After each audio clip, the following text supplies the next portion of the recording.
Welcome to listening to stories on Kevin TV Audiobook channel. Chapter 1. Test. Come on, Gray. The test will start soon. Martha's voice could be heard from downstairs. I'm coming, Mom. A boy's voice filled with excitement could be heard from upstairs. Before long. Martha heard the sound of running on the stairs. Take it easy, dear. You might hurt yourself, Martha said in a soft tone when she heard the rushed footsteps. A young boy about the age of 12 could be seen running down the steps with a flushed look. I'm ready, Mom. Let's get going before it starts. I want to get a good position on the list, Gray said with enthusiasm. Martha looked at him with a smile and helped arrange his hair before they left for the arena, where the test will be held. Martha was a lady in her early 30s. She had fair skin and beautiful brown eyes, an oval-shaped face and shoulder-length blonde hair. In short, she was a breathtakingly beautiful woman. Today was the day when the Academy Union did a test for the youngsters in this city to know their aptitude and which elements they were inclined to. This is a world of elementalists. Everyone has an element they are in tune with, and the academies help the people check what elements they are inclined with. Elementalists cultivate by absorbing their said elemental particles from the world to increase their realms. With each increase in realm, there is also an increase in lifespan. Everyone wants a long life, so they always work hard on cultivating. There are few people, though, who don't have an affinity with any of the elements, but they are very rare. Not being inclined with the elements, these said people tend to be outcasts anywhere they are, as they can barely survive. Since they don't live long, they rarely have relationships with people also, except for their families. One can only check which elements he is compatible with after reaching the age of 12, but anything older isn't advised as the body is at its best state to start cultivating at that given age. But some do take the test later. You can get a cultivation technique after you get admitted into any of the academies, or if you're from a big clan, getting one wouldn't be hard. The entire town was abuzz with activity as people could be seen coming out from almost every home, heading in the direction of arena at the eastern part of the city. The test is held every year as a lot of kids reach the age of 12 every year. There are different places where the test could be taken. And big cities do have multiple centers for taking the test since they have more people. This city, though, well, it's not that big and only has about 20 participants taking the test each year. On getting to the arena, the stands were already filled to the brim with people, and the test had started already. Mom, look, they've already started now. I'm going to be among the last people tested, Gray complained when he saw the test had already commenced. Martha looked at her son, speechless. You were the one who took heavens know how long dressing up. Yet I'm the one to blame because we came late. She was too lazy to reply to her son's statement. She looked around for the registration stand. Come on, let's go and get you registered, little man, Martha said as she walked towards the place for registration. A table and a chair were set up there, and also a man could be seen sitting on the chair taking down names. Hello, sir. I'm here to register my son for the test, Martha said towards the man sitting on the chair. Okay, what's his name? And exact age, the man said politely. His name's Gray, and he is 12 years, 2 months old, Martha replied. Okay, he will be the 16th person called up, the man said after taking down the details of Gray. Okay, sir, Martha turned and was about to leave with Gray. Currently, 3 people have already gone up to take the test. Just be prepared. If his name is called and he doesn't come up the stage within 1 minute, he would be skipped, and we'll have to wait till next year to have his test done. Okay, thank you, sir. Martha thanked him sincerely before taking Gray with her as they looked for a place to sit. Now sit down and behave. Wait for your turn patiently and don't get nervous, okay? Martha advised her son calmly. She knew how mischievous he can get. Although he causes a lot of trouble, she knew he was a sensible kid. While the mother and son duo were still talking, a loud voice could be heard from the platform. Jonas, Elemental Affinity Fire, Grade Purple, the elder who took the test, declared the result of the test loudly. The entire arena immediately went into an uproar when this result was announced. Did he just say purple grade? Oh my God, a purple grade appeared. The last time a purple grade appeared, all the big academies fought for who would admit him into their school. Talents are graded with colors, and there are 4 colors known to the people of the Keelan Empire, which are pink, orange, purple, and blue, with blue being the highest and pink the lowest. Pink and orange talent takes up the majority of the population, while the talented have purple and blue. There are rare cases of people who have multiple elements. It was said the Emperor of the Empire is a dual elementalist and also had a blue and purple grade respectively on each element. The Emperor is the strongest elementalist known to the public. The representatives of each academy immediately got into a heated argument on who would take Jonas as a student. Usually, after the result of a test is announced, the representatives discuss among themselves before one of the academies gets the kid. But in this case, none of the academies wanted to miss out on such a talented individual. Although the academies had a good relationship outside, they were still competing against each other. Cough, cough, why don't you allow him to choose which academy he would like to enter as a student? The elder announcing the results couldn't allow the academies to lose face in front of the crowd, so he coughed lightly to draw the attention of the representatives before giving them a suggestion. The representatives quickly calmed themselves and looked at Jonas with eager looks. Jonas felt proud for attracting such attention from the representatives. Seniors, can I go talk with my parents before deciding on which academy I will join? Jonas asked respectfully. Yes, of course. Besides, the test is still ongoing. The representative said with a smile. Usually they wouldn't have been so courteous towards anybody from such a small city, but the case was different for Jonas. Jonas was someone who will grow to be a powerhouse later in the future with his talent. So, having a good relationship with him isn't bad even if he will only be able to join one of the academies. Everyone looked at Jonas with envy. He was currently the center of attention in the entire arena. His current status has already risen to a new high as even in the academy, he will be someone the academy will nurture greatly. Wow, a purple grade Gray said with a tinge of envy while looking at Jonas who was walking towards his parents with a smile on his face. Martha looked at Jonas also, surprised that someone with a purple grade appeared in this little city of theirs. Okay now, let's continue with the test. The elder shouted as he tried to restore order to the arena. The people in the arena quickly toned down the noise. The elder continued calling the names of the children on the list given to him. After getting to the 10th name, the elder called for a break. He used the opportunity to take the new list which had been made since some people came late. They decided to hold the test in this manner. After the 10 minutes break, the test continued. Quickly, it got to the 15th name on the list. Gray tensed up as it was soon going to be his turn. His palm became sweaty and his nervousness could visibly be seen. Calm down, sweetie. It will be all right, okay?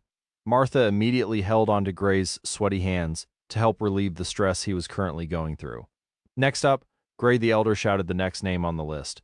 Everyone in the arena looked on with interest awaiting the boy whose name was called up. Chapter 2, Affinity, 0. Gray nervously stood up from where he was seated and slowly walked towards the platform. When he got there, he couldn't help but look at everyone staring at him intently. Huuu, Gray breathed heavily, trying to calm himself down.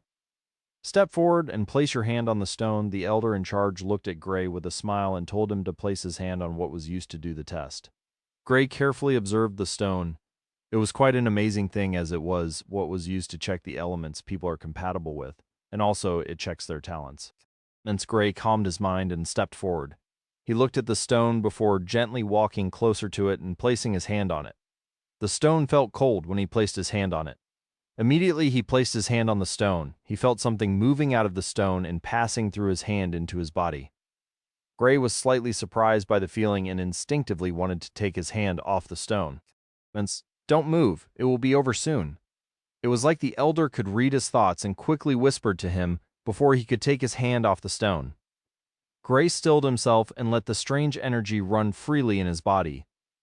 The energy moved from his hand before making a circle around every single part of his body. After circling 3 times, he felt the energy leaving his body the same way it came. When the energy left his body, he finally loosened up. The elder looked at Gray for some time before walking closer towards the stone. He stared at it profoundly before taking a look at Gray again.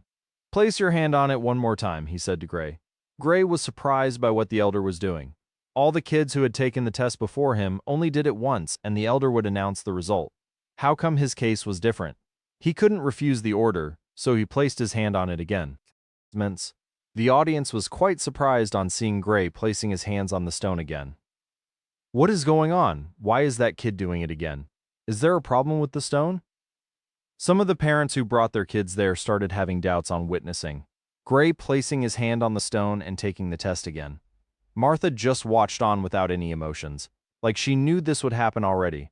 Although deep down she felt sad, there was nothing she can do about it. He told her to make sure she took Gray to the test, and she couldn't refuse him, so she did. The process repeated itself. The elder got close to the stone again to look at it, and was stunned again. He looked at the stone, then at Gray again before sighing. Sympathy could currently be seen in his eyes when he looked at Gray.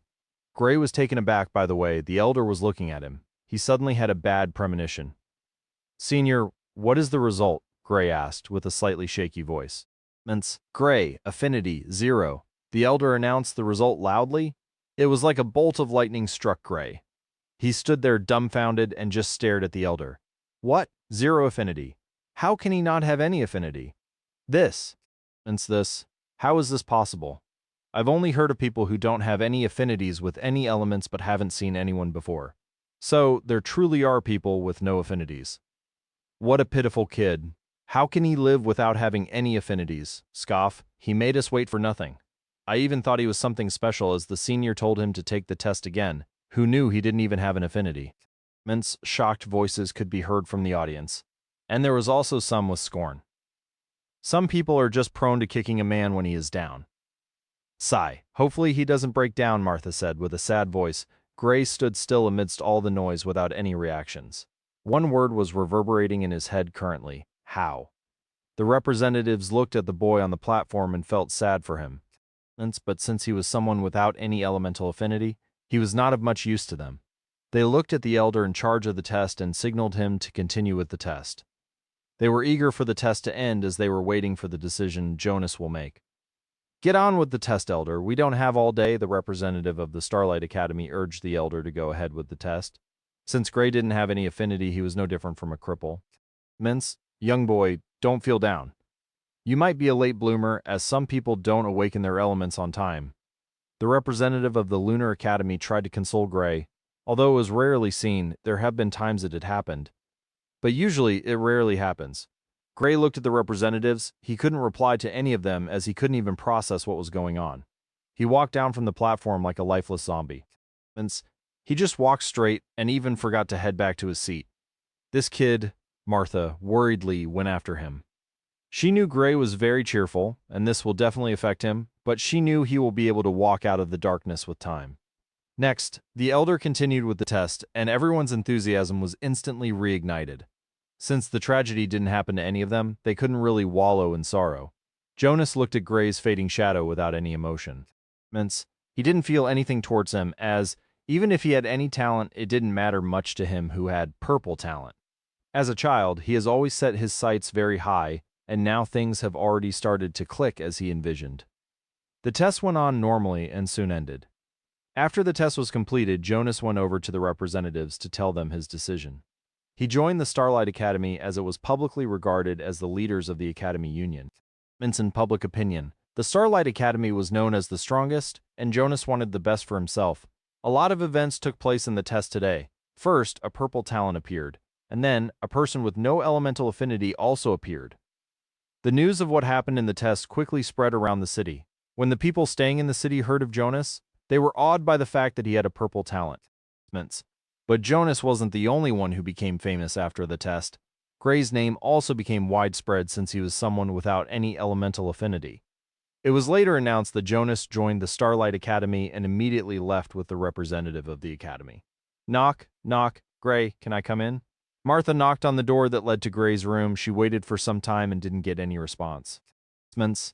She opened the door and walked in. She saw Gray lying on his bed, staring at the ceiling. "Gray," Martha called out softly. "Why? Why did this happen to me?" Gray asked with a croaked voice. Martha felt pained on seeing her son like this.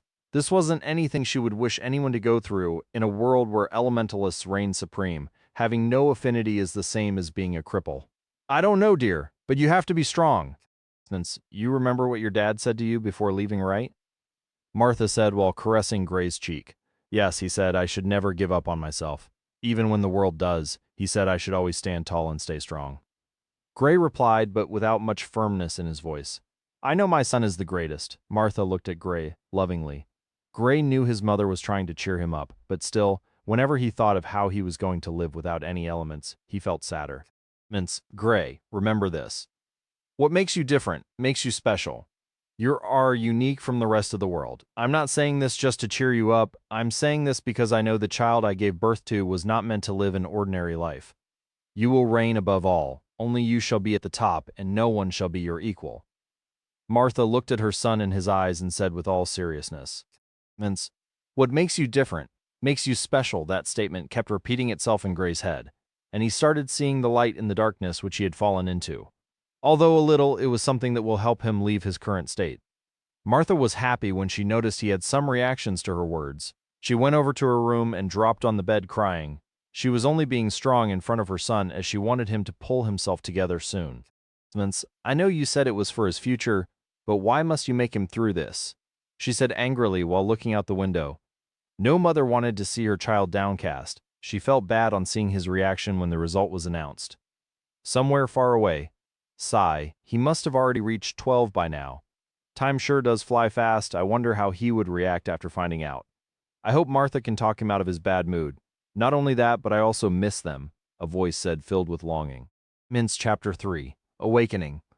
On a rocky patch in the forest northwest of Red City, a young boy could be seen, with his hands on his knees while in a standing position, panting heavily. Sweat dripped from his chin as he bent exhausted. When he raised his face, a stunningly handsome face could be seen.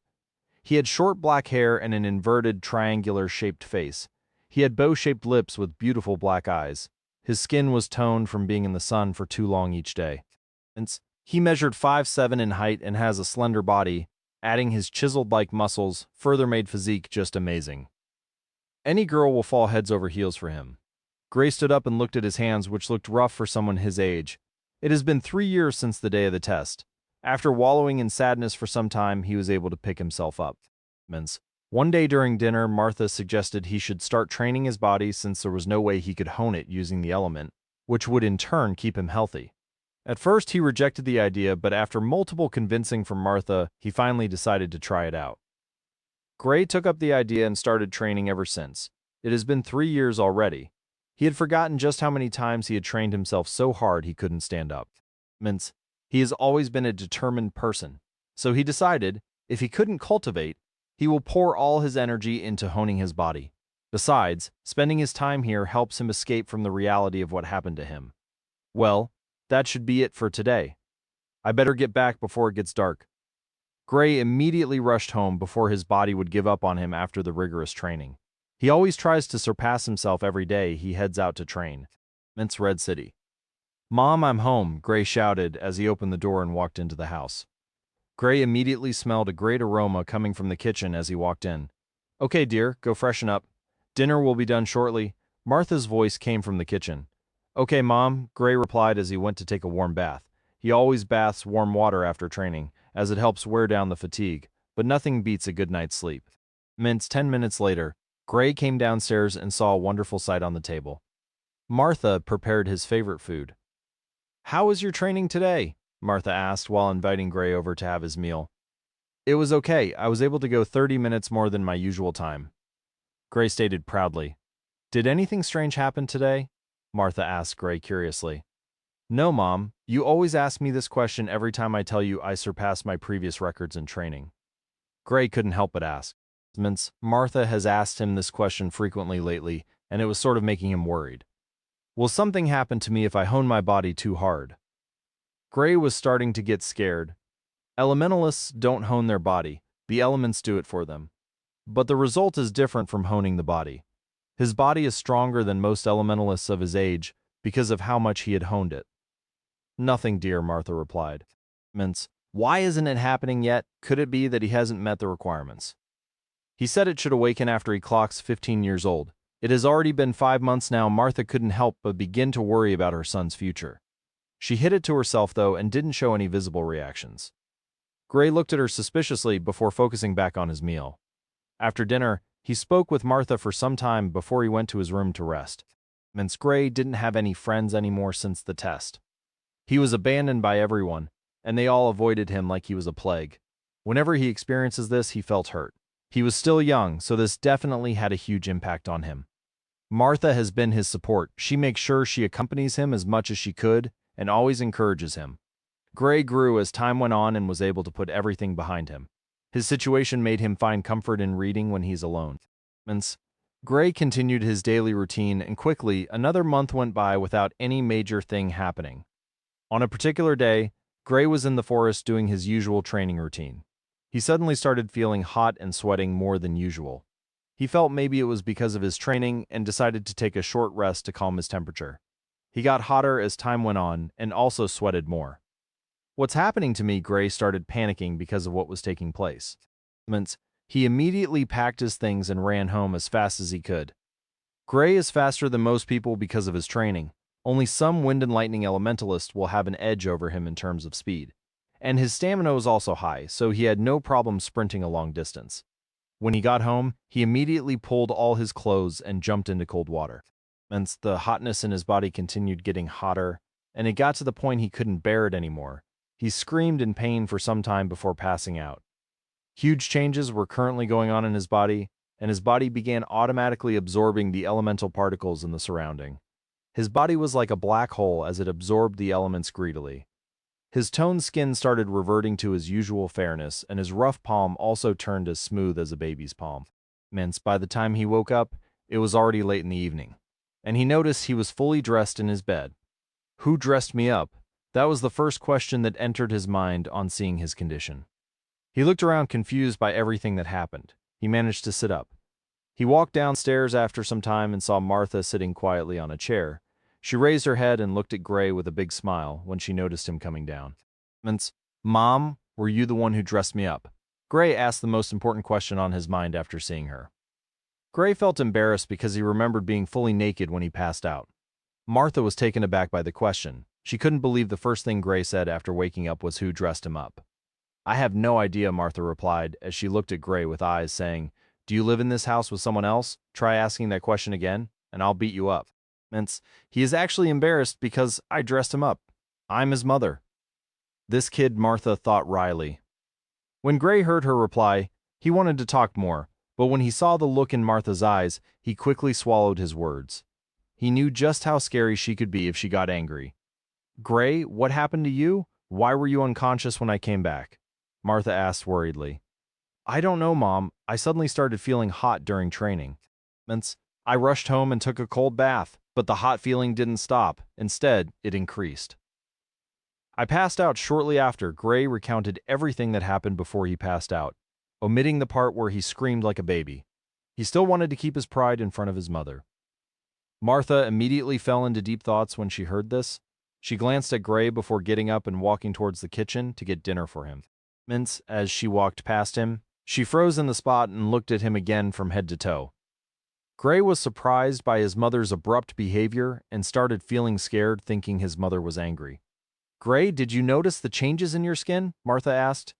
She clearly remembered how he looked in the morning. Gray didn't really take note of the change in his skin and looked at it. He was dumbstruck by what he saw. How is this possible? He looked at his skin and his eyes drifted to his palm. Martha looked at him more shocked. How can his skin color change so suddenly? P.S. The book will have a medieval setting as some might think it's modern. Chapter 4, Cultivation. Chapter 4, Cultivation. Martha kept staring at Gray, happiness clearly seen on her face. "Mom, what's going on?" Gray inquired. He was right. He's lucky he didn't lie to me." Martha was ecstatic. "Who was right, Mom? What's going on?" Gray was nervous because of his mother's current strange behavior. "Your father," Martha said happily. "Dad?" Gray raised his brow, clearly still confused about everything that was going on. "Yes, Gray, your father.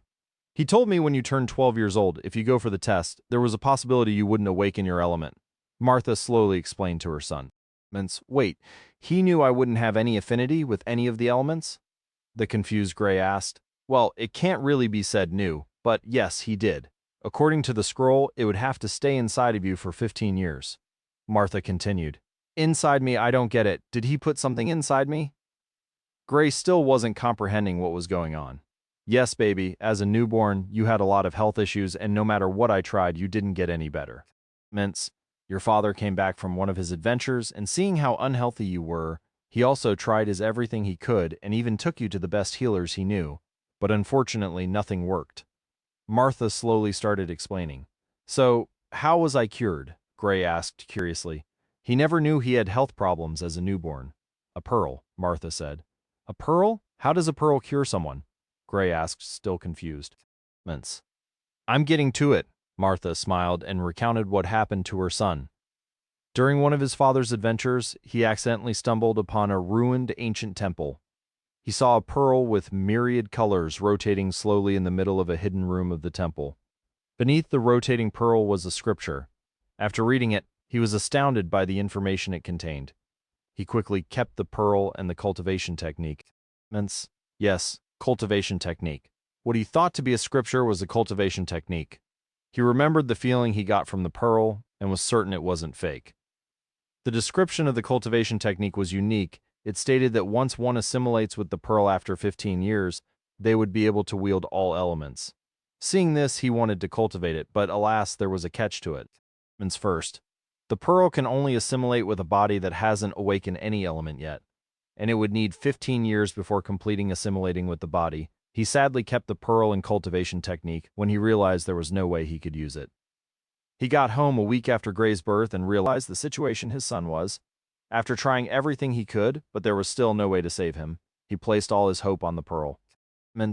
If the pearl has such a monstrous ability to give someone the ability to train all elements, then saving someone wouldn't be impossible.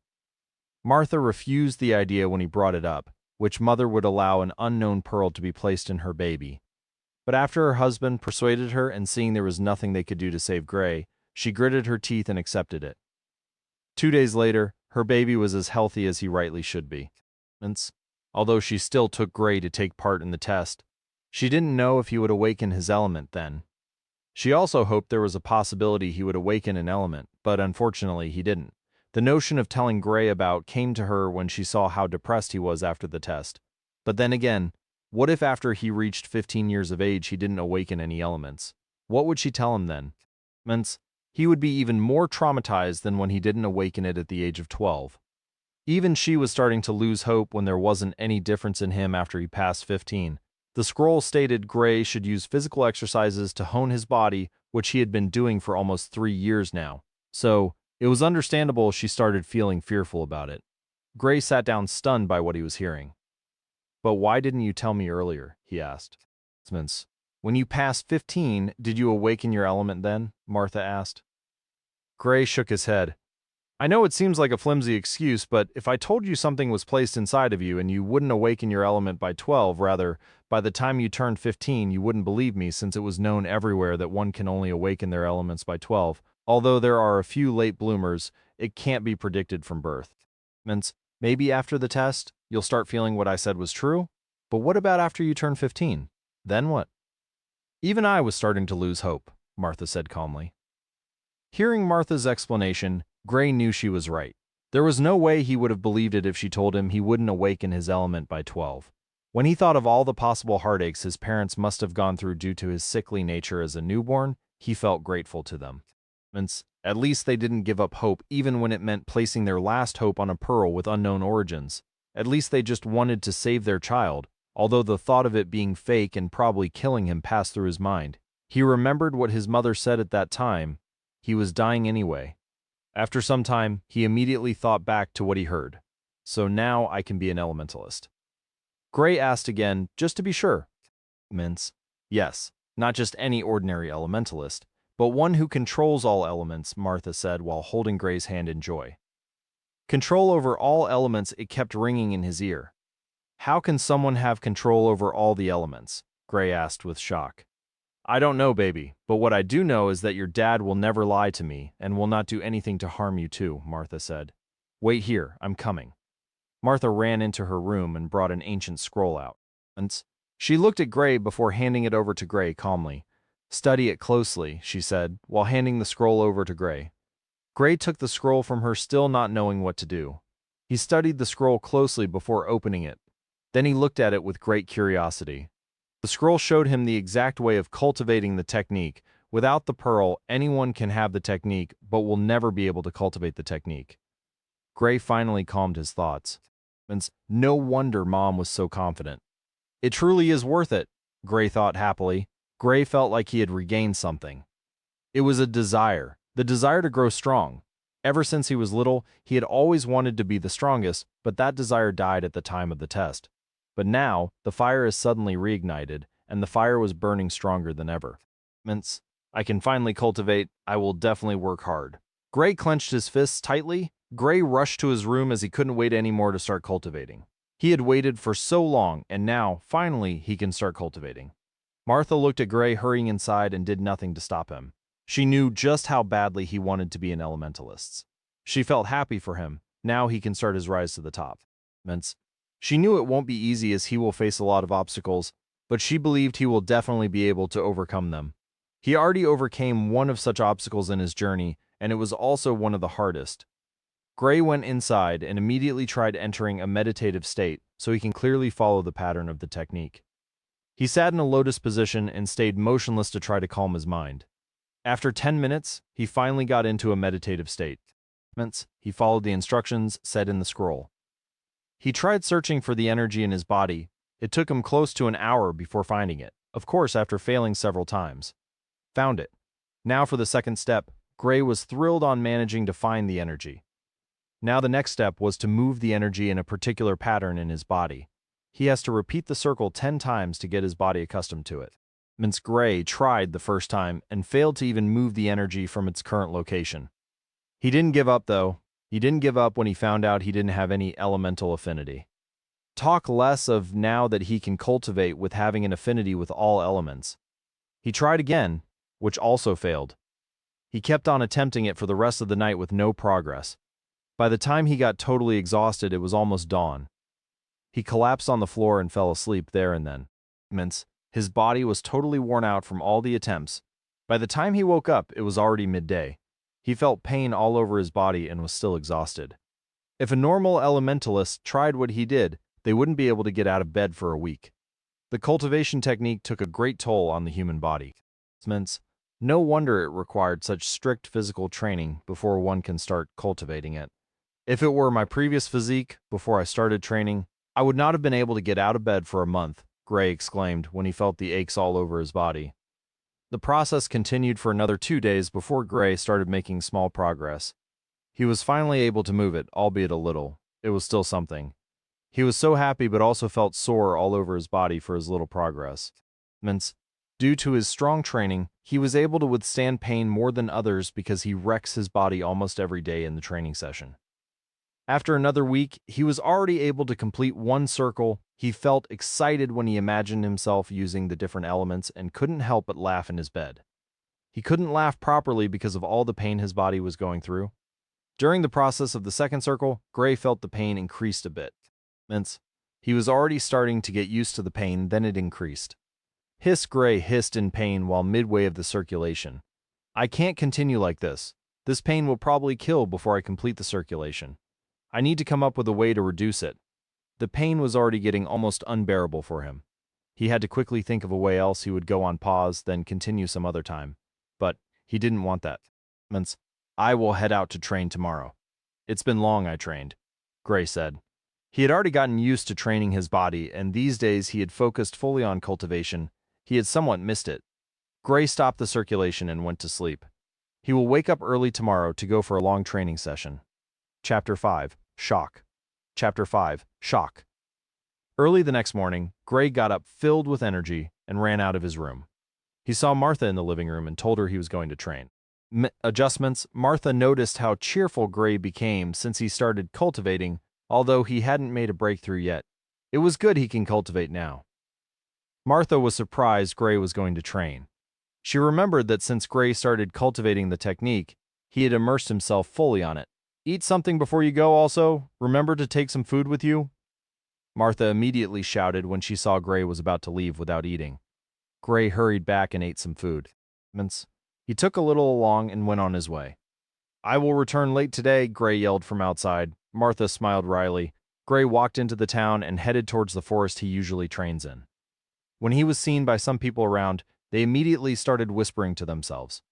Trash! Gray saw a young boy his age shouting at him. If it were before, he would have felt bad when he was called a trash. But now he doesn't give a shit about what they're saying about him. Gray ignored them and headed towards where he was headed. The boy was angry because Gray didn't answer him. Humph! To think he ignored me, he said to his friends who were with him. A lot of people knew that Gray usually goes to the woods to train. They usually mock him, saying he has gone mad because he was trash. Although the boy had an elemental affinity with the wind, his talent was low grade and he wasn't great at cultivating. This was the reason he was in the city instead of an academy. There's usually a test made by the academies. If they notice a student isn't making any improvements, the student will be dropped. The pressure and competition at the academies are really high.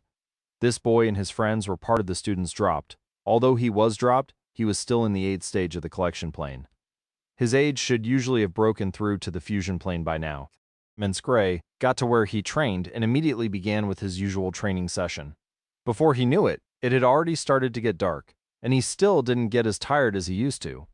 Wow, seems like my physique increased. I can train for longer periods without quickly tiring out, Gray said with astonishment. Could it be because of the technique I'm currently cultivating? He pondered for some time. Since he couldn't figure out what caused it, he decided to forget about it for now. Gray prepared his things and headed home. On the path leading to Red City from the forest, a group of youths could be seen gathered by the side of the road. Their leader was a boy around 15 years old. There were 4 boys in total gathered by the side talking. When Gray walked closer to where they were gathered, he paused and looked at them. This was nothing his first time encountering something like this. But due to the fact he didn't want to make any trouble for himself, he always tried his best to avoid them. But lately, he didn't have any need to fear them, and he was also an elementalist just like them. Here comes the trash, boys. Derek looked at Gray with disdain. The boys immediately burst into laughter when they heard what Derek said. Gray looked at them with emotionless eyes. Derek, what do you want? Gray asked while thinking of a plan to get out of his current situation. He knew clearly that Derek wanted to cause problems with him, but he pretended like he didn't know what was going on. I never knew you were this stupid, Gray. You obviously offended me this morning. I called you and you snubbed me, Derek replied with a mischievous smile. Derek's group snickered when they heard this. Gray's face changed when he heard this. Isn't this too much? I don't remember when you called my name. I know I heard your voice. But you were clearly talking to someone else, Gray said with a calm tone. Bastard, I called you, but you didn't answer. You made me lose face, Derek said to Gray. Did you call my name? Gray asked to clarify things. Yes, I did, Derek affirmed. Trash, Gray said. Yes. Derek responded to what Gray said. After responding, he paused for a moment and realized Gray was calling him trash, and he even answered. You see, you said your name is trash.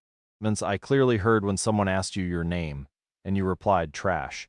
So I thought you were speaking to someone else, Gray said with a playful tone. You. Derek was about to explode with anger. When he looked at his back, he saw the people who came with him laughing at him. He felt disgraced. Kneel right now and apologize. Derek saw there was no way he could beat Gray in a war of words, so he decided to find a new way to disgrace him. Gray looked at him and scoffed. Get out of my way, Derek. I don't have time for your games, Gray said while already walking past him. Derek immediately mobilized the wind elements in his body and moved towards Gray. He didn't want to let Gray go easily, so he attacked. Due to having an affinity with the wind element, he was fast. Gray dodged the attack and looked at Derek with cold eyes. Because Gray trained a lot, although he couldn't use any element, he had fast reactions and also acute senses. So he didn't have any issues dodging the sneak attack of Derek. The boys were amazed. Derek couldn't even believe Gray dodged it. He didn't want to hurt Gray, so he didn't put much into it, but that wasn't something Gray should be able to dodge. Derek, what are you doing? Gray questioned coldly.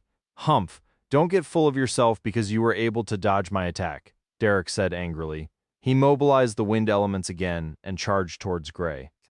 Gray dodged the attack for the second time. Although the attack made him panic deep down, he was able to quickly calm down. He skillfully dodged all of Derek's attacks. Derek almost had a breakdown when he saw how Gray was dodging his attacks effortlessly. Even an elementalist at the 9th stage of the collection plane will not be able to dodge my attacks unless he is of the wind element also. How can he be so fast? One of the boys exclaimed. They knew just how fast Derek was, yet Gray was still able to dodge his attacks. Derek, stop this now. I don't want any trouble with you, Gray shouted as he continued dodging the attacks. Derek didn't hear him as he had already lost himself to anger. Ah! Derek roared in anger on seeing none of his attacks has touched Gray yet. When Gray saw how things were going, he knew he shouldn't stay on the defensive anymore. He had read a lot of books concerning strategies in fighting. Although reading and doing are two different things. He was able to get the hang of things quickly. Derek threw a reckless punch towards Gray, enforced with the wind element. Gray bent his head to dodge the attack. Derek's body was completely exposed and defenseless. Gray immediately struck out a punch to the chest of Derek. When the blow connected, Derek was immediately sent flying. He hit a tree by the side of the road and immediately passed out. Gray was stunned. He had been training for so long now, but he had never tried out his strength. The only thing he noticed was his speed. He looked at his hands with shock. The boys watching were dumbstruck. Their mouth opened wide, an egg could fit into them. They looked at the unconscious Derek and back at Gray. Gray stood for some time before leaving and heading home. He was surprised. This was his first time battling, and he won it. When he got home, he didn't speak of anything concerning his encounter with Derek to Martha. He had a warm bath after eating before the thought struck him to try cultivating. Chapter 6. 10th Circle. Gray immediately tried circulating the energy. He noticed it became easier than the previous time he tried it, and the pain reduced significantly. Wow. Guess I shouldn't have stopped my training. Gray was delighted. He immediately started feeling remorseful when he thought about all the days he had to go through pains just to make the energy move. Why didn't they make it known in the scroll? I wouldn't have passed through days of pain, Gray complained bitterly. Although he knew it wouldn't change anything, he didn't want to blame himself for not continuing his training, so he just shifted the blame. Humans are weird beings. If something happens to them, they always try to find someone to blame. Sometimes they clearly knew they were at fault, but only a few will admit it. Okay, now back to the story. Gray was able to complete the second circulation before long. He was exhausted from the hard work and immediately fell asleep. The next day, Gray woke up late in the day. Although it wasn't midday yet, it wasn't far from it. Ah, what a great night. Gray woke up with a huge smile on his face after having a breakthrough in the circulation. He felt fantastic with himself. Although it wasn't anything big, Gray felt like it was a major accomplishment. He freshened up before going downstairs. He saw Martha just coming into the house. When she saw Gray, she gave him a sweet smile. For some reason, when Gray saw the smile, he felt a chill run down his spine. I haven't done anything wrong lately. Have I? Gray started thinking about everything he had done lately and couldn't remember upsetting his mother on any occasion. How are you doing? Martha asked when Gray walked closer to her. Gray paused instinctively and slowly retreated to a distance he deemed was safe enough. I'm fine, thanks. How are you doing today? Gray asked with a smile. I must say, you look very beautiful this morning. Before Martha could reply to the question Gray asked, he heard him speak again. What a glib tongue he has. Just like his father, Martha sneered coldly in her heart. She knew why he was complimenting her. Whenever he does something wrong. He always does this to get on her good side. Although she never falls for it, she does reduce the punishment she has in mind for him unknowingly.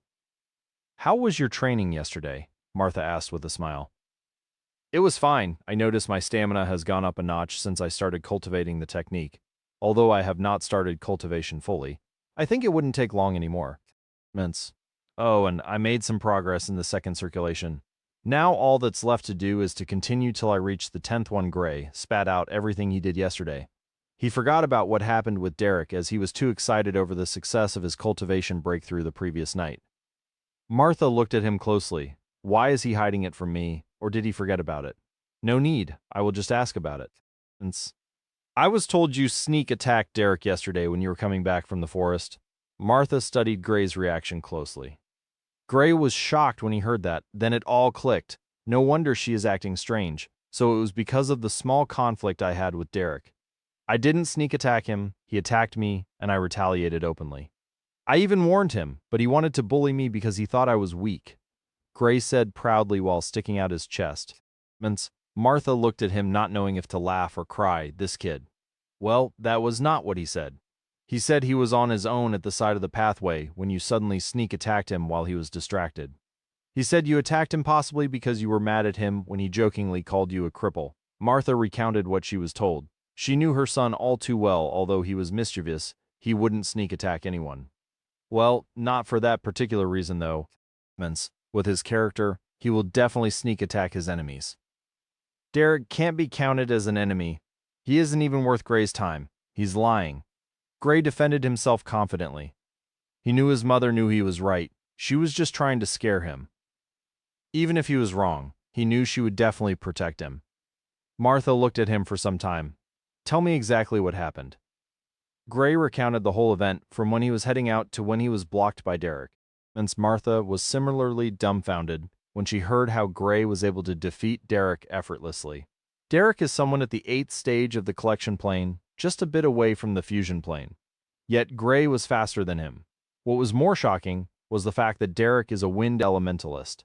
She looked at her son, pride filled her heart, but she didn't show it out. If Gray were to know she was proud of him, she didn't know what he might do next.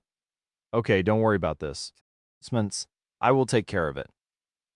I don't want to hear something like this happen again. Focus fully on your cultivation and try to complete the circulations as soon as possible. So you can start the real cultivation, Martha told him seriously. She really didn't want him to waste his time with all these little things. So long as he can start cultivating for real, I will be happy. Yes, Mom, I will work extra hard, Gray proclaimed with determination. Martha looked at him and nodded in approval when seeing how determined Gray was. Gray continued his training that day, only now, his routine had changed. He would train in the day and meditate at night. Slowly, time passed and a month quickly went by. Gray didn't hear from Derek or anyone later. He was given a rare moment of peace. He was happy as now all his focus was on his training. During this month, he was able to get to the 7th circle. Meant the more the circles, the harder it was for him. He was determined, so he didn't stop or give up halfway because he felt it was too hard. He kept on pushing himself to the brink and surpassing himself. Whenever he wants to train, he will set himself as the target to beat. If could do more than what he usually does, then he had successfully surpassed his previous self. Another month went by without any major event taking place. Gray continued his frenzied training, and Martha even began worrying over him. There was one time Gray came home looking like someone who had a foot on death's door. She had to make him stay at home for a week to take a rest before he was allowed to continue his training. Even when staying at home, Gray focused fully on meditating. During these 2 months, Gray had been able to complete 9 circles. Now it was left with the last circle. Once he completes it, he will officially step into the realm of elementalists. Gray was so excited about it and couldn't wait to start manipulating each element. Gray took a break before going for the last circle.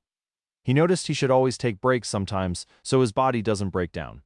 After the break, he immediately started training and he started moving the energy according to the instructions of the 10th circle.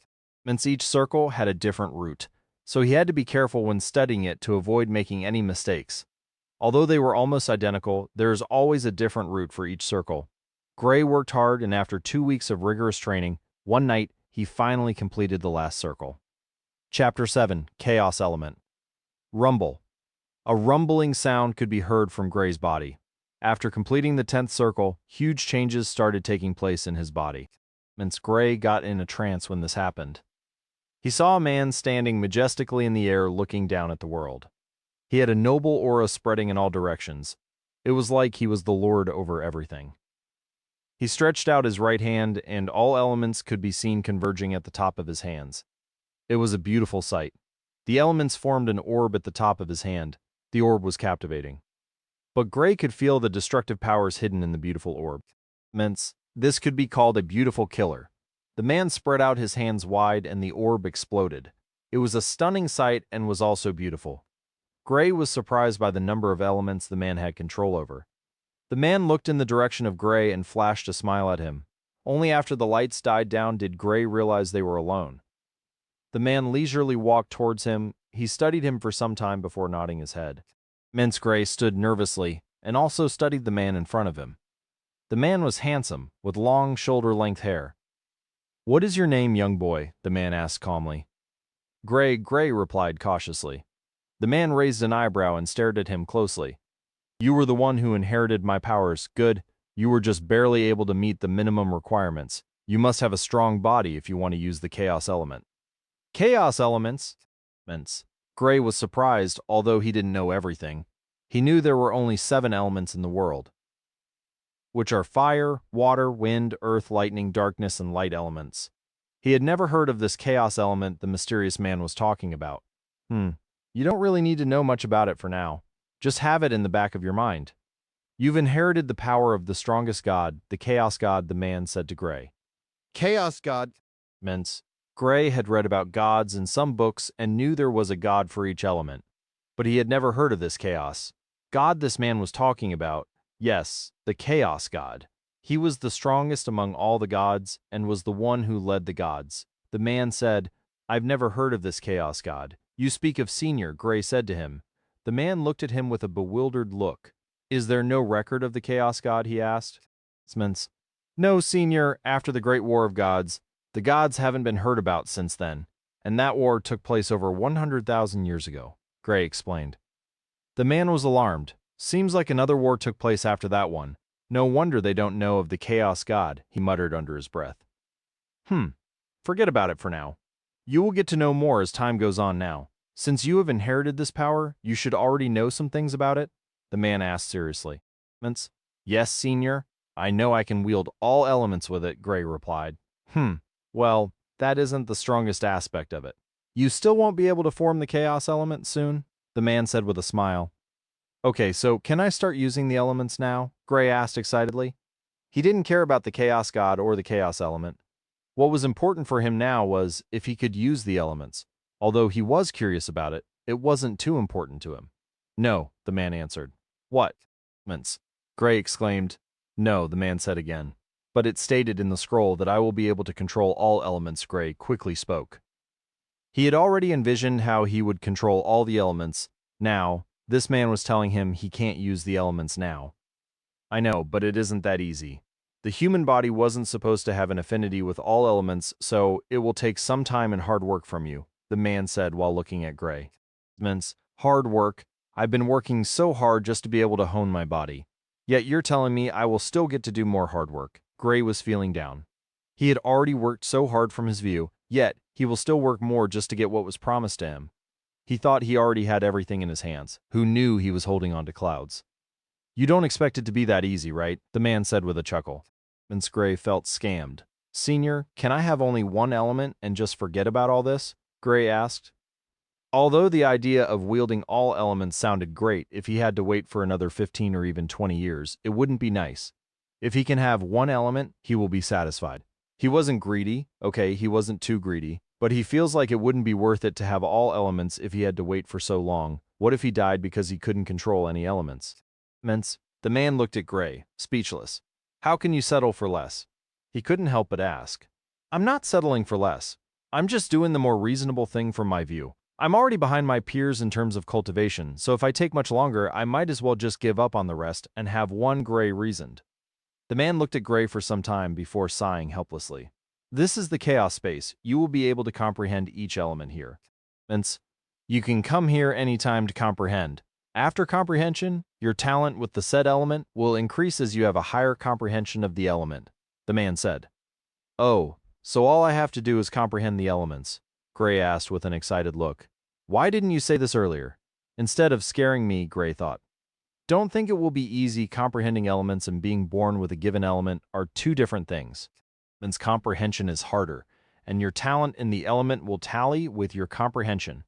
If your comprehension is low for the element, your talent and control over it will also be low. He patiently explained to Gray, it shouldn't be that hard. How can I get into this space? Gray said naively before asking the important question. For him, he didn't think it would be hard for him to comprehend the elements. What he was bothered about was how to get here. The man looked at him and didn't reply. He knew how hard it was to comprehend an element, and also, he didn't want to give Gray a scare, so he just let him be. Just will it, and you can come here any time, the man said. Okay, Gray replied happily, since he now knew how he can get here. Everything was settled. Oh, I haven't told you the strongest aspect of it yet, the man suddenly said. Gray looked at him with interest. Elemental fusion, he said with a smile. Elemental fusion? Gray's interest was piqued when he heard this. The man knew he would have to explain it to Gray, so he patiently explained to him. Yes, elemental fusion. As the name implies, this power gives you the ability to fuse elements. After being able to fuse all elements, you will then be able to create the chaos element, which is a combination of all elements and also the strongest element. Gray was shocked when he heard this. So the chaos element is a fusion of all elements. Adjustments, was that what I saw you did earlier? Gray asked. He remembered seeing the man forming an orb at the top of his outstretched hand. It was as beautiful as it was dangerous. Yes, what you saw me create was the chaos element. The man didn't hide anything from him and told him more about it. How can there be such an overpowered element? Also, elements can be fused together. Gray was astounded by what he was hearing and also excited. Doesn't that mean he will have such an amazing ability? Not only will he be able to use all elements, but he will also be able to fuse them. And once again, Gray started envisioning himself when he was using the chaos element and couldn't help but cackle maniacally. The man looked at him and couldn't help but sigh. What sort of fellow inherited this power? He started pitying the world because an overpowered moron will soon be let loose. He held a moment of silence for everyone. He knew Gray was a determined person, as he was able to train himself to reach the requirements stated. If he knew Gray didn't do it on purpose, he would be dismayed. Gray kept smiling in a silly manner. The man just looked at him, lost of words. He just ascertained Gray was a total nutcase. Stop smiling and listen up, I will be gone soon. There are things you should be aware of. The man tried to turn the atmosphere serious once again. If he were still alive, he was sure he would probably beat Gray up. No, wait, he will definitely beat Gray up. Okay, Senior. I'm all ears. Gray tried to calm down when he noticed how serious the man was. He will be gone soon. Where's he going? Gray thought in his heart. Comprehending each element isn't as simple as you think it is. For you to have perfect control over it, you have to know everything about it. You have to be one with the element. Being one with the element is the highest level of comprehension. Although you're still far away from this level, the man looked at Gray before continuing. You should also know that the higher you comprehend the elements, the faster your cultivation speed. Gray listened closely and felt stupefied by what he was hearing. Senior, doesn't that mean, unlike the rest people who have a fixed talent for their said element, mine isn't fixed? Yes, that's basically the point. Of course, it can only increase if you can have a high comprehension of the said element. He explained patiently as a teacher would to his student. Gray had a solemn look and started having a feeling it won't really be that easy to have a high comprehension of the elements. When the man saw Gray's look, he started having a different opinion of him. Seems like he has finally realized how hard things are going to be. He nodded in approval in his heart. You can actually start cultivating now. You were originally born with an affinity with an element, the man said. Gray was overjoyed when he heard this, so he had an element also. This made him calm his mind. At least now he wouldn't start from scratch when he wanted to start comprehending each element. The more elements you comprehend, the faster your cultivation speed grows. Meaning, if you can comprehend 2 elements, your cultivation speed will double.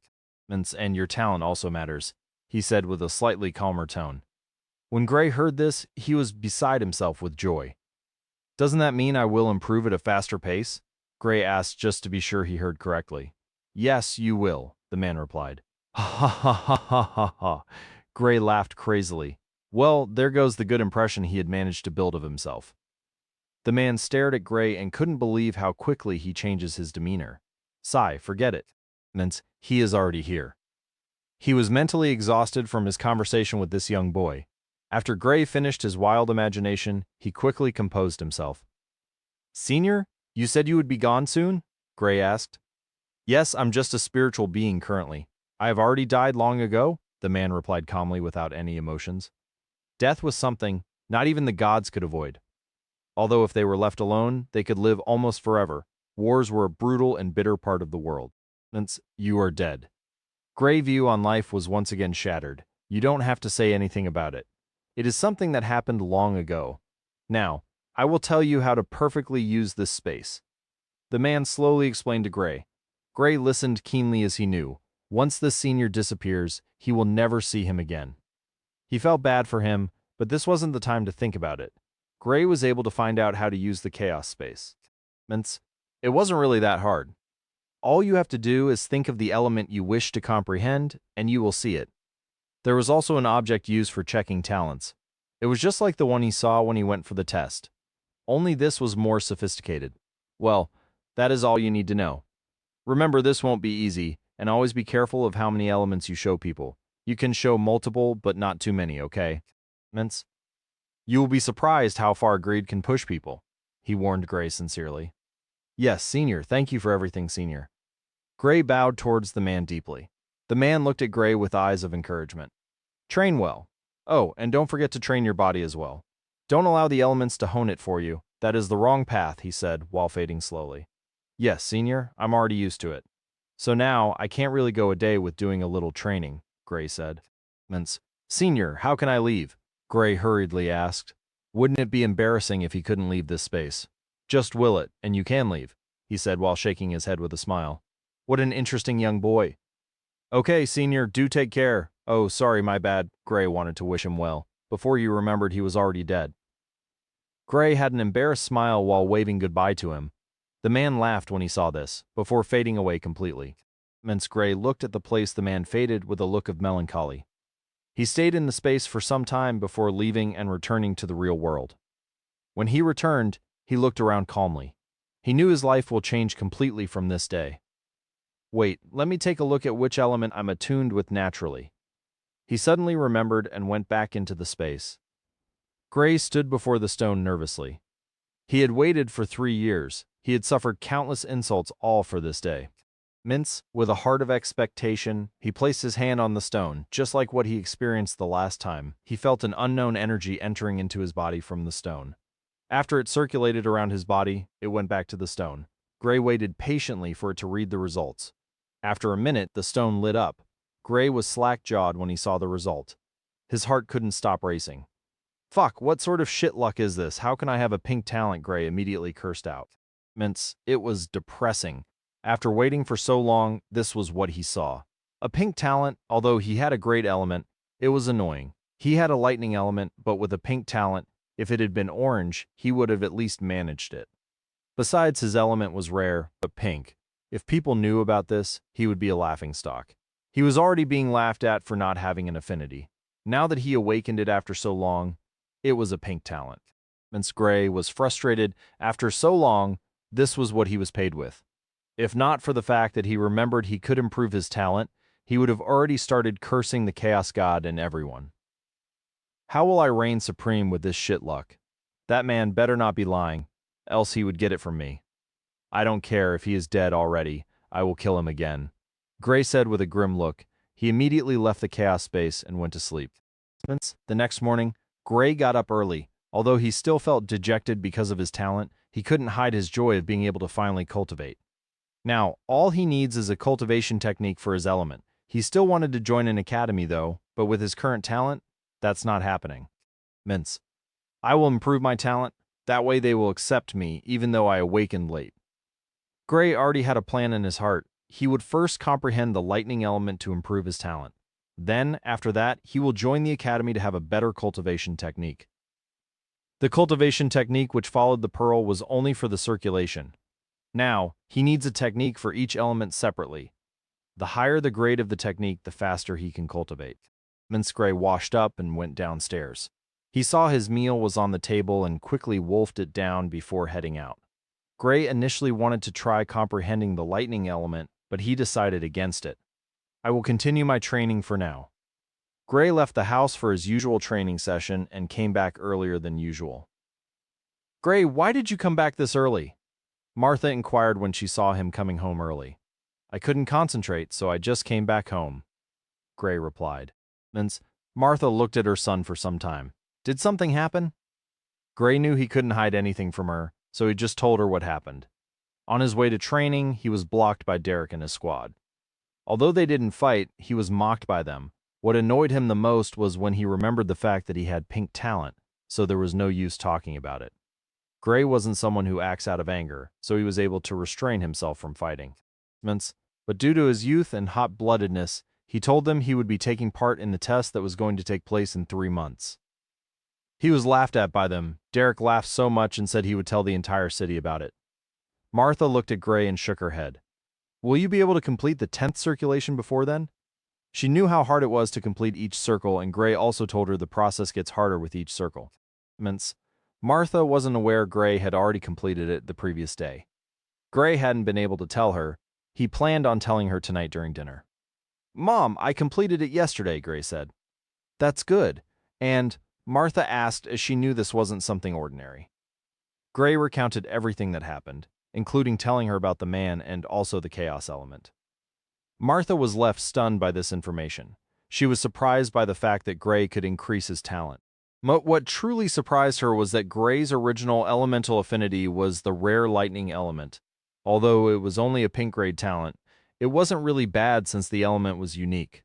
She felt genuinely happy for her son, and teardrops unknowingly left her eyes. She knew just how much Gray had suffered for this. If she was given an option, she would never have allowed her husband to do this. Now her little boy will be able to show them all who was the most talented. What got her reeling was the fact that with Gray's ability to be able to improve his talent, if he could get a purple talent before the test, he would definitely be fought over by the Academy and might even attract attention from the higher-ups of the Empire. Having a lightning element is something which rarely happens, adding to the fact that the owner is a purple talent, that will give him more attention. The lightning element is as destructive as the fire element, and it also gives the user almost unparalleled speed, which is also one of the advantages of the wind element. It is sometimes regarded as a 2-in-1 element. She didn't have any techniques for the lightning element, and getting one would be difficult. But if Gray was able to join any of the academies, he will be able to get a high-grade technique. Gray, you have to work hard. And if you can push your talent to purple before the test, that would be great, Martha said. Yes, Mom, I know what to do, Gray. Already planned this. He will work hard to improve his talent before the teat, then shock the entire city with his results. Gray left Martha before heading to his room. He tried meditating, but to no avail, so he just gave up and started reminiscing about how he had been treated by everyone in the city. He was mocked and abused by everyone.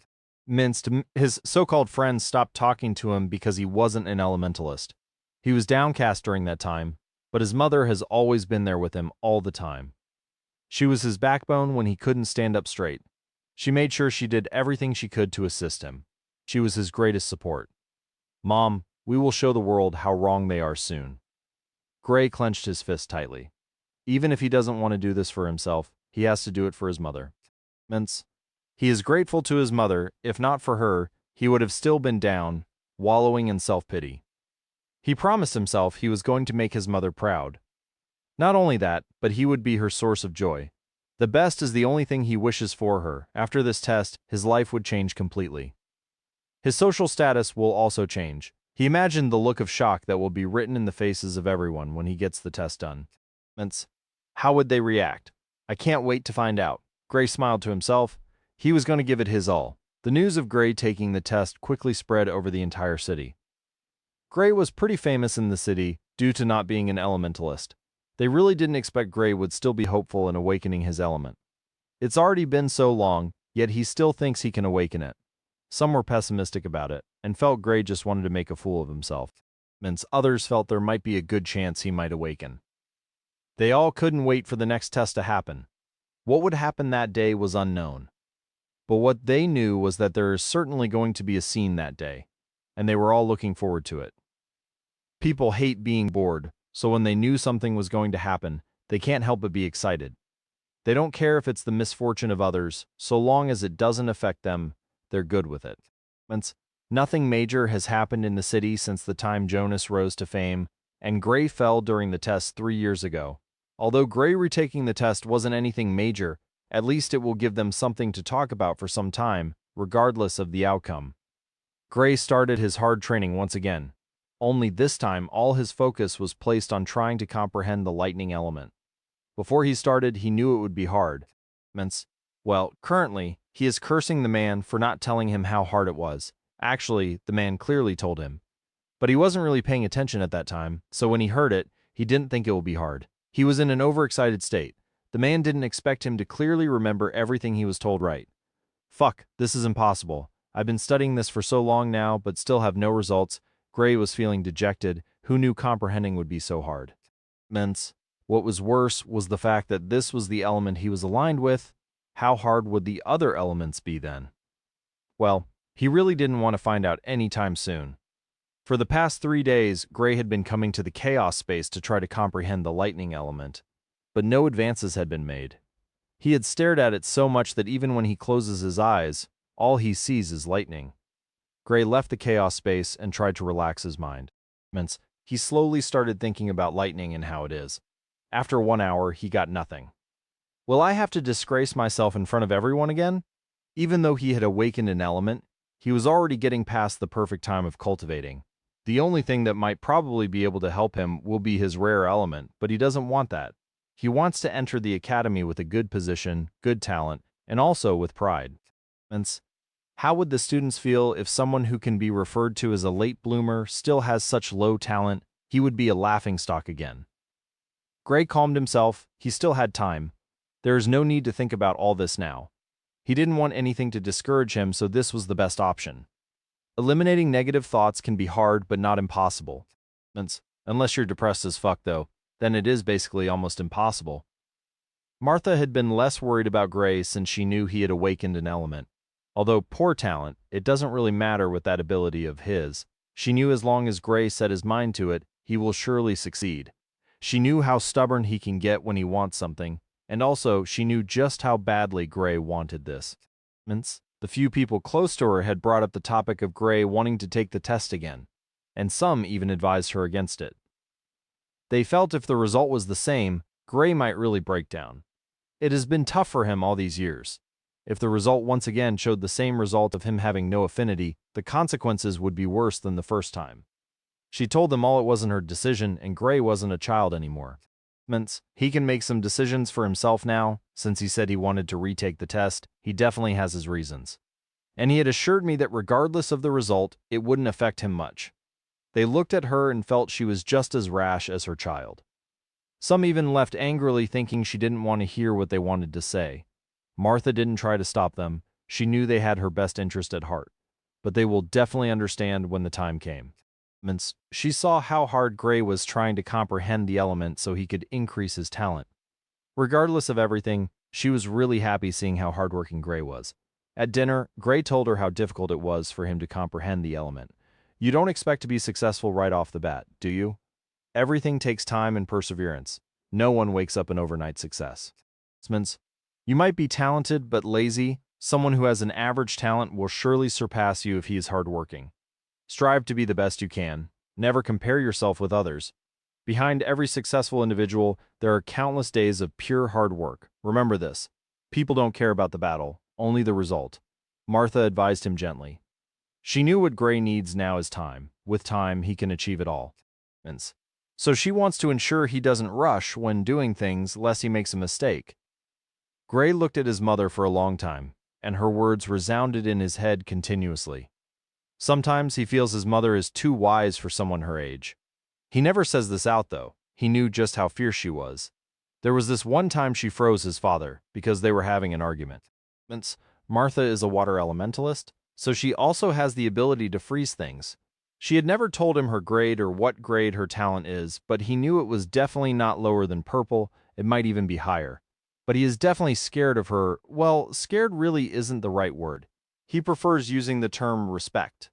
Gray never tries to upset her because she just freezes his legs to the ground and, according to her, trains him to her heart's content. That way. There is no way for him to run. After reaching a certain stage in cultivation, an elementalist will have better manipulation over his element and will be equipped with long-range usage. Simply put, they can manifest their elements to attack, defend, and when in a place where their said elements are abundant, they have an edge over the rest. Chapter 11. Pressure. Chapter 11. Pressure. It's been a week since Gray started trying to comprehend the lightning element, and so far, well, he hasn't made any progress yet. But he didn't feel down, though. Every day he tries harder than the previous day. He really wants to comprehend it badly. If he could make a little progress, it will definitely increase his talent. Although he didn't know what grade it will get to, but he knew it wouldn't stay at the pink grade. Also, having a little bit of understanding will pave the way for him for his future comprehension. It's like building a house. Once you get the foundation done, it becomes easier. Well, so he thought. Gray didn't rush things and took it slowly. He knew since it was with him, he will definitely succeed someday. Since he hadn't made any progress, he decided to head out and train since it has been quite some time he did. The next day, Gray prepared and went over to the forest to train as usual. Midday, while he was still training, it suddenly started raining. Gray immediately went over to a cave close to where he usually trains. He found this one day when it was about to rain. He couldn't head home, so he found somewhere to wait it out. It quickly started raining heavily. Rumble, the sound of thunder immediately reverberated in the sky. Boom. Gray suddenly couldn't hear anything. His ear was ringing continuously. He immediately ran out of the cave and stood outside in the rain. When he looked at his left, he saw some part of the ground was scorched black. It was hit by lightning. That was what entered his mind when he saw it.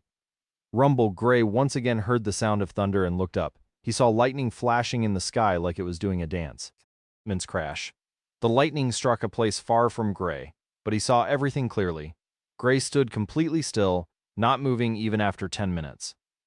He was in a trance when he saw the display of the lightning and how it struck. He suddenly had an epiphany. The scene kept on playing in his head, from the fast movement to its destructive power. Everything kept repeating itself. After some time, it stopped. Mince, what a pity. If I can have this feeling once more, I will definitely be able to improve my talent to purple grade, Gray said sadly. This wasn't a total waste, though. He learned some things from witnessing it himself. Although the chaos space is amazing, it wasn't the real deal, so there's a major difference with how you feel both. But with this as reference, he can finally start making progress in his understanding of the lightning element. Months after, it stopped raining. Gray decided to stop training. Besides, he had trained for some time already. He was also eager to see if this little progress of his will make any changes to his talent. On his way back to the city, he noticed the gate was crowded. He curiously walked over to see what was going on. When he got there, he couldn't see anything as the crowd was just too much. "Good day, mister. Please, can you tell me what is going on?" Gray asked a man on the scene. The man looked at Gray before shifting his gaze away, not even bothering to answer him. The man didn't know Gray, but he just didn't care. Well, what a scum, Gray cursed angrily before walking to search for someone else to tell him what was going on. After asking around, he found out Jonas returned from the academy. This was the first time he had come back to the city since joining the Starlight Academy. Gray still had an impression of Jonas. Who wouldn't have an impression of someone with a purple talent? Gray remembered the envious look he gave Jonas when he saw how all the academies were fighting over him. He also found out Jonas would be staying until the test. Why did he come at this time? Couldn't he come after the test? Gray suddenly felt pressured. If it were before, even if he had an orange talent, he wouldn't care since he can improve it with time. But now, Jonas came. The only person who has ever had a purple talent in the history of the city. Just to be clear, Martha isn't from the city. He currently lorded over all in this little city, even in the big cities. He was still someone with a high status. No one likes being in the shadow of anyone. Had Jonas not appeared, Gray would have been satisfied with an orange talent, but now, he wanted more. He had to get his talent up to purple no matter what. Gray went home with new conviction, and the fire in his heart was burning fervently. He immediately wanted to see how far his bit of comprehension took him. After getting home, he went straight to his room and sat in a meditative position. After calming his racing heart filled with expectation, he entered the chaos space. He went over to check if his grade improved. After placing his hand on the stone, he waited for it to do what it usually does. The energy circled his body before returning to the stone. When Gray looked at the result, his face fell. He still had pink grade talent.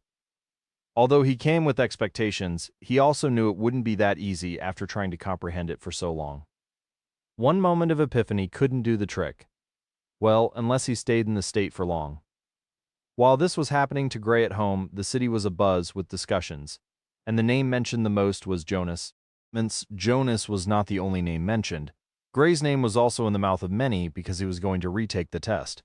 With the arrival of Jonas, everyone remembered they both took the test on the same day, with one being fought over by the academies, and the other most likely not remembering how he even left the arena. Jonas got word of the fact that Gray was going to retake the test. He clearly remembered that lonely figure who stood at the platform, stunned. Interesting. Initially, Jonas had no plans of attending the test even if he was around. He had better things to do if not for wanting to meet his parents. He wouldn't have come to this low-classes city. He also enjoyed the feeling of being adored by the people here, and idolized by the kids. Chapter 12. Talent Orange. Chapter 12. Talent Orange. The city quietened down after some time. Everyone went back to what they were doing. Although there were still some places where the issue of Gray retaking the test was still talked about, it wasn't really much. Gray didn't think of any other thing, and focused fully on comprehending the lightning element. Since he already made a breakthrough, it would be easier. Saying easier will give people the wrong idea. It would be less hard. Now that's better. It got less hard for him, and he saw some improvements as he studied the element more. In this fashion, 1 month quickly went in a flash.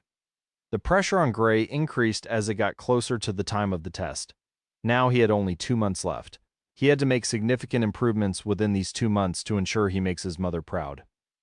Gray didn't know if he can make it in time, but he knew he was going to try his best no matter what. It took him so long just to have any improvements in the element he was more attuned with. Just how long will it take to comprehend other elements' turn?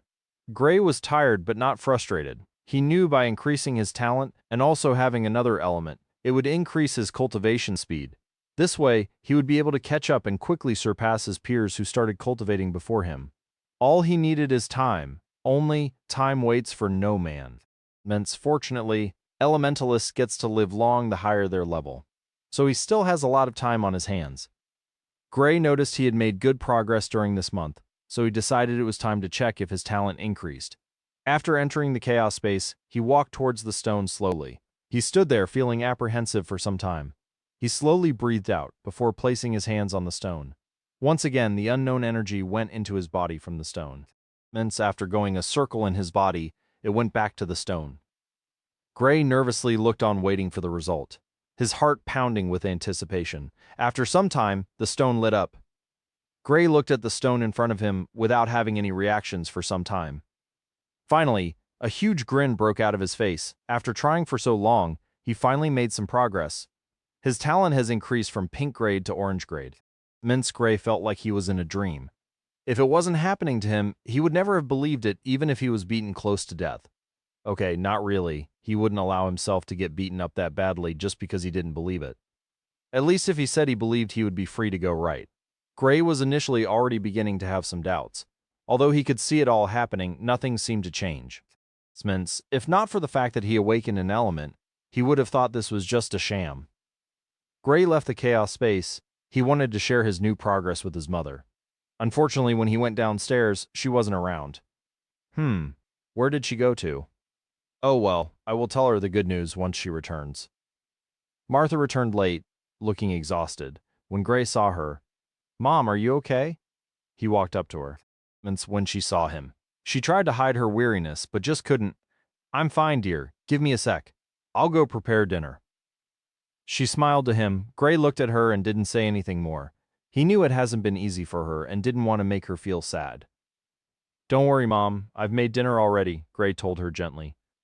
Martha was slightly taken aback when she heard this. A sweet smile bloomed on her face. "How thoughtful of you, young man," she said in a praising tone. "Taking care of you is my duty. Now, go freshen up before you come back down for dinner," Gray said gentlemanly. Martha laughed when she saw how Gray was acting. No matter how tired she feels, whenever she sees Gray, it just feels like all the fatigue fades away. What a great son you have.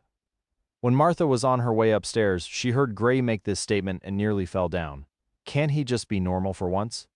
Although she thought of this, she didn't really want that. Gray was her light, and she likes the cheerful him. If he suddenly starts behaving like people usually do, he wouldn't be fun to be with. Gray always makes her laugh, so she enjoys his company a lot. Martha returned after taking a bath. By the time she got down, Gray had already prepared the table. They sat together and started eating. Martha couldn't deny it. Gray was a great cook, but she restrained herself from praising him. "I'm such a great cook," Gray exclaimed after doing the dishes. Martha rolled her eyes when she heard this. "At least let someone praise you first. Gray really is one of a kind, but he is always a great company." "Mom, I have good news for you," Gray said with a mysterious smile. "Oh, what is it?" Martha raised her brow when she heard Gray. "Well, I managed to advance to an orange talent today," Gray said with a proud face. Really, Martha was stunned when she heard this. But quickly, it turned to joy. Gray being able to increase his talent is something unbelievable. But she knew Gray would never lie to her. He probably wouldn't even think of it. He really is scared of her. "Congratulations. That's great news," Martha congratulated him happily. Gray was really happy seeing how his mother was overjoyed for him. His mother truly is his greatest support. Without her, he wouldn't be who he was today. "Mom, I'm aiming for a purple talent before the test," Gray told her his aim. Martha looked at Gray. "Don't put too much pressure on yourself. Having an orange talent is already considered good, especially with that element of yours. Not that she wanted to discourage him, but she knew sometimes it was best to take it easy. "Don't worry, Mom. I'm confident about this. If I can't make it before the test, I'll just make it after it. It's no big deal, Gray assured her. I'm definitely going to make it before the test, Gray declared in his heart. Mince, okay, baby. Remember your health comes first. Don't overwork yourself, Martha said with care.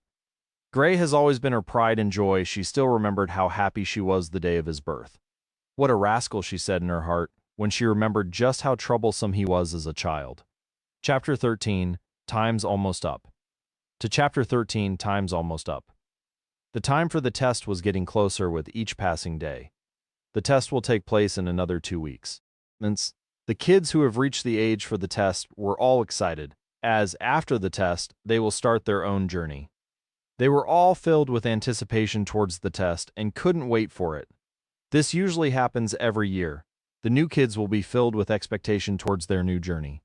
Not all the kids get into the academies, though, since some have low talents. They are picked up by some lower powers in the Empire. Since only a few of the kids with pink talent actually get admitted into the academies. However, the majority of the kids with the orange talent gets into the academies. A lot of lives would change after this test, just like how it happens every other year. The academies are the meeting ground for the young people all over the Empire. Apart from the Emperor's faction, the academies are the next in terms of strength, but they are always below the Empire. They have groomed a lot of powerhouses for the Empire. The academies can virtually be said to be an important part of the Empire. The Emperor's faction can't reach out to every part of the Empire. This is where the academies come in.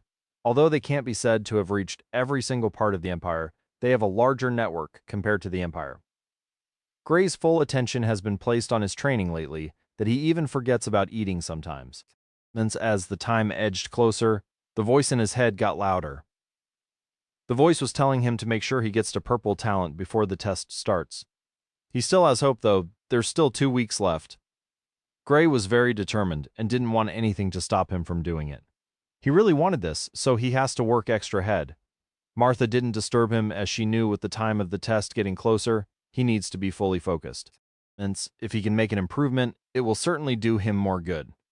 Having a purple talent and an affinity with the lightning element, it would attract a lot of attention from the academies and also the Empire.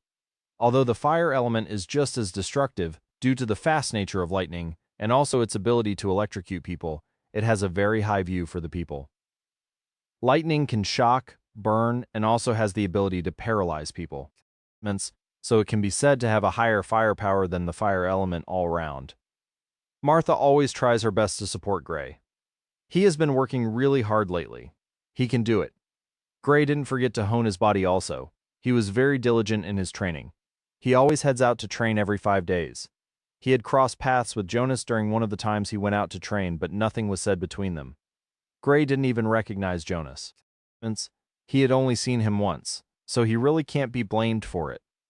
He hadn't made any improvements since the previous time. He knew it would be hard, but he wasn't giving up. Gray has been hoping to see lightning once again. He had a feeling that if he could see it, he would be able to get a deeper understanding of the element. Lightning is something that can only be seen when it is storming. It doesn't always appear when it rains also. And also, the few times it has rained, even when there's lightning, he isn't as lucky as that day. Besides, no one would wish for lightning to strike their house. It was already 3 days left before the day of the test. Gray still hadn't made any progress. He didn't want to give up like this. He would continue until the day of the test. He must try harder. Smith at dinner. Gray asked if Martha knew of a way to attract lightning towards a particular spot, or she knew of a place that attracts lightning to it. Why are you asking this? Martha inquired. I want to see a lightning strike. I feel if I can see it, it will help me in deepening my comprehension towards it. Gray said. Don't you have the chaos space? You can comprehend it there, right? Martha asked. Yes, but due to the uniqueness of the element, it's hard. And I can't feel it in the chaos space, Gray explained. Martha mused for some time. I don't know anywhere for now, but I will ask around. But you will have to promise me you won't even think of getting close if I find a place for you. Martha added her reason. She will never allow him to head there if he doesn't promise he wouldn't get close to it. Gray is very daring, and she knew about this. He truly might get too close to it. Relax, Mom. I won't put my life at risk. I will only take a look from a distance away, Gray reassured. He knew she would definitely know of a place which attracts lightning. If he knows of this place, it would be helpful, well, as long as it storms. Okay, I know how wise you are, Martha said with a sneer. Gray knew she still hasn't believed him, so she continued convincing her. Luckily, Martha loved him a lot and quickly gave in. She told him the place where lightning strikes a lot. Gray was happy after finding out the location. It was said lightning always strike that particular mountaintop whenever it storms. No one knows the reason or cause of it, but it had been happening for long. They have investigated it, but they came back empty-handed. Gray immediately made up his mind. He will go check out the place tomorrow. That way he would know what to do next when it storms. Hopefully it storms before the test. This is my only hope now. I should be able to make it in time. I think Gray wasn't too optimistic about his chances of progressing, though. But he knew he could get a sudden realization and progress immediately, so he hasn't given up hope. Gray went to his room. He entered the chaos space to comprehend more. Although he would be heading out tomorrow, it didn't mean he shouldn't continue his training schedule. Gray has already gotten used to always training before bed. In fact, he can be said to be a maniac with how he trains. The next morning, Gray got up and prepared for his journey. There was only 2 days left before the time of the test. He had to get something from this. Chapter 14, Lightning Mountain. Chapter 14, Lightning Mountain. Gray headed into the forest he usually trains in. Surprisingly, the location was in this forest. His mom told him very few people knew of lightning striking the mountaintop. Only the higher-ups of the city knew of it. The mountain was in a deeper region of the forest. Although he had been to the forest for a long time, he never tried to head deeper into the forest. There were magical beasts in the forest.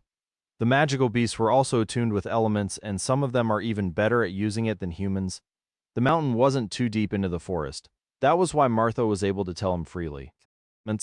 If it was too deep in, she won't be comfortable telling him about the place, as he might be in danger if he encounters a magical beast.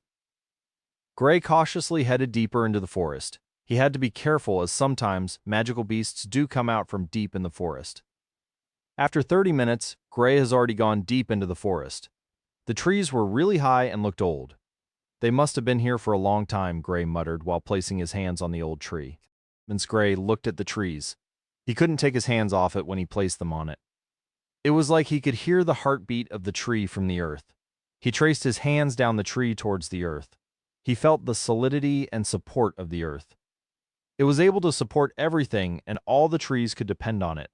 The earth was regarded as the sturdiest element. Gray had a little beat of understanding with the element, and for some time, his heart was breathing in the same rhythm as the earth. What a wonderful feeling. He felt strong at that moment. His eyes glowed with a dark brown color for some time before returning to normal. The earth element truly was resilient and was also the best element in terms of defense. How great would it be if I can awaken the earth element? That would make me almost perfect for now. With great attack and great defense, Gray said with a smile. He was completely aware of the brown glow that flashed through his eyes for some time. Gray really didn't think this short realization would help him awaken the earth element for him. He continued his journey into the deeper parts of the forest. This is the deepest he had gone into the forest since he started coming here. Shortly, a huge mountain appeared in front of him.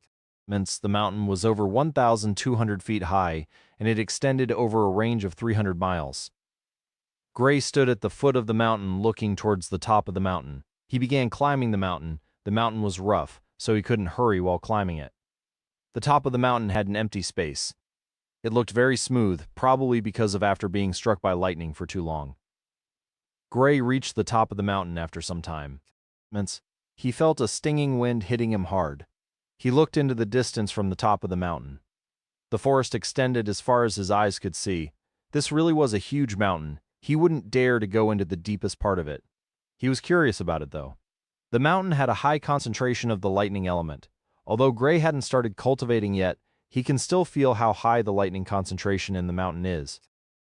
Due to the high concentration of the lightning element in the mountain, Gray was able to feel some sort of closeness to it. This is really a great place. Even without any lightning descending, I can clearly feel the lightning element. This mountain could be regarded as a paradise for all lightning elementalists. The element could even be felt in the air. It was amazing. Gray felt great. If he could stay here frequently, he can increase his comprehension on the element. Gray sat in a meditative state and tried feeling the lightning element in the air. He focused intensely on the element. While Gray was in a meditative state, The lightning element in the air immediately got attracted to him.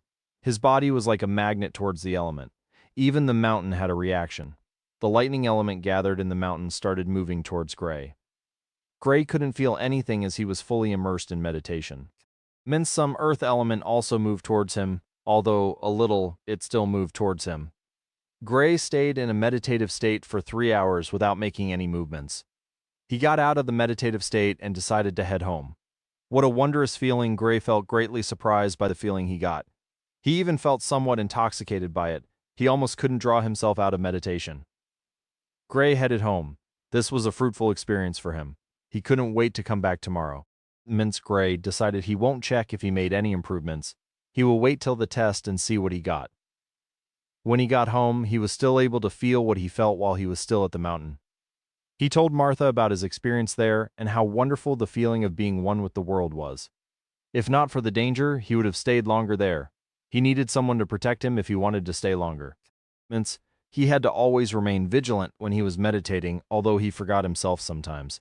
It was his first time, so the feeling took him by surprise. Gray went to bed early. He wanted to go quicker tomorrow so he can comprehend for a longer time. He truly enjoyed the feeling and wanted to feel it again.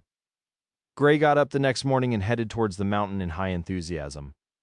This was the last day before the test. He had to make good use of the day. Hence, he meditated for a long time before heading home. Soon, the next day reached. The day for the test had finally reached after waiting for so long. Gray got up early like usual. This is the day it all changes. Chapter 15, Gray appeared. Chapter 15, Gray appeared. The city was filled with activity, since today was the day of the test. All the kids that are 12 years old were all excited. A lot of people attended the test this time. The representatives from the academies were shocked. This was the highest crowd they had ever seen in any of the previous tests. Could it be the number of children participating in this test is greater than the number we usually get for the previous tests? This was the thought going through the mind of each representative. Even the elder in charge of testing was also surprised by the number of crowd. He couldn't hold himself back and asked someone if something else was going on. Excuse me? Is something going on? He asked someone by the side. Do you remember the boy who didn't have an affinity with any element 4 years ago at the test? The stranger asked. Yes, I do. He answered. It was quite easy to remember Gray. Since what happened to Gray was something rarely seen, so a lot of people present that day still remembered him clearly. What does that have to do with what is happening? He asked again. He couldn't see why there would be this much people just because of something that happened 4 years ago.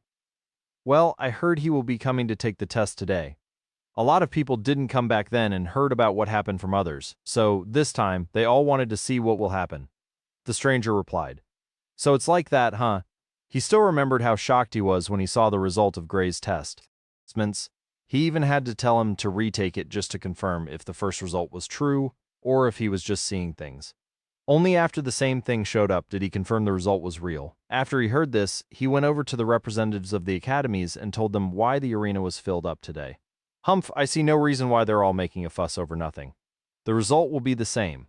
Why would he want to humiliate himself once again? One of the representatives spoke coldly.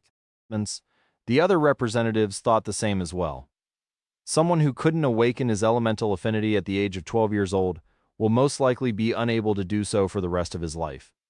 This happens to very few people, and out of every 2,000 people it happens to, only one of them might be able to awaken his elemental affinity later on in his life. This was the reason they didn't have any hopes of Gray being able to awaken his element again. You might be wrong. What if he is a late bloomer? It's not like someone has never done it before, so you shouldn't just count him out just yet. One of the representatives said calmly. Even he knew how hard it is, but that doesn't mean this boy can't create a miracle. Humph, we shall see then, but this boy better not waste our time. Another one of the representatives said. Most of the representatives felt allowing Gray to take the test was a waste of time, but they also knew there was a small possibility that he might truly be able to awaken his element. Who doesn't want to be a witness to something that amazing? People who awaken their elements later than usual are always strong-willed. Not everyone will have the courage to come and retake the test after not being able to awaken their elements the time they were supposed to. Look, it's Jonas, someone suddenly exclaimed with a high-pitched voice. The noisy arena quickly quietened down. They all looked at the same location simultaneously. It truly is Jonas. Wow, look how cool he is. I hope I can also have a purple talent once I take the test also. The arena immediately got noisy, once again. A lot of kids look up to Jonas. They felt since he can have a purple talent, they too can have it. Jonas was like a god in the eyes of the kids. Jonas walked calmly without any changes in his face. He looked calm and confident. He walked towards where the representatives of the academies were seated close to the platform. Even the mayor of the city wouldn't dare to walk towards the representatives so leisurely. These were people from the academies. They were people at a place the mayor can only dream of reaching. Whenever he sees them, he always has to be polite towards them. Jonas walked towards the representative from the Starlight Academy and sat close to him without saying anything. The man didn't utter a word when he saw Jonas and even smiled calmly. Although he felt he lost face when Jonas didn't even bother to acknowledge him, there was nothing he could do. Jonas's status in the academy is higher than his. Jonas can even order him around without any issues. He still remembered when Jonas called him senior respectfully when he came here, but only 4 years later, the difference in both status and attitude was huge. The other representatives looked at Jonas without saying anything. Even though he was a junior, his status was better than theirs. What do you think about what's going on? Will that boy be able to truly awaken his element? Jonas asked while looking around. It is almost impossible, but there has been times when it happened. But his chances aren't high, the man said. Currently, there wasn't any sign of his previous overbearing attitude when he spoke. He was as meek as a sheep. Jonas looked at him. Well, we will see how he fares. Hopefully he won't waste any of our times. Jonas currently spoke with dignified bearing. He had always been with people of high status when he was at the academy or other big cities. His worldview has changed completely. He has learned a lot and can't be said to be the little boy he used to be. I'm not really sure he can awaken it, but there's no harm in allowing him to retake the test. The man said. Soon it was time for the kids to register their names. Gray still haven't arrived yet. The elder started the test without any delay. They couldn't put the test on hold just because of someone. If Gray can come before he is given the second list, then he can also be tested. By the time it was the 8th person, a commotion took place at the side of the arena. It immediately drew the attention of everyone there. He has finally showed up! Gray had appeared. Chapter 16. I was only trying to look mysterious. Chapter 16. I was only trying to look mysterious. Gray walked into the arena calmly. His eyes were like still waters, calm yet enchanting. He walked towards the place where registrations take place. Good day, sir. I would like to register for the test. Gray looked at the man calmly and said, Okay, what's your name and age? The man in charge of registration was quite surprised that someone who had clearly passed the age came to register. Then he quickly remembered what he heard before the test began, about a boy who failed to awaken his element 4 years ago. Gray, I'm 16 years old, Gray replied politely. Okay, you will be the 21st person called up. They're already at the 8th person. If you don't get to the platform within 1 minute after your name is called up, you won't have a chance to take the test this year and will have to wait till next year. He told Gray the rules. I know, sir. Thank you anyway. Gray thanked the man before heading towards the stands in search of Martha. Martha came early, unlike the last time they came together. The last time she had to register Gray before getting a seat. But this time, it was different as Gray is already old enough to do it properly. She knew the arena will be filled today, so she came early and saved a seat for Gray. There was no way she was going to miss this, not for anything in the world. Today, her son was going to be in the limelight, and today will be one of the happiest days of her life. She knew how much this means to her son. He had suffered for so long just for this day. She had been with him all through, so she knew his pain. Whenever he's happy, she's happy. When he's sad, she's also sad. If he gets bullied by anyone, she beats up the person. This was one of the reasons few people troubled him. Gray quickly found her and sat beside her. Everyone were shocked by his calm look. It was like he wasn't even nervous. They thought he would have a serious look on his face. If it were to be them, they would be scared silly. Like, what if I still haven't awakened my element? The representatives fixed their eyes on the youth. His bearing is amazing, the representative from the Lunar Academy said with surprise. The other representatives nodded in approval. This was a big day for Gray, and the pressure on him must be intense. If he couldn't awaken his element, then he will be totally finished. For him to still look so calm even in the presence of this huge crowd who he knew came just to watch him most probably fail, they couldn't help but admire his bearing. Mince Jonas looked at Gray for some time. It was like Gray felt his stare in particular and looked at his direction. They stared at each other for a while before moving their gazes from each other.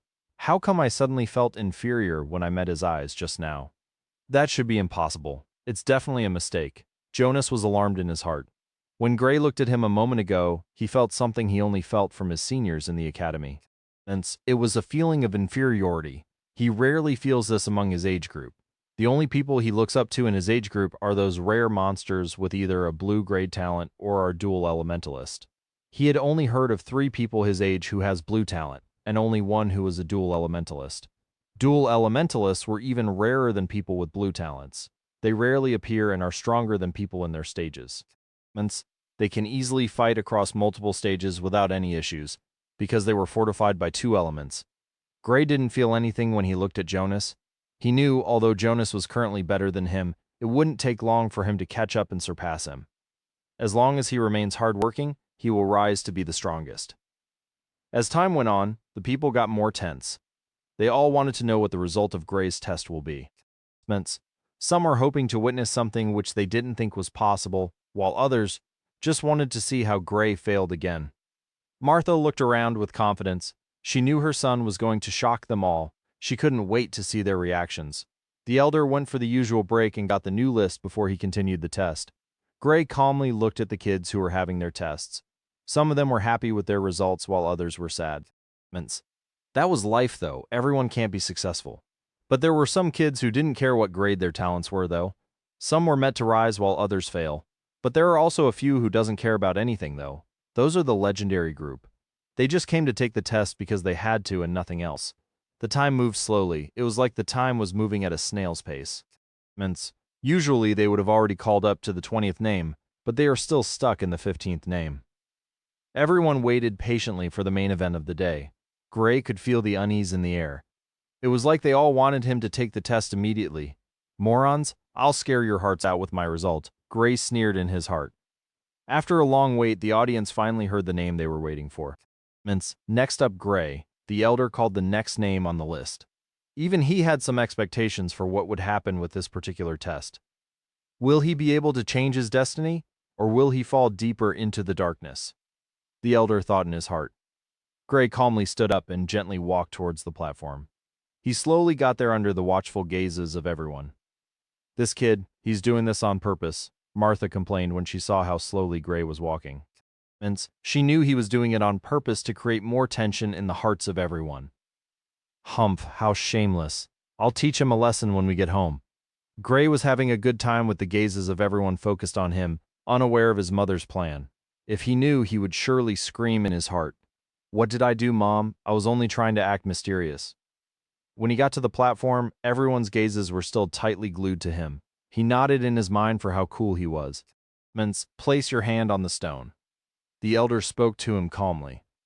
Gray looked at the man, smiled before walking towards the stone confidently. When he placed his hand on the stone, everyone held their breaths and waited for the result. We're out of the top 10 guys.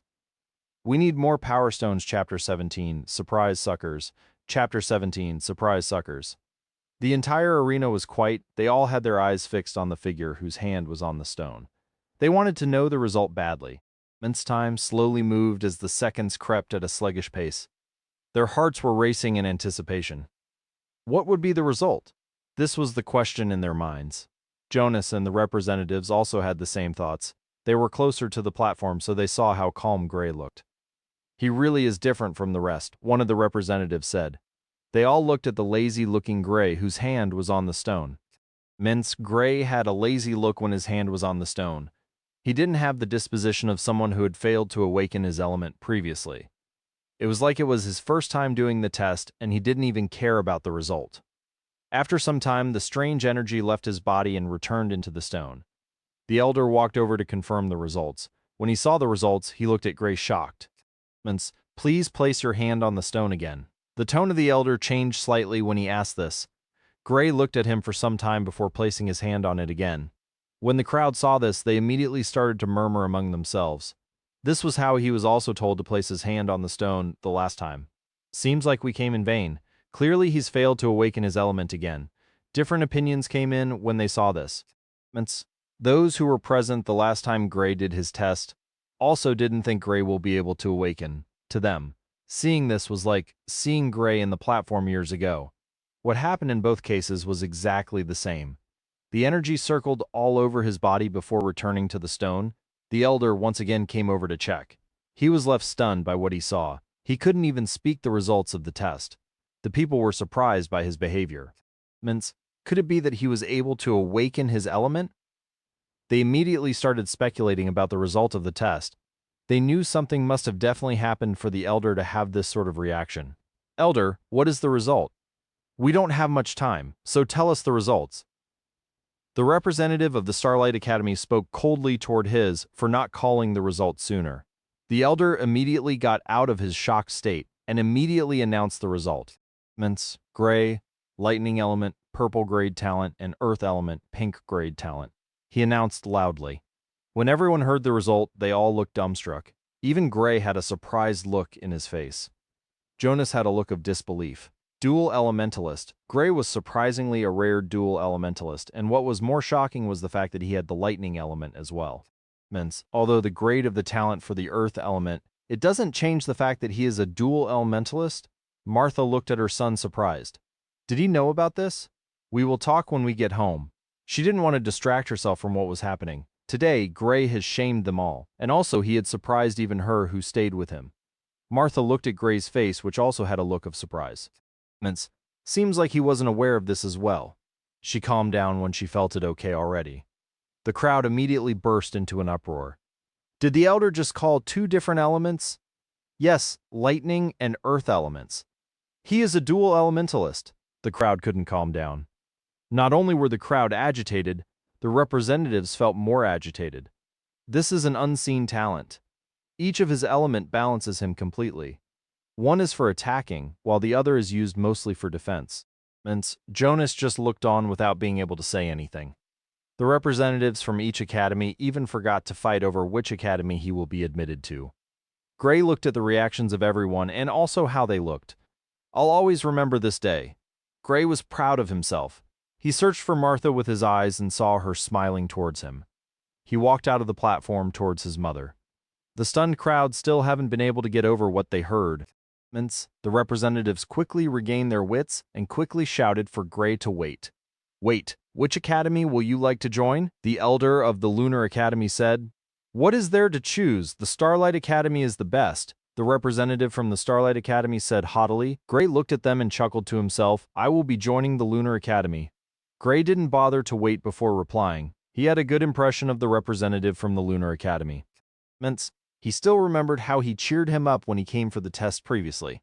Gray left the platform and headed towards where his mother sat. The crowd still haven't been able to get out of the shock from what they witnessed. Derek's face paled when he heard the result.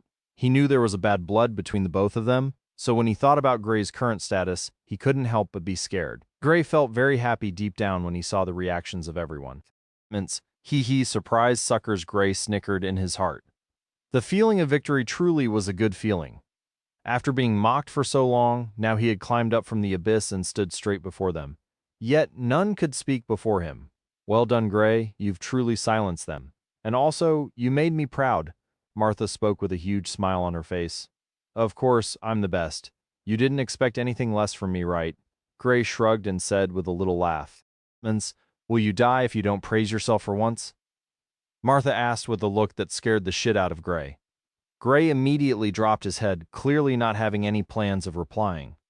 Martha looked at him and shook her head. She could tell no matter what happened. Gray will always be Gray. Chapter 18. Wait, can she read minds? The entire arena stayed quiet for a long time. The representatives forgot to even remind the elder to continue the test. The representative from the Starlight Academy was obviously stunned, not expecting Gray to pick the Lunar Academy instead. He already had the thought of sucking up to Gray while they were still here.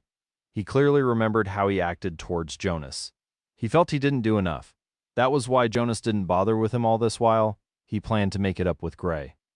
If he could have a good relationship with someone like Gray, it would make life easier for him. The best elders were sent to better and bigger cities. But he was sent here, this little place called Red City. But what he can't deny was the fact that he had witnessed things the other elders haven't. To be able to first witness Gray failing to awaken his element, to seeing him awakening dual elements. It was an unforgettable experience. The elder from the Lunar Academy was struck with joy when he heard Gray's reply and burst into laughter. The other representatives looked at him with envy. They knew he would surely be rewarded by the Academy for bringing such a talent back. Even if this would be the only achievement he had in the sect, it was something worth being proud about. What annoyed the representatives from the other academies was the fact that Gray didn't even think and just chose them outright. He should have at least gave them all a chance before deciding which he wanted to join. Although most of the talents head to the Starlight Academy, at least there had been some who picked them. Jonas looked at everything going on with a complicated look. He remembered how much of a stir he caused when he took his test. But comparing it to Gray's, it wasn't worth talking about. When he chose to join the Starlight Academy, the other representatives only felt sad about losing such a talent. But the reactions they are currently showing towards losing Gray was clearly more than just being sad. He looked at Gray's smiling face and suddenly felt irritated. Humph, what is there to be proud about? I'm already ahead of you in planes. There is no way for you to catch up even if you're a dual elementalist. Jonas has always liked being the center of attention. He enjoyed the looks everyone gave him, but with the emergence of Gray, everything changed.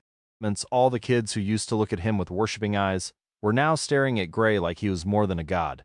Humph, why are you holding up the test? We don't have all day. Jonas immediately snorted and coldly said towards the elder in charge of the test. The elder immediately regained his calm and quickly called out the next name on the list. The kid whose name was called stood still. It was like he totally forgot his name. The crowd still hadn't gotten over what happened, so he couldn't be blamed. The elder shouted the name for the second time before the kid hurried over for his test. The entire arena didn't have any enthusiasm towards the rest of the test. They knew they had already seen the highlight of the test. The test ended with the crowd still stunned. The boy who failed to awaken his element 4 years ago was actually a dual elementalist. It was shocking. No one expected something like this to happen. Everyone who had previously mocked him started feeling scared. They felt like they were standing on fire. What if he wants to get revenge on me? This was what they were all thinking. Some even went over to Gray's house to congratulate him. When Martha saw them, she frowned immediately. She didn't like any of them because they insulted Gray when he hadn't awoken his element. If not for the fact that they were all scared of her, they might have done more than just insulting him. Gray didn't even bother with any of them. Currently, the representative from the Lunar Academy came over to talk to him. It's surprising you were able to awaken your element after not being able to awaken it while you were 12 years old.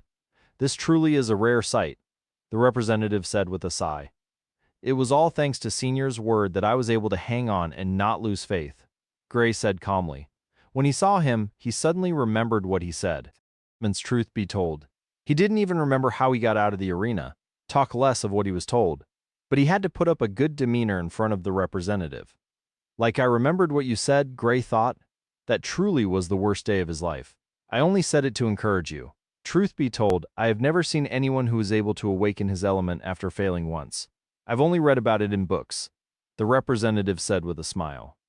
Oh, by the way, my name's Chris. You can call me Elder Brother Chris. Chris told Gray his name. I think I'll stick with Senior, Gray said with a smile. Although Gray was troublesome, he was respectful. His mother taught him this, so no matter if he will one day grow stronger than them or stand at his peak, his elders will always remain his elders. But there have been a few times he was disrespectful towards some older people. Not everyone deserves the respect an elder should be given. And Martha almost got to the point where she wanted to chase all their visitors away. Luckily, they left on their own. If Gray were to be present, he would have clearly seen the fear in the eyes of the leaving visitors. When Gray saw her coming inside, "Mom, are they all gone?" he asked. "Yes, they said they had things to do, hence they left early," Martha replied. Gray looked at her for some time. He clearly didn't believe it. She must have scared them away, Gray thought.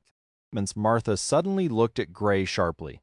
Gray felt a chill run down his spine. From the look, it was like Martha knew what he was thinking. Why is she giving me that look? Did she know what I was thinking? No. Impossible. Gray felt genuinely scared. Chapter 19, Wish You Were Here. Chris looked at the mother and son duo, clearly surprised by the sudden silence after Martha replied to Gray's question. Gray, how come you didn't even get tea for our guest? Martha decided to break the silence. Due to receiving guests, she was unable to personally receive Chris. When she saw Gray didn't even prepare tea for him, she immediately chided him. It's okay, I didn't plan on staying long.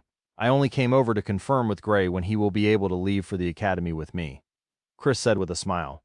Martha looked at Gray when she heard this, clearly indicating the decision was up to him. When Gray saw her look, he knew what she meant. When he wanted to reply, he immediately froze. He was excited about starting cultivation, so he wanted to say they could leave the next day. But when he thought of it, he felt lucky. That was a close call. She would have definitely flipped out if I said I wanted to leave tomorrow. Gray thought while heaving a sigh. Although he said this in his heart, he knew he couldn't leave her so soon. He wanted to spend time with her. When he still hadn't awoken his element, he was totally occupied with training. Now, he would be leaving soon. This meant it will be wrong of him if he didn't spend some time with his lovely mother. I think I'll have to stay a week before leaving, Gray said. When Martha heard this, she felt happy inside. She knew how eager Gray was about cultivating, but he decided to stay a week just for her sake. Okay, I'll come back a week from now. I'll be in the city until then. Chris nodded and prepared to leave. Okay, Gray walked Chris to the door. Take care of yourself. Goodbye for now, Chris advised before heading out. I will, goodbye. Gray waved at him before heading back into the house. When he stepped in, he looked at Martha, who was standing and looking at him lovingly. Why did decide to wait a week before leaving? Martha asked. Although she knew the reason, she still wanted to hear what Gray would say. What's the difference if I start cultivating now or in a week's time? I only took a week off so I can rest after so many days of constant training, Gray said. When Martha heard his reply, her smiling face immediately changed. On seeing the change in her facial expression, Gray burst into laughter. I'm only joking, Mom. I wanted to spend time with the best mother in the world before leaving. If I had left immediately, wouldn't that make me a bad child? Gray continued laughing while stating his real reason to Martha. When Martha heard this, a sweet smile immediately surfaced on her face. Humph, luckily you still think of your mother, of course. I'll miss you a lot when I'm not here. Besides, I won't be able to see a beautiful lady who lights up my life every day, Gray said cheekily. Save your teasing for the young girls of the academy. Martha rolled her eyes when she heard Gray's teasing. She also felt sweet inside. By the way, how come you're a dual elementalist? You didn't tell me you comprehended a new element? Martha asked the question she had wanted to know when she heard the result. Even I didn't know about it until today. I had a little understanding of the earth element when I went over to the Lightning Mountain, but I didn't expect it to actually awaken the element so quickly, Gray said in a tone that clearly showed his surprise. Truly unexpected. Well, it's a good thing for you. Only, I don't think it will be easy for you to comprehend new elements. You were fortunate this time. Let's hope your luck continues, Martha said seriously. Yeah, now I'll have to focus on cultivating and comprehending the elements. It wouldn't be as it used to since I wouldn't be to put all my focus on one of them. Gray shared his thoughts with Martha. Gray spoke with Martha for the rest of the day before deciding it was time to get some rest. Adjustments, Mom. I miss Dad, Gray suddenly said when he was about to leave. It had already been so long, yet his father still haven't returned. Yes, I miss him too, Martha said with a faint voice. When will he return? Gray asked. Gray had been asking this question for a long time now. I don't know, dear, but he promised me he'll return safely. He also told me he might stay for a long time before returning. I initially begged him not to go, but he said it was very important and had to leave. And besides, he's never lied to me. So I know he'll come back to me, Martha said firmly. She knew just how many times she had used this statement to not lose hope. After being gone for so long, she had never once lost hope. Her husband will never lie to her. He will definitely return. Yeah, he will definitely return. It's just, I wish he were here to celebrate with us, Gray said with a smile. He knew bringing up this topic will ruin their celebratory mood, but he just had to bring it up. Martha looked at Gray with a smile. She really does love him a lot. She decided to let him off for his performance during the time he was called up. She suddenly felt lonely when she thought about Gray's upcoming departure. Her husband still haven't returned. Now her son would be leaving soon also. She looked out the window with tears flowing down her cheek like rain. She's always been strong because of Gray. But when she's alone, she clearly feels the pain of her husband not being here. Doing so much has not been easy for her, but she had to stay strong not just for herself but also for her son.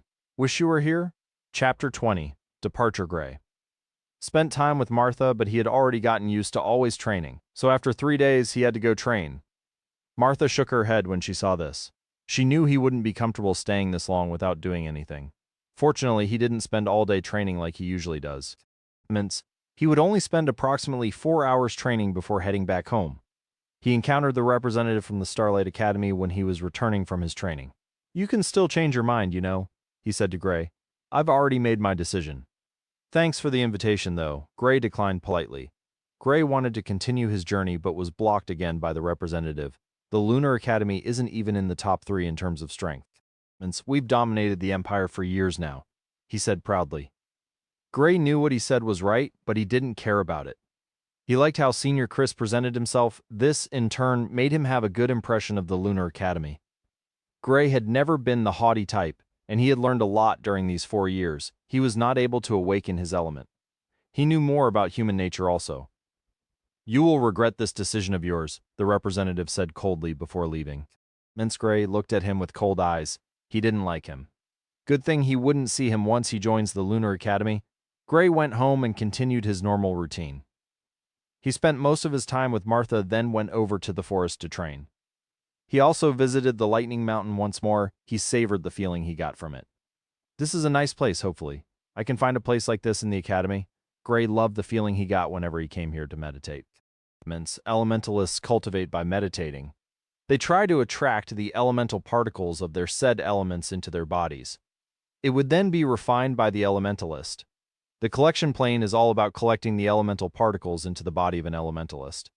After collecting the particles to a certain level, then the fusion stage would begin. Gray heard Jonas had already broken through to the arcane plane. This was the same plane the mayor of Red City was currently in. Gray couldn't wait to start his cultivation journey. Just the thought of it got him excited. Gray prepared himself for his journey, and soon it was only a day before he left. Senior Chris was staying at an inn in the city, so getting to him wouldn't be an issue. Gray was sure he wouldn't even need to search for him. Normally, the representative wouldn't have asked when he wanted to leave. He would have just told him they will be leaving soon. Each representative rarely stays more than 4 days in the city. They didn't like coming here in the first place, so they were always grumpy if they had to stay longer. But due to Gray's talent, he had to stay for a week just so he could fulfill Gray's demands. Although he wasn't sucking up to him, he wasn't trying to offend him either. This was one of the reasons Gray respected him even more. Gray knew if it were to be other representatives, they would have tried to suck up to him. This also made him more curious about the Lunar Academy. If the Academy isn't as the representative presented, then he would be very disappointed. Although he wouldn't have a problem since he was a dual elementalist. He would have a high status anywhere he went. Power was everything, and talented individuals were respected a lot, since they would turn into powerhouses in the future, so long as they do not die early. Finally, the day of his departure finally came. Martha was feeling both sad and happy. She was happy Gray's dream of cultivating was about to be realized, but was sad since she would be left all alone. She suddenly thought of something and quickly made a decision. "Gray, I'll be heading to meet your father," Martha suddenly spoke. "You know where Dad is?" Gray asked in a surprised tone. "Of course. Will he dare leave without even telling me where he wanted to go?" Martha said with a scoff. "Actually, I would have gone with him if not for you. You were the only reason keeping me here. Now, since you're about to go to the academy, I'll be able to go freely without worrying about you," Martha said while caressing Gray's cheek. Gray thought about it and felt it was the right decision. Staying here wouldn't bring her anything. "So, how will I find you?" Gray asked. He wanted to know where they were so in case he wanted to go find them, it would be easy. "Don't worry about us for now. I'll send you a message when I get there. Just focus on your cultivation for now," Martha reassured Gray. She wanted him to focus fully on his cultivation. He has already fallen behind, so he needs to fully focus on his cultivation.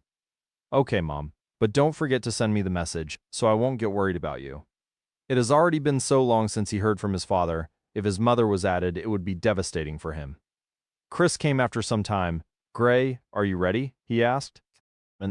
"Yes," Gray replied. "Okay, come with me," Chris replied before going out of the house, heading in the direction of the city gate. Gray hugged Martha before walking out. He stood outside and looked at the house for some time before following in the footsteps of Chris. When they passed through the city gates, Gray suddenly felt nostalgic. he couldn't help but taking another look at the city he had stayed in all his life. Thence, when he looked back, he saw Martha standing not too far from him, with tear-filled eyes. A new phase of his life was about to begin. Chapter 21, Let Me Admire in Peace. Gray followed Chris and headed towards the east. They got close to a forest. Gray looked around with curiosity. He was really excited about their journey. On seeing they were about to head into the forest, Gray couldn't help but ask, "Senior, will we be heading to the academy by foot?" Gray was puzzled. What have I gotten myself into? At least, he should have prepared a carriage to take us there. Chris laughed when he heard Gray's question. "Ha ha ha, of course not. Come with me, I'll show you our ride." Chris motioned for Gray to follow him into the forest. Gray looked at him suspiciously before heading into the forest. They walked for some time before they got to an open field in the forest. Gray was stunned by what he saw. There was a large bird-like creature laying on the grass in the open fields. When Gray got closer and saw the creature up close, he was more astonished. It was a legendary creature. Its head was that of an eagle. It was coated in glossy brown feathers and had dangerous curved beaks. Two tufts of feathers sprang up its head like they were ears. At its shoulders, a pair of powerful, feathered wings could be seen folded at his back. Behind the wings, the feathers faded into tawny fur, and what looked like the body of a lion took over. Its front leg was that of an eagle with razor-sharp talons that could easily rip him apart, while its hind legs were that of a lion with terrifying sharp claws which only the tip could be seen. As Gray got closer to it, the creature raised its head to look at the stranger who was coming close to it. Its black, beady eyes were enchanting. Gray looked at the majestic creature in front of him and was lost for words. This Gray couldn't complete his statement and was stuttering non-stop. Gray had seen magical beasts, so this wasn't his first time seeing one. But this was the legendary beast he had only seen in books. It never crossed his mind he will be able to see one at the start of his cultivation journey. "This is Brown. She will be our ride back home," Chris introduced the creature with a smile. He had expected this reaction, so he wasn't surprised. Every time he went out to carry new students, this was always the best part for him. Whenever he sees the shocked reactions in the faces of the new students, it always makes him laugh. "It's a griffin," Gray exclaimed. Gray's eyes never once left the creature since seeing it for the first time. This was one of the rulers of the sky in terms of aerial speed, and it had terrifying strength. How can Gray not be shocked? He started wondering the identity of this senior who came to this small city. There was no way he will get to ride a griffin here if he were ordinary. Griffins weren't legendary for nothing. First of all, getting the chance to see one was incredibly hard as they were rare beasts. Taming one was even harder. Griffins are proud beasts and would rarely allow themselves to be tamed by humans. Even when caught, it would fight back with all it has. Clearly, the relationship between Brown and Senior Chris isn't ordinary, since he could leave her here without worrying she would escape for so long. Chris walked towards Brown and gently caressed her feathers. Gray just stood at a spot looking at the majestic beast without moving. This truly was unexpected. Now he was also eager to go to the academy. How would the academy look like? He couldn't wait. "Are you going to stand there all day? Come on, let's get going." Chris laughed again on seeing how Gray was still standing stunned. "Is she really going to be the one to take us there?" Gray asked again to be extra sure. Although he knew it was a stupid question, he just had to ask it. "If not her, then who? Do you have any other means of going?" Chris retorted grumpily. I think his brain is already fried from shock, Chris thought inside. Gray dropped his head embarrassedly. "Can't you just reply normally? You have seen the creature for a long time. This is my first time seeing it. Let me admire it in peace," Gray thought grumpily. Gray suddenly felt he made the right choice in choosing the Lunar Academy. Just seeing a legendary beast before he even went to the academy suddenly felt worth it. He could brag with this for a long time. He almost wanted to run back to Martha and tell her he just saw a griffin. When Brown stood up, Gray was once again stunned by its immense size. It stood over 5 meters tall with a length of over 3 meters. It truly was a majestic beast. Gray walked closer to Brown with extreme caution. He was scared of irritating the beasts, else it might just rip him to shred with those terrifying talons it possessed. As Gray stood closer to it, he felt how small he was. Chris just stood at the side looking on. He has always enjoyed this. This was the reason he always came to little cities for the test. This was the 4th time he was coming to Red City for the test. Surprisingly, he witnessed Gray took the test twice. Unlike the other representatives, he can head over to other cities. Maybe it was fate that made him witness the miracle which Gray was. He couldn't describe the feeling, but he knew Gray wouldn't be someone ordinary in his life. He had heard of how Gray suddenly started training in the forest after failing to awaken his element. Not only that, but he also heard how Gray was able to defeat Derek, who was already at the 8th stage of the collection plane, easily. This wasn't something someone ordinary can achieve. He was looking forward to Gray's future accomplishments. "Come on, let's get going. We have a long journey ahead of us," Chris said after allowing Gray fill his eyes with the image of Brown some more. Miss Brown squatted down so they could climb onto her. Gray climbed up easily and looked ahead with great enthusiasm. They were about to head for the academy. After they climbed up and steadied themselves, Chris patted Brown on her back, indicating it was time to leave. Brown took off into the air. Chapter 22, He's Not Bad, But I'm Still Better. 2 days later, Gray and Chris were in a restaurant having a meal. Usually cultivators could go days without eating, but most of them still enjoy the taste of delicious foods, so they eat whenever they can. And some foods are also helpful to cultivators. Gray hasn't started cultivating yet, so he still had to depend on the nourishment of food. Although he could go without eating for a day, he would rather not. Gray was a foodie, he loved food a lot, so him not eating is like a punishment to him. "Senior, how come I am the only one who joined the Lunar Academy from Red City?" Gray asked after taking a big bite of the meat in front of him. He noticed there wasn't any other kid going with him to the academy, and it was quite strange since other academies' representatives get at least 2 kids when they're heading back. "Well, we have a low admission rate," Chris said without even raising his head. Clearly he was also just like Gray, a foodie. And Gray could see how much Chris was enjoying his meal, so he decided to ask after their meal. They had been making stops in different cities during their journey. They would have to stop flying when it was almost dark to get to a city where they would have to sleep at an inn. Gray had already taken note of how much Chris loved eating. They hadn't spoken much during the journey. Whenever they are in the air, Gray always studied his environment and carefully observed their traveling routes. It was a stunning sight while he was in the air. It felt amazing. Surprisingly, Brown can make air shields that would stop the air from hitting them while she is flying at full speed. Brown would have to hide in a forest close to the city whenever they stopped and went into a city. Since, unlike other aerial magical beasts, she was rare.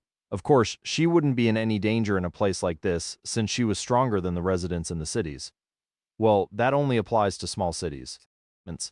But we also have the highest retention rate, meaning we rarely chase out our students for not meeting the required stage during the yearly test. All our students are hardworking, Chris continued. "Oh," was the only reply Gray could give. He knew about the yearly tests the academies give to their students. This was one of the reasons Derek was in the city. "The competition is really tough at the academy. You will know more when you get there, Chris." Refrain from going deep in details of how the academy operates. Gray didn't ask any more questions since he could clearly see Chris wasn't going to tell him anything. After eating, they immediately went to the inn to get some sleep. Since they still had about 2 days' journey ahead of them, they needed to rest properly. 2 days later, Gray looked at the biggest city gate he had ever seen. Gray could see people entering and exiting the city on a large scale. This truly was a large city, unlike Red City where he previously stayed. Lunar Academy was situated 1 kilometer west of the city. Lunar Academy was named after the city. The city was boisterous. Gray curiously looked around. "Senior, why did we come over to the city? Is the academy located in the city?" Gray asked. He knew most academies weren't located in the cities, and were mostly located outside the city. "No, we are heading over to meet a friend of mine. After that, we'll head over to the academy," Chris said while heading in the direction of the city. "Oh, okay," Gray responded while closely following behind him. When they got into the city, they headed straight towards the center of the city. Gray studied the city closely. It was a very busy place and people could be seen walking everywhere. They stopped at the front of a huge manor. Although Gray wasn't a resident of this city, he could tell this was definitely the biggest manor in the city. There were guards at the gate of the manor, but they didn't stop them from going in. Gray calmly walked behind Chris. He couldn't help but click his tongue when he went inside the manor. They walked in and Chris told him to wait for him at the garden close by. Gray sat there taking in the fresh aroma of the garden. What a nice place. The tranquility of the garden calmed Gray's tired mind. He had been restless throughout their journey. but being here was able to calm his heart. He closed his eyes to sink deeper into this peaceful state. Chris walked out after some time with a young boy in tow. The boy was about the same age as Gray. He had refined features and looked quite handsome. When they got to the garden, he looked at the stranger who had his eyes closed like he was in a trance. "Gray, it's time to leave," Chris said loudly. Chris's voice disrupted Gray's reverie. Gray opened his eyes and stared at Chris. He noticed Chris didn't come alone and was with a young boy. Gray stared at him for some time before redirecting his gaze back at Chris. "Okay, senior," he replied with a smile. Staying in the garden for this short time had really helped calm the state of his mind. "Oh, Gray, this is Klaus." Chris introduced the newcomer to Gray. "It's nice meeting you. I'm Gray," Gray said while stretching out his right hand. "I'm Klaus. It's nice meeting you too." Klaus shook his hand with a smile. Gray evaluated Klaus, and Klaus was also doing the same. Klaus had always been proud of his looks, but this was the first time he was totally defeated by someone else in terms of looks. "He's not bad." Gray praised Klaus for his looks in his heart. "But I'm still better." Gray felt it was impossible to see someone as handsome as he was. "Klaus is a student of the academy. Since we were going to the academy, he decided to come along," Chris said calmly. Chris turned after saying this and walked in the direction of the exit. Chapter 23, Lunar Academy. The trio left the city and headed west. Gray already knew they were heading towards the academy, so he just stayed quiet without speaking much. "So where are you from?" Klaus broke the silence. Since they would be walking all the way to the academy, he might as well have a conversation with Gray. If only Chris had allowed them to take a carriage, it would have been better. But he refused when Klaus brought it up. "I'm from Red City. It's a long way from here," Gray replied. "Oh, I've never heard of it." Klaus thought for a while before responding. "It's not a big place, so it's normal you don't know about it." Gray flashed a smile on his face. "How come you came together with Senior Chris? I thought he went out to get new students." Klaus asked with a puzzled expression. He had never seen Chris come back with a kid older than the age of 12 whenever he heads out for the test.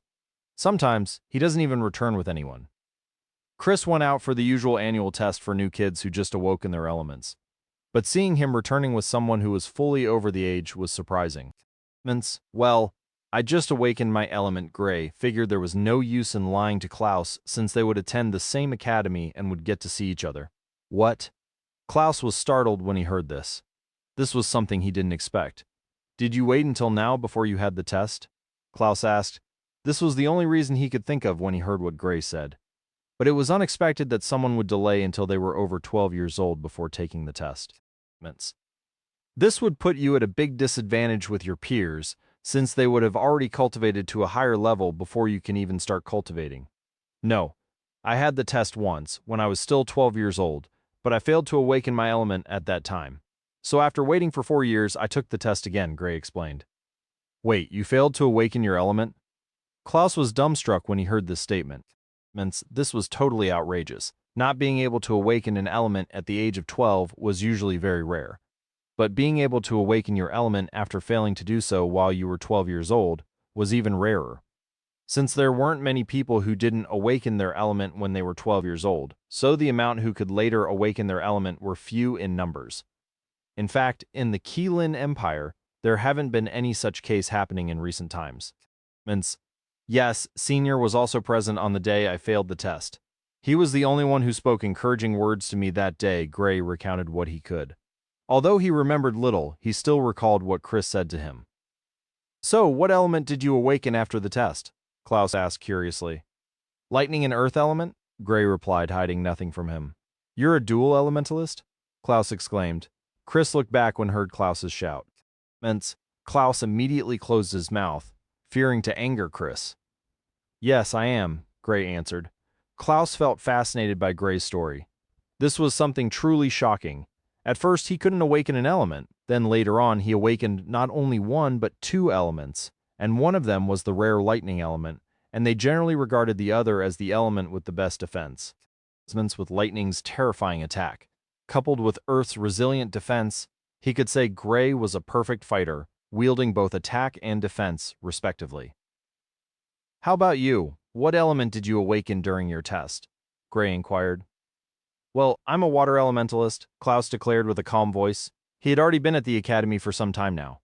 Okay, Gray thought of his mother when he heard Klaus was a water elementalist. He knew she was terrifying. Luckily, she only freezes his legs and doesn't do more whenever he messes up. Gray and Klaus continued talking as they walked closer to the academy. Gray got to find out there were 5 halls in the academy, with each hall representing an element. There was the water hall, the fire hall, the earth hall, the wind hall, and the lightning hall. There were also special classes which took place at the academy. Each hall was further divided into 3 classes for 3 cultivation planes, respectively. Collection plane students are in the first class in their subsequent elemental hall. The fusion plane students are in the second class, while the third class were for the arcane students. Klaus was already in the third class, which was for the arcane plane students. Gray was astonished by how fast they cultivate. He also found out Klaus was a purple-graded talent, just like him for now. How long would it take him to get to the arcane plane? Well, he couldn't wait. Apart from the time Chris looked at Klaus, he didn't interrupt their conversation, not even once during their entire journey. They reached the academy before long, and Gray stood awed by it. Well, if he says the gate of Lunar City was the largest he had seen, then the gate of Lunar Academy was the grandest. The gate erected at over 9 meters high, with a width reaching over 6 meters. The designs on the gates seemed lifelike, and when Gray looked closely, he could see the image of a phoenix at the center of the gate. They headed into the academy grounds. The academy was clearly bigger than Red City. The moment they entered the academy, Chris immediately ditched Gray and only instructed Klaus on what to do before disappearing. Gray glanced at the unreliable Chris without much reactions. Since he already had a good relationship with Klaus, he didn't have any problems with Klaus showing him around. "So where are we headed first?" Gray asked with some enthusiasm. "We're going to get you registered first of all. Then after that, I'll introduce the academy to you." Klaus told Gray his plan. Gray agreed with it. Since he was here, he should register as a student of the academy. Klaus and Gray discussed as they headed in the direction of the registration building. Klaus took Gray to the registration building. When they got there, they noticed about 8 kids were waiting to get their registration done. Klaus told Gray to join the queue since he was here to get his registration done. The kids all looked at Gray with peculiar eyes. Even the instructors who brought them over did the same. When they saw Klaus, they knew Gray being here had something to do with Chris, so they just let him be. Although they were curious about him, they didn't bother with him. When Gray went in to get his registration done, the instructors went over to Klaus to find out who Gray was. "Hey Klaus, who's the fella you brought over? I haven't seen him in the academy before. Did he come with Senior Chris? He's a little too old to register with the new batch, isn't he?" They asked Klaus so many questions that his head immediately started arching. Klaus just looked at them and was speechless. These were instructors of the academy, yet they all act like 12-year-olds. This was what made the academy more interesting. The instructors are very welcome with the students. Although they do have moments when they're strict, they are friendly most of the time. Klaus is still amazed by how almost every single instructor in the academy had odd personalities. Like, how did the academy even find these bunch of weirdos? But he couldn't deny the fact that they were all superb in their fields and were outstanding teachers. "He's Gray. He just took the test this year. This was why he just joined the academy," Klaus replied in a helpless manner. "Is he a moron? Who would wait till they were above 15 years old before they take the test? I must say he's quite handsome. Yeah, I don't think I have seen anyone this handsome before. He definitely is a gem." "I thought you were the most handsome in the academy, Klaus, but this friend of yours is definitely better looking than you." While they were talking, one of the female instructors brought up how handsome Gray looked. If Gray had been present and heard those comments, he would have been like, "You bet I am." He actually took the test while he was 12 years old, but failed to awaken his element. He only awakened his element this year. Klaus told them the reason Gray was just taking the test. "And he's a dual elementalist," Klaus added. It amazed the instructors when they heard Gray's story. From not being able to awaken his element to turning into a dual elementalist, it was truly something else. They've not seen anyone who was unable to awaken his talent before, so they were quite shocked. These cases were rare in the Empire. While they were still discussing how handsome Gray looked, Gray stepped out of the registration office. He curiously looked at the instructors who were having a heated conversation with Klaus. The moment Klaus noticed Gray was already out of the registration office, he immediately went over to him, stopping him from coming any closer before quickly escaping with him. He definitely didn't want Gray to see how weird the instructors of the academy were on his first day. Gray was surprised because of Klaus's reaction, but said nothing. While they were walking, Klaus thought of something and asked, "By the way, where is your living quarter located?" They assigned each student a quarter for staying. Their living quarters occupied the western and southern parts of the academy. The instructors and other academy workers' quarters were located in the northern part of the academy. The eastern part housed the halls used for classes, the library, the registration office, and the mission hall. They assigned me a living quarter at the western part, Gray said, as he fished out the card they gave him at the registration room. He glanced at it and saw the number 413 on it. Klaus looked over at the card. "Oh, you're assigned to quarter 413? You know where it is?" Gray asked when said this. "Yes. My living quarter is also situated in the western part. So, we will see each other more easily," Klaus said with a smile. "Okay," Gray replied. Since they were in the eastern part of the academy, Klaus showed Gray the halls used for classes. Each hall's building was enormous, with only the Lightning Hall being smaller than the rest. Gray found out there were over 800 students in the academy, but the number didn't exceed 900. This surprised him. Academies usually have more than 5,000 students. How come the Lunar Academy had such small number of students? Do you know why the recruitment rate of the academy is low? It's baffling that an academy this big only has 800 plus students. Gray was puzzled by this. "I'm not certain, but from what I know, the academy only recruits students with either purple or blue grade talent," Klaus said after musing for some time. There have been one time they admitted a student whose talent was only orange, but I heard he was a dual elementalist with both elements having orange talent respectively. Klaus continued. Gray was amazed by the requirements to get into the Lunar Academy. "The other academies don't have this requirement also, right?"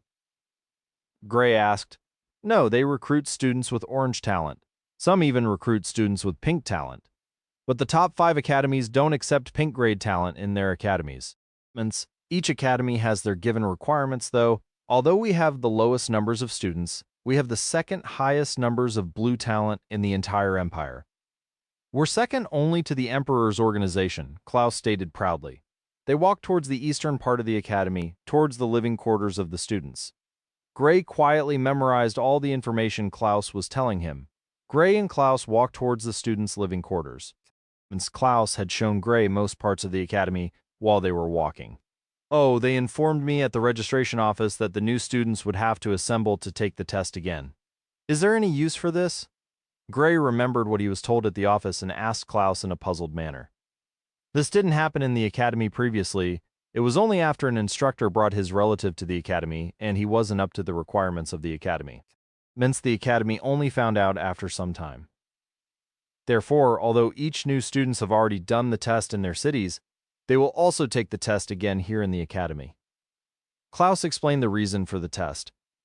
In the living quarters, Gray saw each student had a house in a spacious compound. All the buildings had the same size and style. Each compound was approximately 220 yards in length and width. It was massive for a single student. Each compound had a number tagged at the small gate leading into the compound. They walked until they got to the compound with the number 413 on the gate. Gray fished out the key given to him at the registration office and opened the gate. When they went into the house, it was dusty and cobwebs could be seen everywhere. There were chairs, and when Gray went into the room, he also found a bed well placed at the side of the room. It was decent for a student. After Gray completely checked out the house, he asked Klaus where his house was located.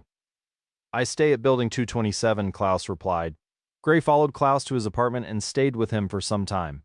He left quickly since he would have to clean up. Due to the space before each compound, the environment was quiet. He noticed the academy didn't give any special treatments to the students, and each house contained the same things. The students can decide to decorate it after they start living in them. He thought students would have to stay in the same building, but since the students in the Lunar Academy aren't much, they could live alone in each building. Gray worked almost all through the day and didn't step out once. By the time he was done cleaning, it was already night. He was totally exhausted and immediately fell asleep. The next morning, Gray woke up early as he usually does and washed up before heading towards where the new students were to take the test. Klaus already showed him the place and he had a good memory, so he quickly found the hall. When he got there, he saw 20 kids were already there. They had to wait outside the hall. More students appeared before the instructors came out of the hall. Gray counted and found out they were only 46 new students. How can such a big academy have this small amount of new students, Gray thought, stupefied by the academy's selection. At least they should have gotten up to 200 students.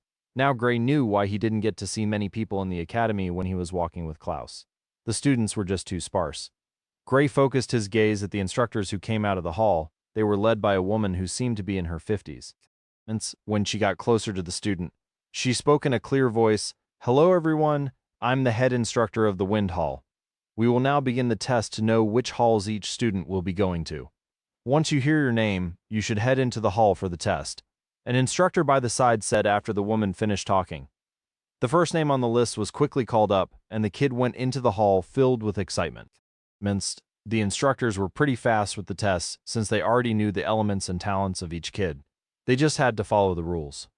Soon it got to Gray's turn. When he stepped in, all the instructors looked at him with interest. They've heard of how he could not awaken an element when he was 12 years old, and could only do so when he got to 16 years of age. They felt he was pretty lucky since he could awaken his element even after failing to do so initially. Since you all haven't officially started cultivating yet, you won't really need to go to classes.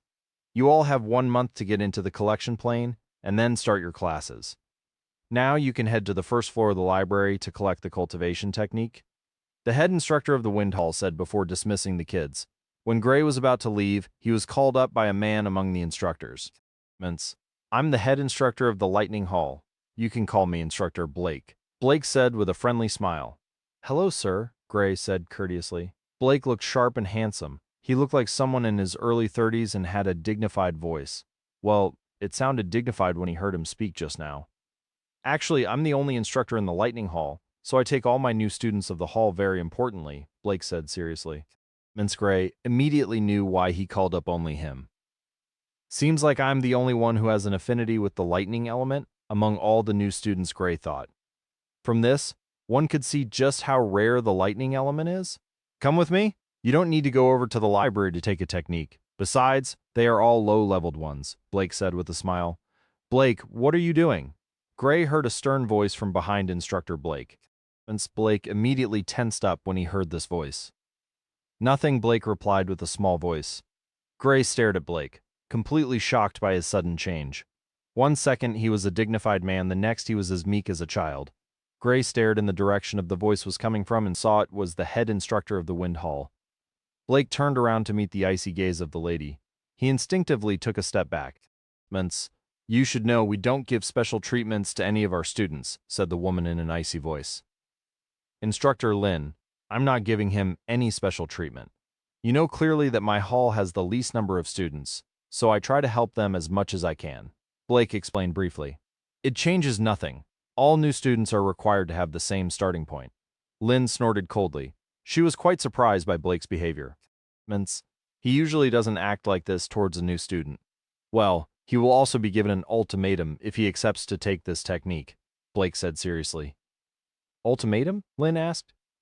Gray raised his brow when he heard this. He didn't want any special treatment from the academy.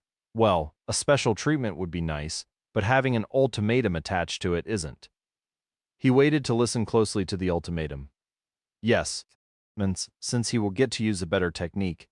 The time required for him to break through is shorter also," replied Blake.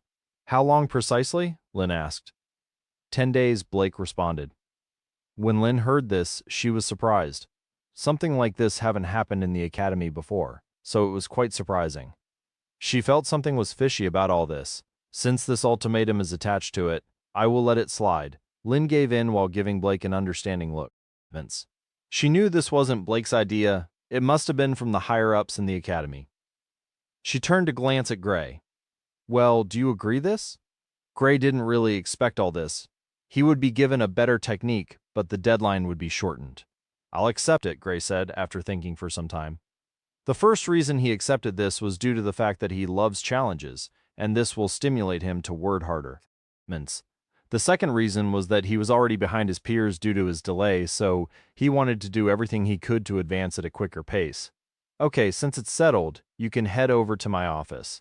I will be there shortly," Blake stated, clearly approving of Gray's decision to accept this challenge. Gray asked Blake for directions to his office before leaving. After Gray left, Lin looked at Blake. "I know this wasn't your idea. Although you have the lowest number of students, you have never given any of them such treatments. I received this letter yesterday. It was from Chris. Blake handed a letter over to her.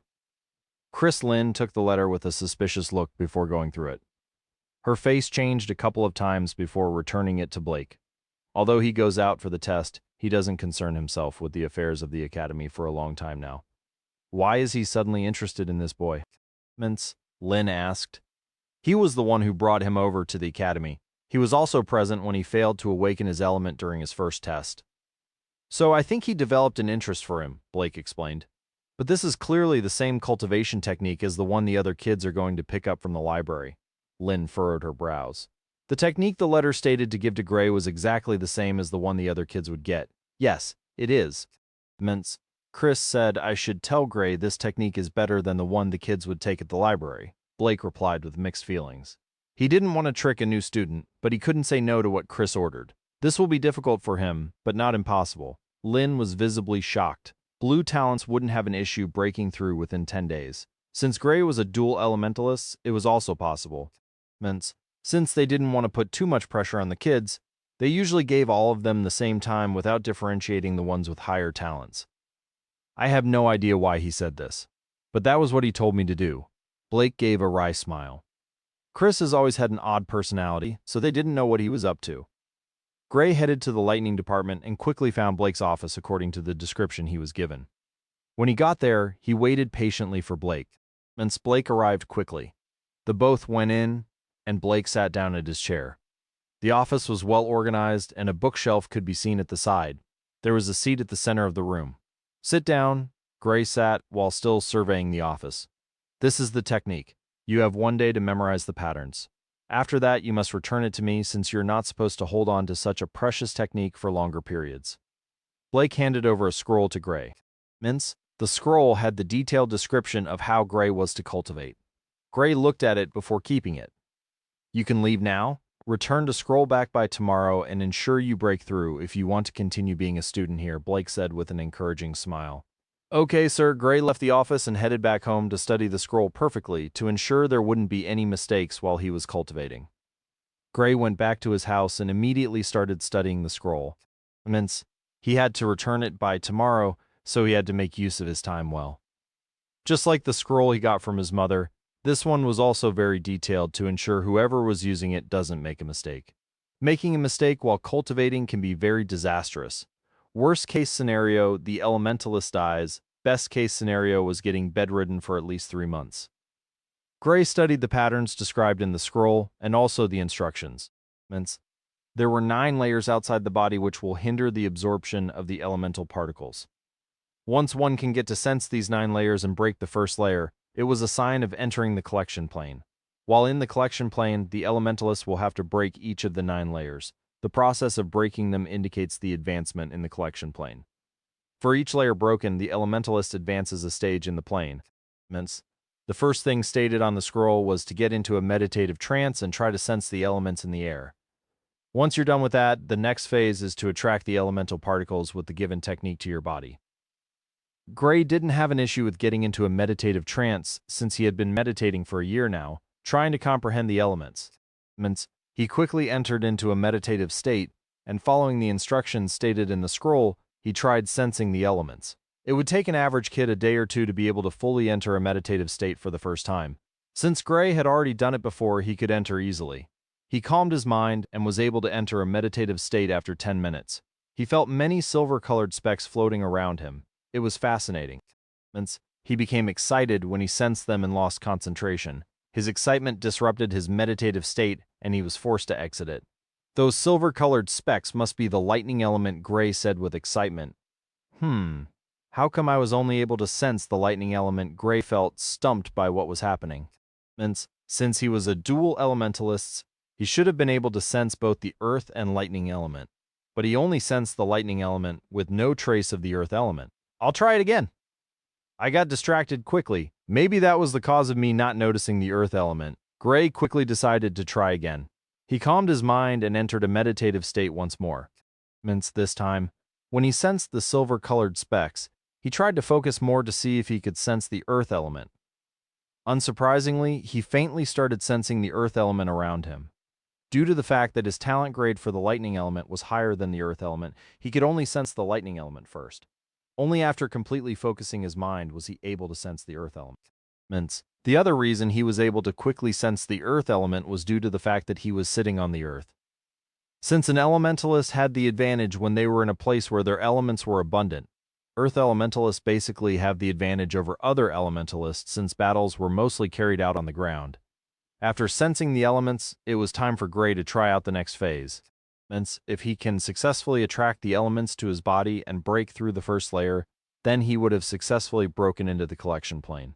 He followed the instructions, but there was no result. Although the time given to him by the academy was shorter than the one given to the rest of the children, he felt since he was given a better technique, he wouldn't have a problem in entering the collection plane within these 10 days.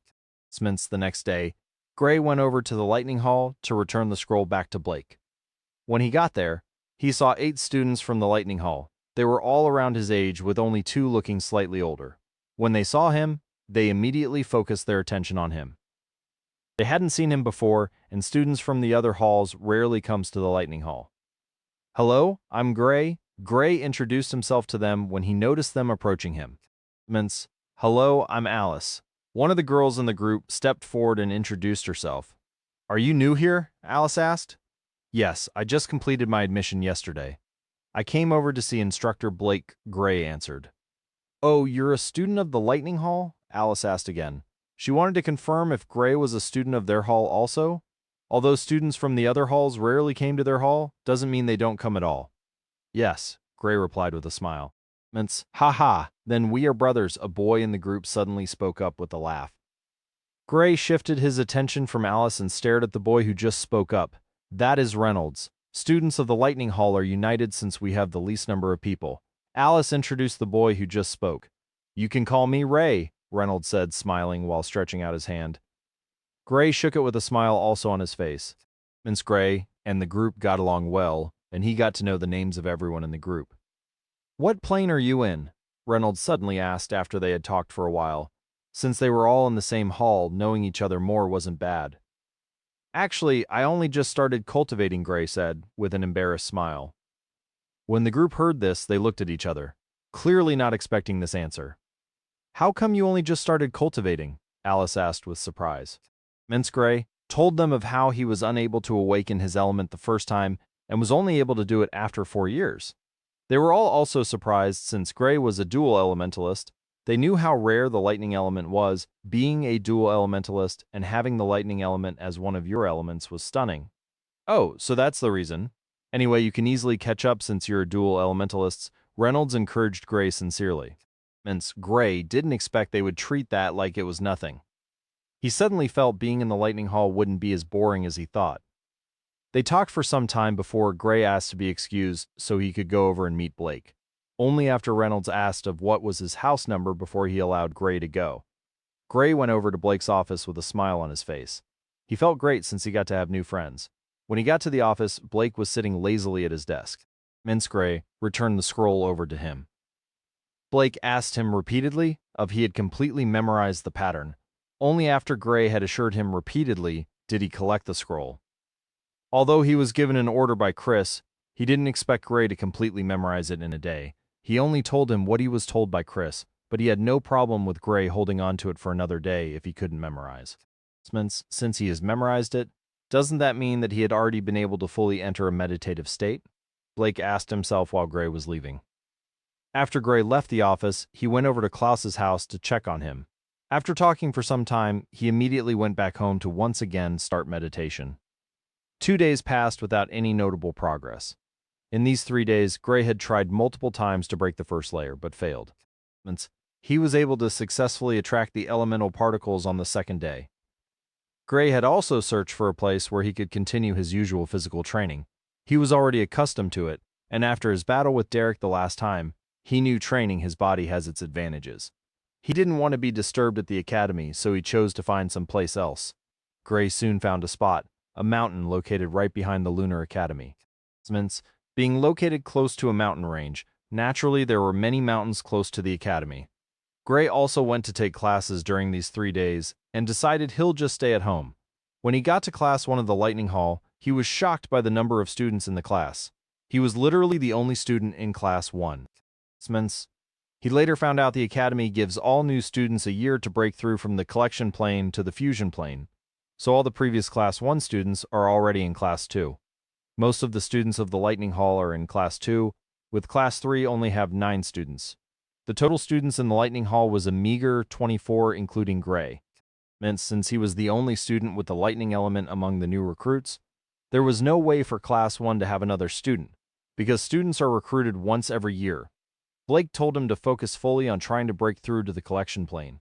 For now, there isn't anything important to teach him, so Gray just focused fully on his training. Gray had only 7 days left to break through. He didn't put pressure on himself since he was already very close to doing it. He felt it wouldn't take him up to the said 10 days before he breaks through to the first stage of the collection plane. On the 7th day, when Gray was meditating, he heard a puncturing sound. That was the sound made when someone breaks through a layer. He had finally broken through to the first stage of the collection plane. After breaking through, he felt his body strengthening under the influence of the elements which were rushing into his body. Although little, it still caused a little change for him. He felt stronger than before and also much lighter. What a great feeling, Gray said with delight. The feeling of breaking through was new to him. He felt great pleasure from it. His body was greedily sucking in the elements and improving his physique with each passing second. Gray calmed his mind and continued his meditation. He had already broken through to the collection plane, so he felt totally relieved. The next morning, he went to the mountain as usual for his physical training. He noticed his strength, speed, stamina, senses have all increased. Although by a little, since he trains every day, he was able to notice it. Gray didn't stop his meditation after breaking through to the collection plane. He knew this was only just the beginning, and he needed to work hard if he wants to have any hopes of catching up with his peers. The strong became strong one step at a time, and through achieving many accomplishments. Gray was able to break through another layer before the 10th day. His speed could be said to be terrifying, as it would take a new elementalist at least 2 months to go through from the first layer to the second, given they had purple talent. Even those with blue talents would take at least a month and a half to achieve this feat. Only the most exceptional ones do it within a month. Blake's office. Today is the last day. Do you think he can do it? Lynn asked thoughtfully. I don't know, but I told him to report to me today no matter the outcome of his training, Blake replied. He hadn't seen Gray since he told him to focus fully on his cultivation. He wasn't confident in Gray breaking through within these 10 days. If he had been given 20 days, then he would have been certain he would. But 10 days, it was just too short for him. I can't believe you actually played such a trick on a new student. A soft voice filled with amusement rang in the office. Blake looked at where the voice came from with a long face. The speaker was one of the instructors of the water hall. She looked like she was still in her early 20s. Delia, I've already told you it wasn't my idea. I'm not that free to play tricks on kids. Blake immediately rebutted. Both immediately started bickering at each other. Lynn and the other instructors present looked at them feeling a headache coming. Whenever both of them were present in the same place, they would always bicker at each other like kids. Enough, you two. One more word from you and I'll send you out. Delia Lynn immediately stepped in. She knew there would be no end to it if they didn't stop it. Delia was the only instructor present who wasn't a head instructor. What is she even doing here? Blake asked in displeasure. She heard about it and was also curious to see if Gray would succeed. She begged to follow, and I couldn't say no. The head instructor of the water hall shrugged while answering. If Gray could successfully break through to the first stage of the collection plane within 10 days, it would be the fastest of any student in the history of the academy. This was the reason the head instructors were all present. Only one student had been able to successfully break through to the collection plane in 10 days, and that student was precisely Delia. She had a blue talent and was a freak in cultivation. Although she was still very young, she had already caught up with most of the instructors who taught her while she was still a student. Gray walked towards the hall while humming a little tune to himself. He was in a great mood after breaking through to the second stage of the collection plane the previous night. This technique is truly great. It only took me 10 days to break through 2 layers. Gray couldn't help but praise the technique in his heart. He felt grateful to Chris for giving him this special treatment. Knock, knock. Gray lightly knocked at the door. Enter. Blake's voice could be heard from the office. Gray opened the door of the office and went in. He was startled when he walked in. He realized Blake wasn't alone in the office. The only person he recognized was Lynn. "Oh, sorry, I didn't know you were busy." Gray apologized and turned around, quickly heading outside the office. He closed the door after going out without even waiting for a response. Blake and the other instructors were dumbstruck, never expecting something like this to happen. After Gray closed the door, he was about to leave when he heard a roar coming from the office. "Gray, where the hell are you going? Get back here now." Blake's voice thundered from the office.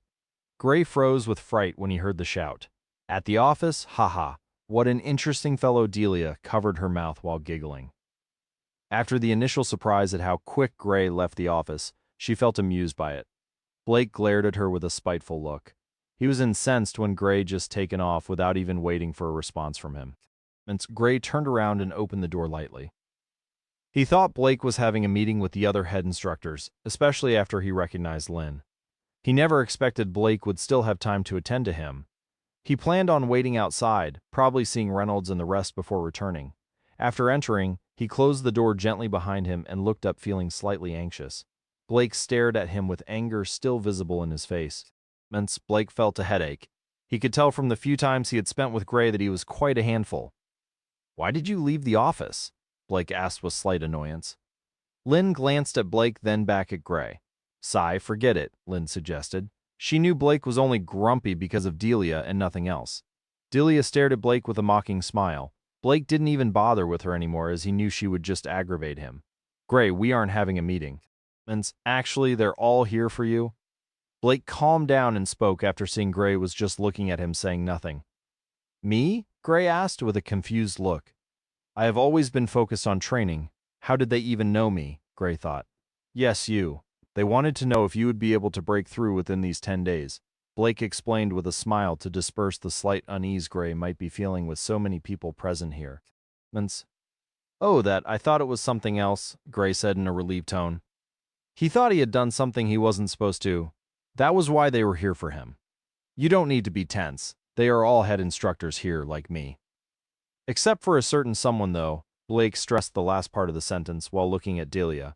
He had the "she's the one I'm talking about" look when he was staring at her. Delia snorted coldly when she heard what Blake said and the look he was giving her. "Humph, if not for the fact you're still stronger than me, I'd have beaten you up for a long time now." She thought inside. Gray followed his eyes and saw the stunningly beautiful Delia. Gray greeted them with a smile, trying to look the best he could. Delia looked at him, seemingly surprised by how handsome he was. The initial time Gray entered the office, she didn't get a chance to see him clearly. It meant she was not the only one sizing him up. The other instructors who were just seeing him for the first time also did the same. Gray also sized them up. He was most curious about Delia, though, since she was too young to be an instructor from his point of view. He saw the always serious-looking Lynn, a well-refined man with brown hair, the beautiful Delia who was flowing with the spirit of youth, a middle-aged lady with blue hair, and a man who had a masculine body with rough-looking black hair. The rough-looking one is definitely the head instructor of the Earth Hall, Gray thought when he saw the man. When Blake saw how they were all sizing each other up, he introduced each of the instructors to Gray. When Blake introduced the head instructor of the Earth Hall, Gray was surprised by the one Blake was pointing at. Maybe he made a mistake. This was what rang in Gray's mind. "You're also an Earth Elementalist? Very good. You should try visiting the Earth Hall. Although your talent for the Earth element isn't as high as it is for the Lightning element, the Earth element is very formidable." The head instructor of the Earth Hall, Michael said, "I will surely do. Since I was focused entirely on cultivation, I haven't had time." Gray replied gently. He was surprised the one who spoke to him wasn't the rough-looking man. Rather, it was the refined-looking man. The head instructor of the Earth Hall had brown hair which was starting to gray, with a well-chiseled face and amber eyes which glittered with youthful mischief. Gray was surprised by Michael's appearance. He thought all Earth Elementalists were crude-looking. He didn't expect the refined-looking man to actually be the head instructor of the Earth Hall. He even looked better than Blake, although older. Michael saw Gray's weird look and laughed. "What, you expected me to look crude?" Gray smiled awkwardly. "Sorry, it's just the few Earth Elementalists I've seen were all crude-looking." The instructors all laughed when they heard this. Michael has already gotten used to getting this reaction from people the first time to know he was an Earth Elementalist. Due to the rough nature of the Earth element, most Earth Elementalists looked crude. The elements usually reflects on the Elementalist, so it is not surprising most Earth Elementalist looks crude. Most wind elementalists looked nimble, while fire elementalists almost always has a fiery personality. Okay, now back to the reason we are all gathered today, Blake said solemnly after the bout of laughter. The office once again went calm, with everyone focusing their gazes intently at Gray. Gray walked closer to Blake with a calm expression. He knew he didn't have anything to worry about, so he wasn't worried. So, were you able to break through to the collection plane? Blake asked with little hope, although still slightly expectant. Being just at the collection plane, the elements won't be fully active in the body of the elementalists. So although everyone present was already in a high plane, they wouldn't know without inspecting personally. Gray smiled and said, yes. When they all heard his answer, they were all astounded. They never thought he would have been able to do it. I was also able to break through another layer, Gray added unhurriedly. The instructors were all visibly surprised when they heard his first reply. But on hearing the second part of his words, they were stupefied. How's this possible? This was the only word resounding through their minds. Gray, this is not a joke. Are you certain of what you just said? Blake had to be sure. He thought Gray was saying this without any seriousness. Of course, Gray affirmed. He didn't know why they took it this way. You were the one who asked me. Why would I be joking with you? Gray thought, feeling wronged. Give me your hand. Blake stretched out his hand. Gray placed his hand on the outstretched hand of Blake. When his hand was placed on Blake's palm, he felt a mysterious energy going into his body. It was a strange feeling, as this was something he had never felt before. This must be what they call spiritual energy, Gray thought, while feeling expectant. He thought of how it would feel like when he would also be able to use spiritual energy. After some time, Blake's expression changed drastically. Impossible, this, he stuttered with a voice filled with surprise. The other instructors looked at him with interest. Gray was also surprised by the sudden outburst from Blake. What is it? Lynn asked. She had never seen Blake like this before. Her curiosity was seriously piqued by it. Check it out yourself, Blake said as he passed Gray's hand over to her. She held Gray's hands and, just like Blake, sent her spiritual consciousness into his body. After thoroughly checking, she was also shocked by the findings. Although her reaction was not as excessive as Blake's reaction. You truly are a very lucky boy. Lynn looked at Gray with glittering eyes. Seeing the look from both Blake and Lynn, Gray was beginning to get curious about what was going on in his body. Not just him, but the other instructors were also getting curious. What is going on? Delia couldn't hold it back anymore and asked. She saw how Blake and Lynn acted. She got curious and wanted to know what happened. He has a unique physique, Blake replied in a bland voice. Delia pouted when she heard how Blake replied her. When Blake saw her pouting, he was stunned and couldn't take his eyes off her. When Delia saw how Blake was staring at her intently, she quickly dropped her head down to avoid his gaze. Her lips curled upwards with her face blooming with a radiant smile. Lynn cleared her throat to try to bring Blake back from his trance. When Blake's mind was clear, he felt awkward realizing he was staring at Delia shamelessly. He thickened his skin and acted like nothing happened before explaining. Well, it can't be referred to as a unique physique per se. But for some unknown reasons, his body has a high concentration of both lightning and earth elemental essence in it. Everyone in the office were surprised when they first heard Blake say the word unique physique, including Gray. Although Blake later clarified it wasn't a unique physique, rather it was a huge concentration of elemental essence, it was nevertheless a shocking thing to hear. For someone who just started cultivating, having a huge concentration of elemental essence was unheard of. Now, they all understood what Lynn meant when she said he was very lucky, except for Gray. He still didn't understand what having such a high concentration of elemental essence. He threw a questioning gaze at Blake, clearly wanting him to explain further. This simply means for the time being, your cultivation speed would be terrifyingly fast. We don't know when it will be used up, but from the amount you have, it should be able to get you to the arcane plane without any issues. And you'll also advance very fast, Lynn explained to Gray to clear up his doubts. Gray's mood turned sour when he heard this, and here I was thinking I had hit the jackpot by having a unique physique. Who knew this was a miracle with an expiring date? He complained grudgingly, but he couldn't hide the fact that he was also excited by the news. With this, he wouldn't have an issue with closing up the gap with his peers. Although not everyone his age is at the arcane plane, those with purple or blue talent were already in the arcane plane, except for the ones who weren't hardworking. Well, with this, you wouldn't be far behind your peers, and you might have hope in participating in the yearly tournament at the academy. Blake said with a smile. He had already gotten over the initial shock, and with what happened when he lost himself looking at Delia, he wanted to talk as much as possible, hoping to take everyone's mind of it. "What's the tournament all about?" Gray inquired. "Students from each hall will get together and have a little combat with each other to determine how far they had grown. This is done every year, although not compulsory," Blake calmly explained. The academy always has an end-of-year tournament to see who the best student is for each class, although not all students participate. When Gray heard the tournament was not mandatory and he could skip it, he was glad since he didn't have any interest in battling and currently wanted to fully focus on increasing his plane. He planned on going into the forest to train with magical beasts when he got to the arcane plane. Only after reaching the arcane plane before the academy would allow any of the students to go out to train.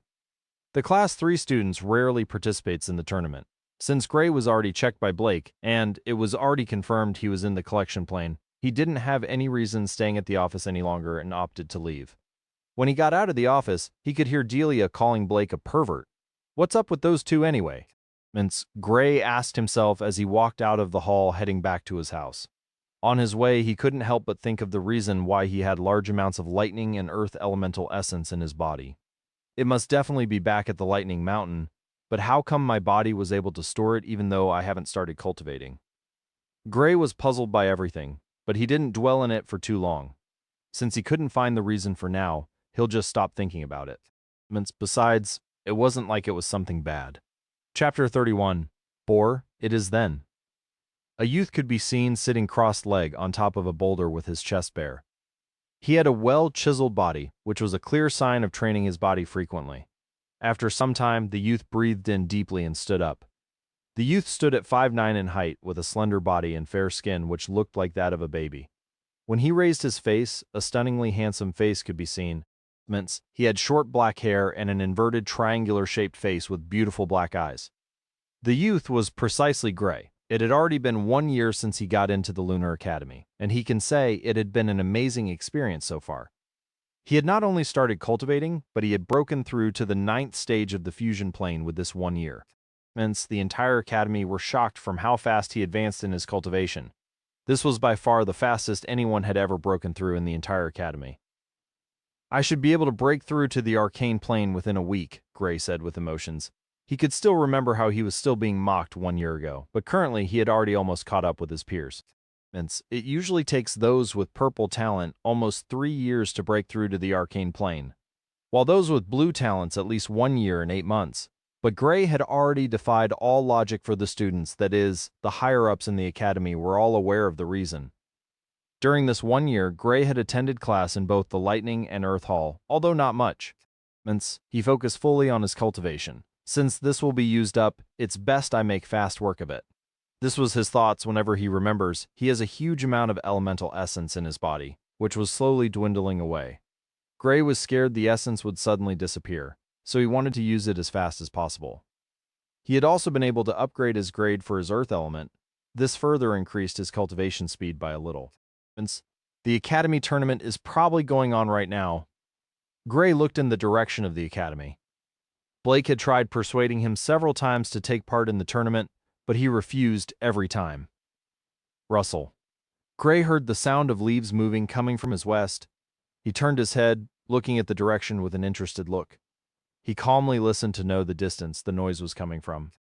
After confirming where the noise came from, he walked towards the direction with caution.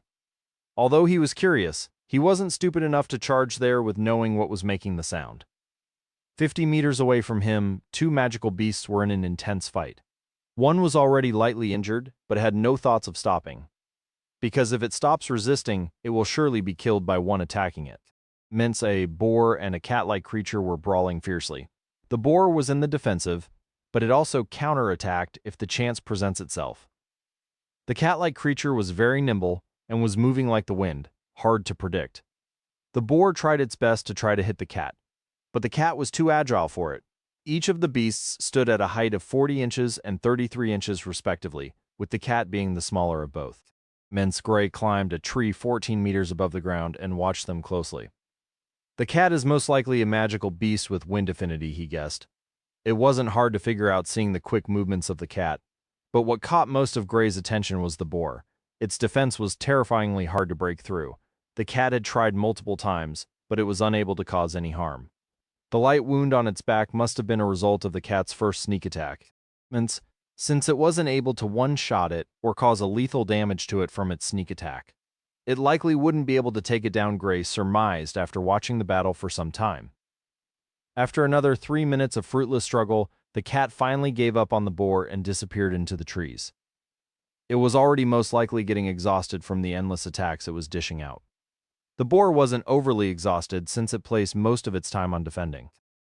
Boar it is then, Gray said with a smile. Since he saw the boar, the only he thought about was cooking it. He had even planned on stealing the kill if the cat was able to defeat the boar who knew it was so weak. Gray had already turned into a master hunter during his 1 year here. He hunts frequently here, although the beasts here aren't too strong, with most of them being at the collection plane and few being at the fusion plane. Gray speculated the boar broke through to the fusion plane recently. He could already smell the sweet aroma of the meat. He almost started salivating just staring at the boar. After seeing it was all alone, the boar lowered its guard. This was the best time for Gray to make his sneak attack. The boar wouldn't expect to be sneak attacked by someone after just fending off the cat. Gray silently edged closer to the boar without it realizing. Because of training his body to a high degree, he had perfect control over it. He took out a stone-carved knife, which he made for himself. Stupid rules, Gray cursed in his mind. He had asked for a knife from Blake, but he was rejected. Blake said all students below the arcane plane are not allowed to wield weapons in the academy.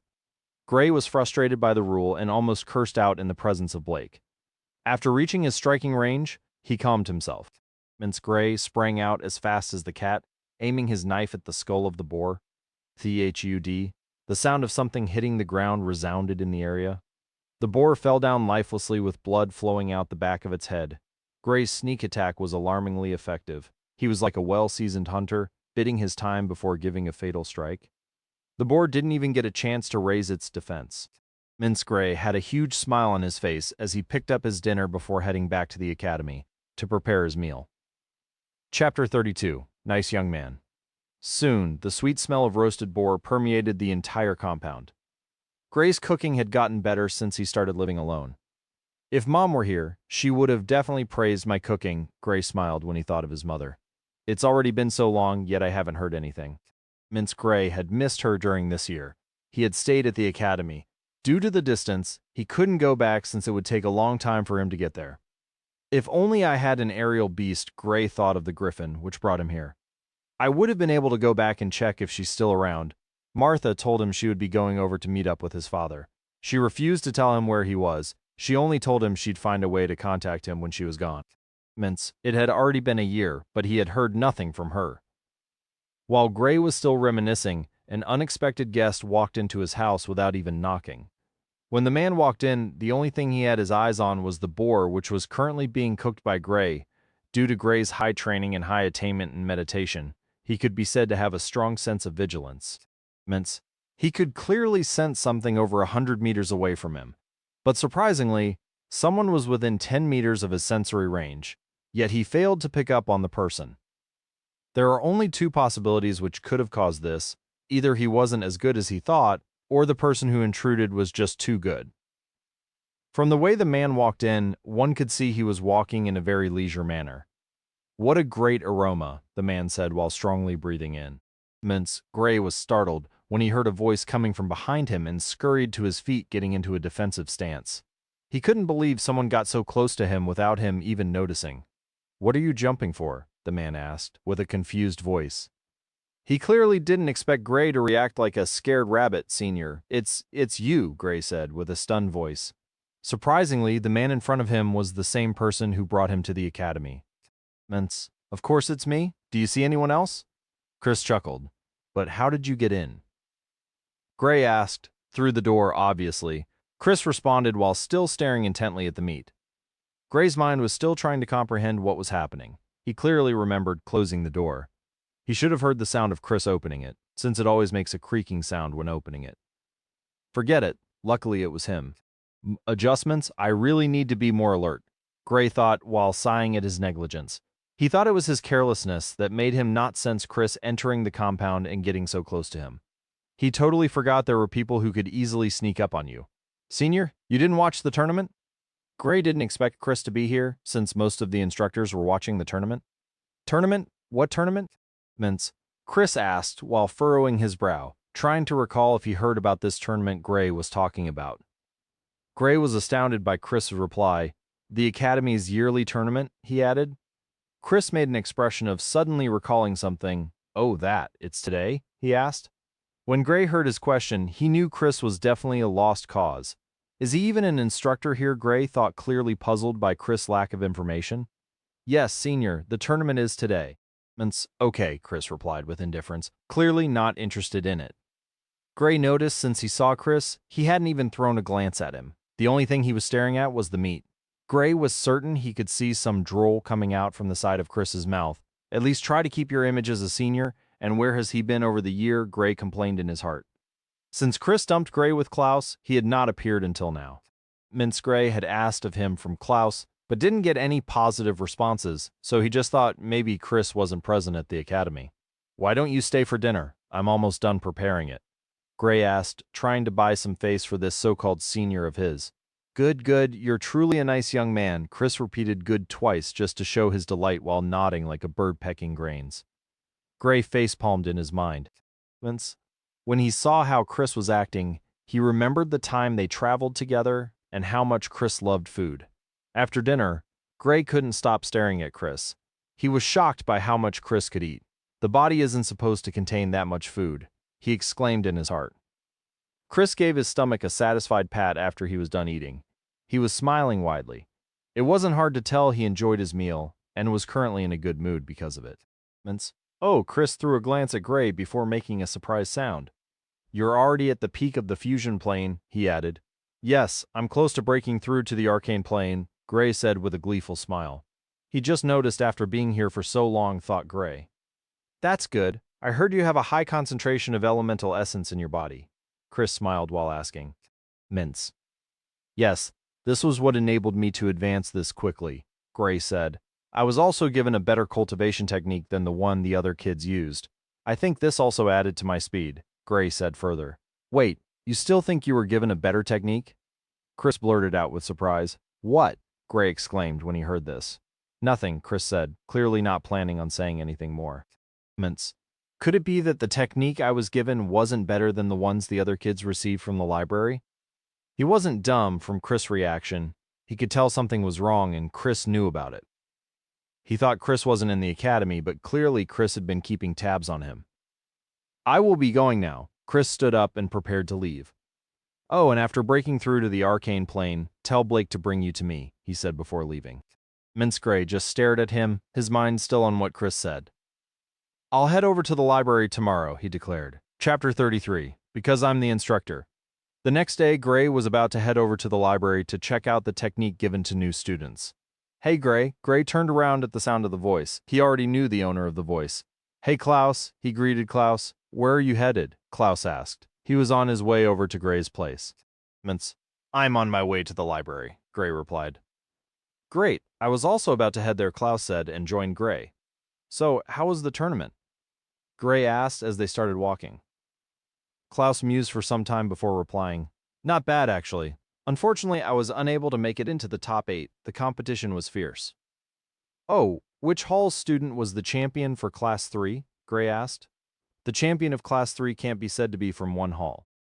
She is a dual elementalist with blue and orange grade for each element, Klaus said with an expression which showed he was still thinking about the events that played out yesterday. She? Gray was surprised. He didn't think the champion of Class 3 would be a girl. Yes, the champion is a girl. You should have heard of her. She's also a student of the Lightning Hall, Klaus said, while looking at Gray. You mean Alice? Gray raised a brow.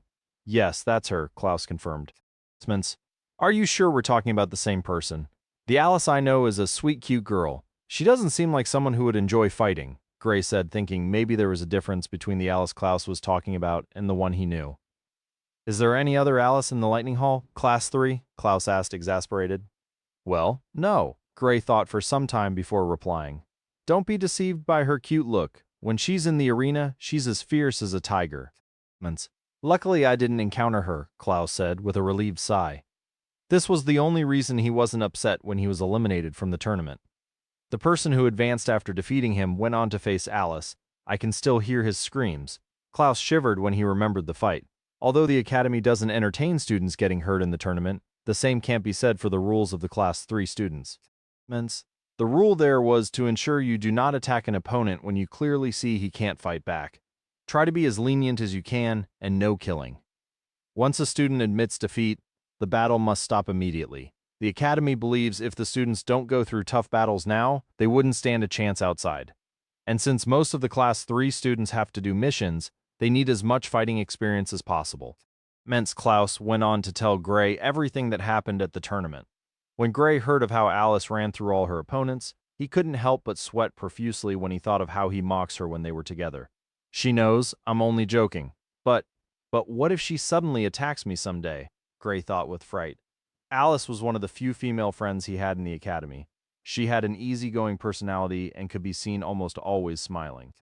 Gray couldn't picture her with the description Klaus was giving. She wasn't breathtakingly beautiful, but she could be classified as above average in terms of beauty. She had a cute round face with big eyes, which totally made her stand out in a good way. The only downside was, she had a small stature. Although she was already 17, she could still be misjudged for a 13 years old due to her small physique. This was what Gray used to make fun of her whenever they were together. She's that strong. Luckily, I'm friends with her. He knew if he wasn't her friend, she would have definitely dealt with him. No wonder Reynolds and the rest always gives me weird looks whenever I'm making fun of her, Gray thought, feeling lucky. They continued discussing the tournament. Before they knew it, they were already at the library. The library was divided into two buildings. Both were 3-story buildings. Gray had visited the library, but he had always gone to the one which had information on the history of their continent and also magical beasts.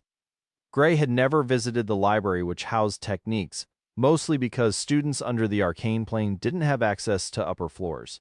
They could only go as far as the first floor, which contained the basic cultivation technique and some training manuals. When Klaus noticed Gray heading over to the technique building, he was surprised.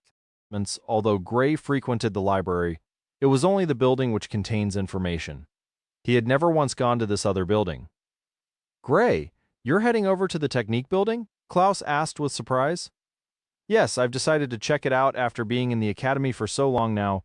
Gray scratched his head as he replied with an embarrassed smile. After all, being in the academy and not visiting this particular building was somewhat embarrassing. Even if you're not here for the technique, at least check it out once. After entering the building, Klaus asked if Gray needed any help but was politely declined. Klaus said goodbye to Gray and headed towards the upper floor. Gray watched him leave before looking at the bookshelf arranged in rows. They are arranged in the same pattern, Gray thought as he walked closer. This building was arranged just like the other one.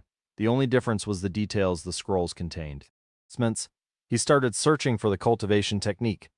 He heard there was only this technique in the academy for students below the arcane plane. He quickly found it on row 3. He opened the scroll calmly and studied it. He had already memorized the technique he was given to by Blake, so he knew it like the back of his hands. On seeing the technique, he realized that it wasn't different from the one he was given under special treatment. Shit, I was scammed, Gray cursed out loud. The few students at the library all looked at him wondering why he was talking this loud. Gray stared around after realizing his mistake. He placed the scroll back on the bookshelf and went outside. He was pretty annoyed by the fact that someone tricked him just after entering the academy. If I weren't lucky to have had a huge amount of elemental essence in my body, would they have kicked me out after 10 days? Gray thought to himself while heading in the direction of Blake's office. Gray stood at the door of the office, looking at it profoundly before knocking.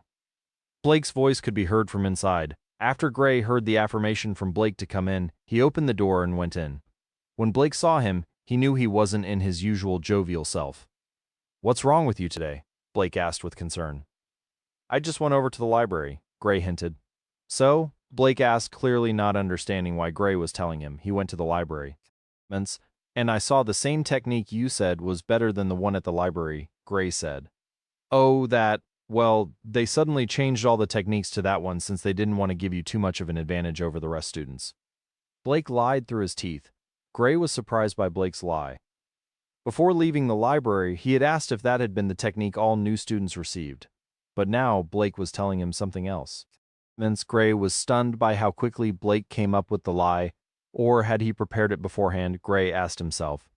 I asked around, and they said it was the same technique from years ago, Gray exposed Blake. Blake looked at him before sighing. Well, you finally found out. After saying this, Blake didn't add anything else. Don't I at least deserve an explanation? Gray asked. No. Blake replied while fiddling his thumbs. Why? Gray asked again. But Blake's reason almost made him faint. Because I'm the instructor, Blake replied with a small chuckle. Gray stayed for a while but couldn't get anything from Blake, not even an apology for tricking him. Instead, Blake told him to thank him because the pressure was what made Gray grow at a faster pace. He couldn't deny he was right, though, but still, being tricked was no fun. How shameless, Gray complained as he left the office. Chapter 34. That's how a man should act 3-4. That's how a man should act. 3 days had passed since Gray found out he was using the same technique as the rest of the students. Although it was depressing, it wasn't without its advantages. Due to having the mindset of using a better technique and also his hard work, he was able to advance quickly. The elemental essence in his body was like an added bonus. Gray felt he would break through soon, so he focused all his time on his cultivation. He didn't know what was going on in the academy. Gray was currently sitting cross-legged next to flowing waters. Listening to the murmurs of the water, he naturally entered a meditative trance, and all the lightning and earth elemental particles were moving into his body. Splash, splash, the flowing water murmured unceasingly. Mince lightning and earth elemental particles entered his body through his 4 limbs, as his flesh, bones, and organs slowly absorbed nourishment from the essence. Slowly but surely, the strength of his body continued to rise. After some time, a change started taking place in his body. I'm about to break through, Gray said with a grin. The biggest change was the awakening of his spiritual energy. It was a strange feeling. It felt like something was forming inside his head, but the process was painless. Gray felt like he could see even when his eyes were closed. He could clearly sense everything within a 100-meter radius from him. He saw inside his body and saw the elemental essence which was in his body. When he saw the amount of elemental essence left in his body, he was stunned. Shit, it's already finished. Gray felt sad. He would advance at a slower pace. Now, he could sense the elements more clearly in the air. Cultivation would now be faster than when he was in the fusion plane. The essence needed for every stage breakthrough in the arcane plane was almost what was needed for the breaking through 5 stages in the fusion plane. Gray felt stronger after this breakthrough. Now his real training had begun. He could now head out for missions in the academy. The academy only allows students of the arcane plane to take missions. Most of the missions involves hunting down magical beasts and searching for herbs in the forest. Gray had waited for so long to get some real fighting experience. Although there were magical beasts at this forest, the academy always eliminates any beast above the 3rd stage of the fusion plane for the safety of the students. Magical beasts in the arcane plane are tougher to deal with because unlike those in the collection and fusion plane, they could do long-ranged attacks. With the addition of their strong defenses, they are very hard to deal with. Gray settled his raging emotions. This year had been like a dream for him. Senior Chris said I should come see him after breaking through to the arcane plane. Seems like he has something for me, Gray said expectantly. Since it was still midday, he could still go meet Blake. Gray left the forest and headed towards the academy.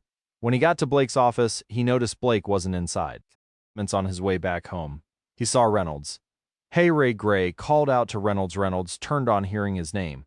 When he saw it was Gray, he flashed a smile which quickly disappeared.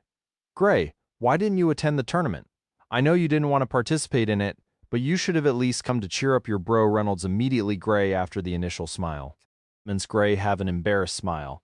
I planned on coming, but suddenly felt like I would be able to break through, so keep continued training. I never expected not to be able to, Gray explained. Reynolds was about to continue scolding him when he noticed a change. He paused and studied Gray closely. You've broken through? Reynolds asked to confirm if his speculations were right. Yes, I only just broke through. I came to see Instructor Blake, but he isn't in his office, Gray replied with a smile. He felt happy inside, since he has been able to close the gap with almost all his peers. Although he's not as strong as them, he isn't too far behind anymore. That's amazing. Your cultivation speed is the fastest I've ever seen. How do you cultivate so fast? At this rate, you'll not only be able to catch up, but you'll also be able to surpass us. Reynolds praised wholeheartedly. Gray smiled without giving any reply. "Oh, you said you came to see Instructor Blake?" Reynolds asked. "Yes, but he isn't in his office." "I'll come over tomorrow," Gray responded. "I know where he is," Reynolds gave a cheeky smile. "You do?" Gray raised a brow when he saw the smile. He knew something was definitely up with how Reynolds was smiling. "Yes, he's at the Waterhall," Reynolds continued. "Is something going on there?" Gray started getting curious. "You know Instructor Delia, right?" Reynolds didn't answer his question but asked a question instead. "Yes," Gray nodded.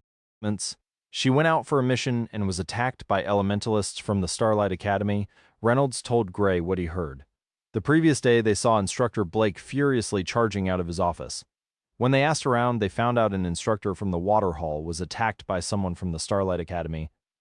The elementalists from the Starlight Academy attacked her because they found a treasure and wanted to monopolize it for themselves.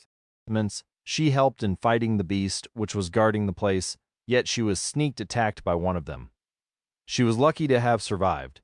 When Blake found out, he charged over to the Starlight Academy and almost killed the man who attacked her. The other instructors who were with the man joined hands, but they still couldn't defeat him. Only after the principal arrived did Blake let the matter go. The entire empire was shocked by the news. It had only been a day, yet it had already spread around the entire empire.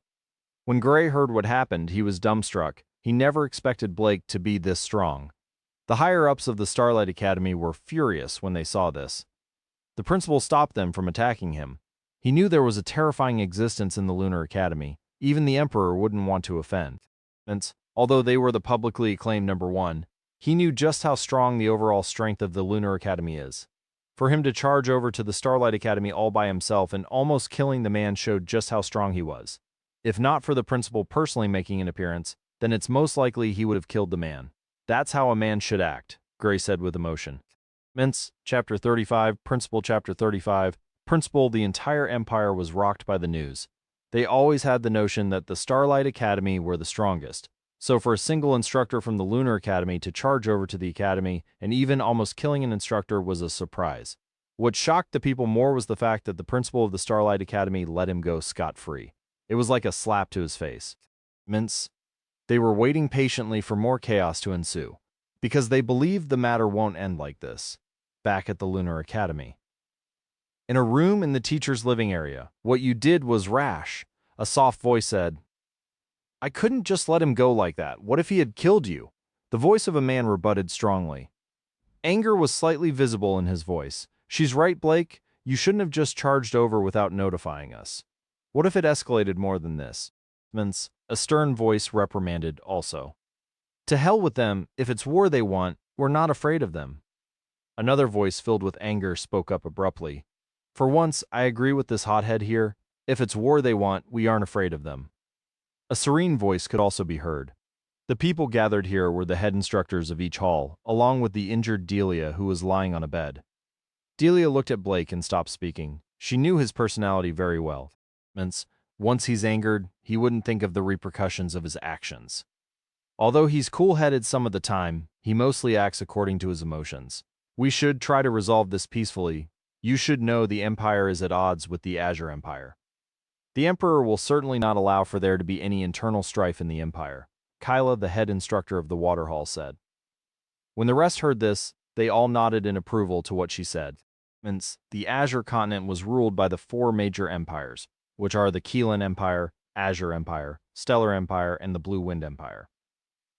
The continent was divided into 5 parts, with each empire occupying one.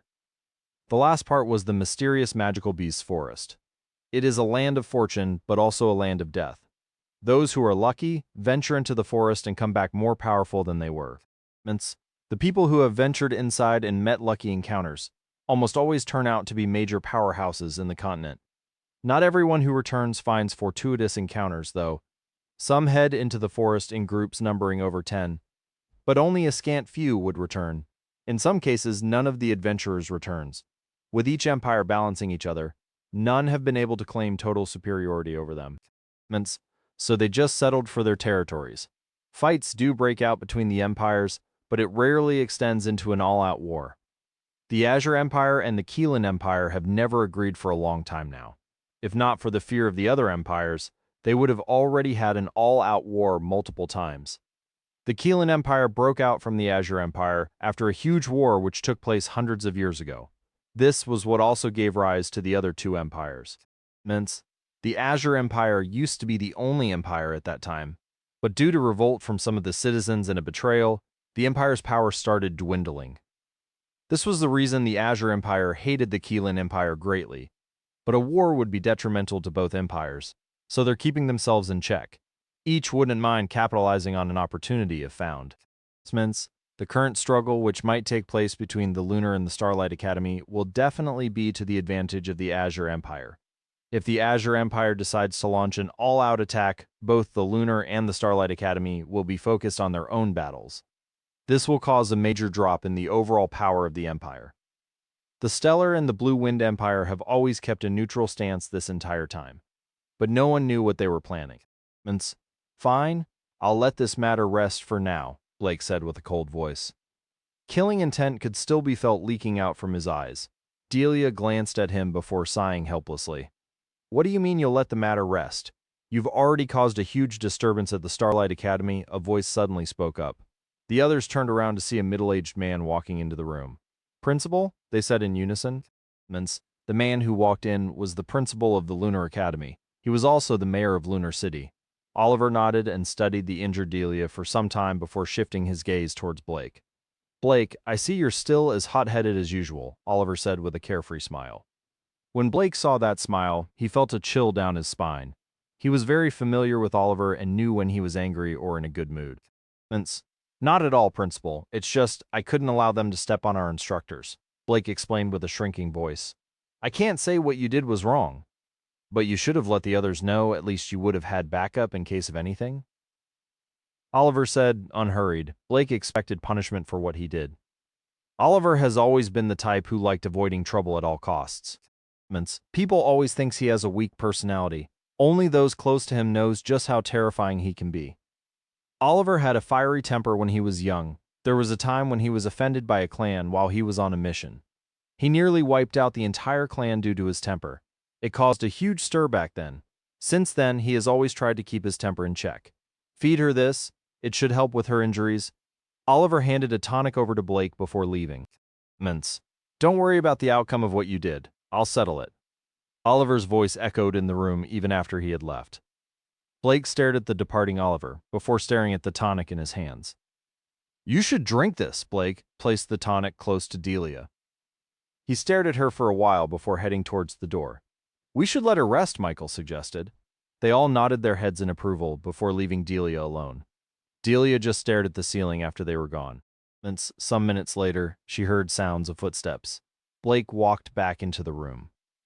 How come you're back so soon? Delia asked when she saw it was Blake. I came to ensure you take the tonic, Blake said calmly.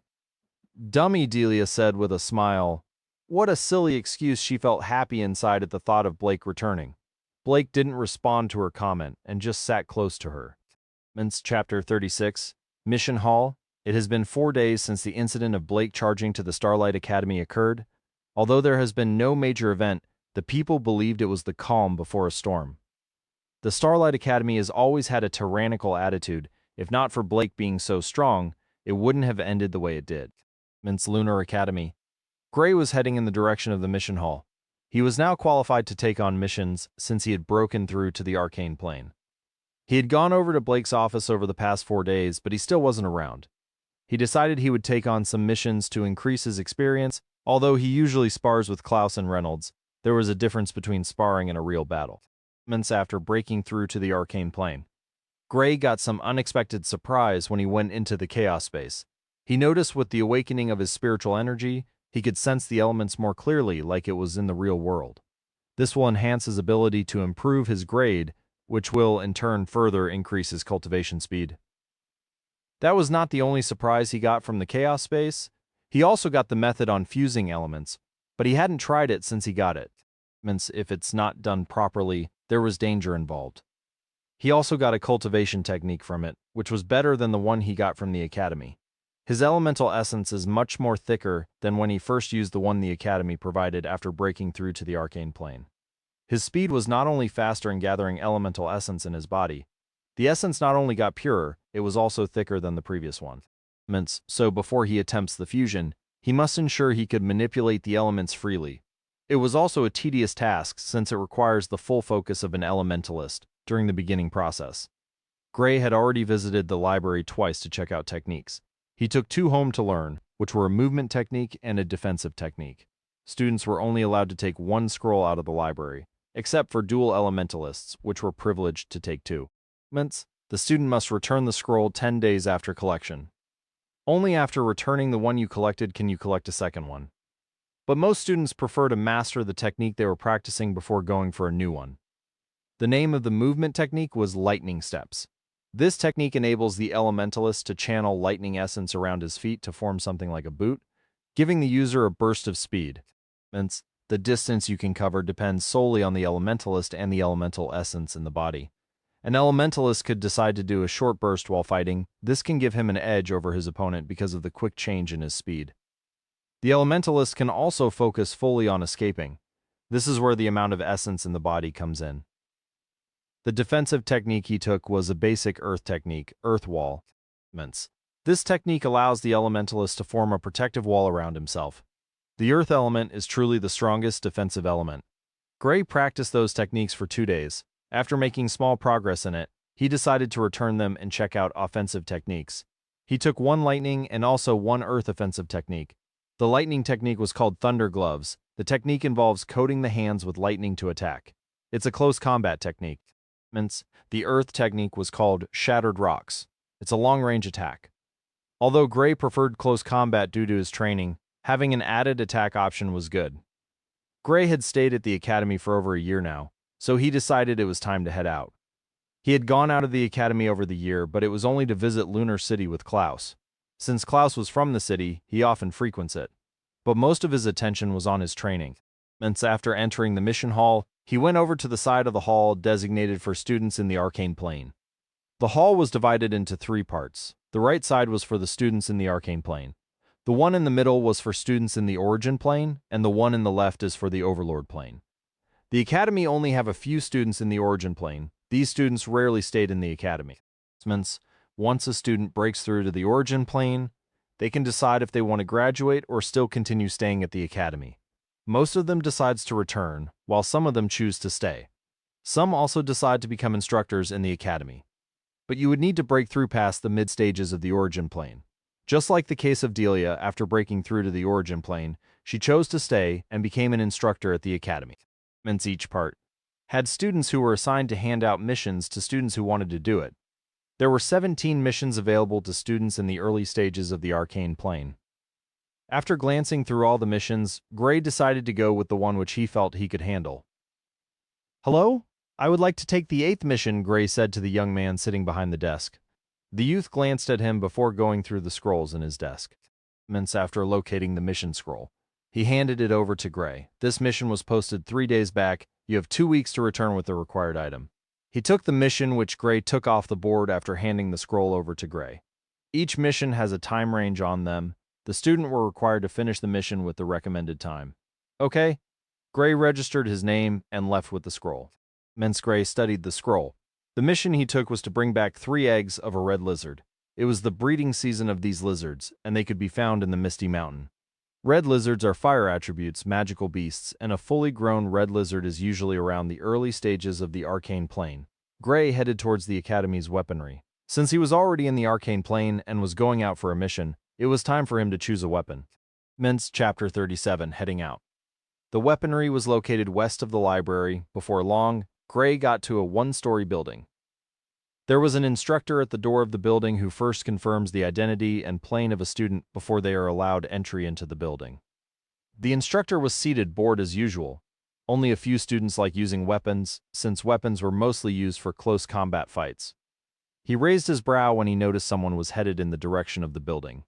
"Hello? I would like to select a weapon," Gray said with an amiable smile.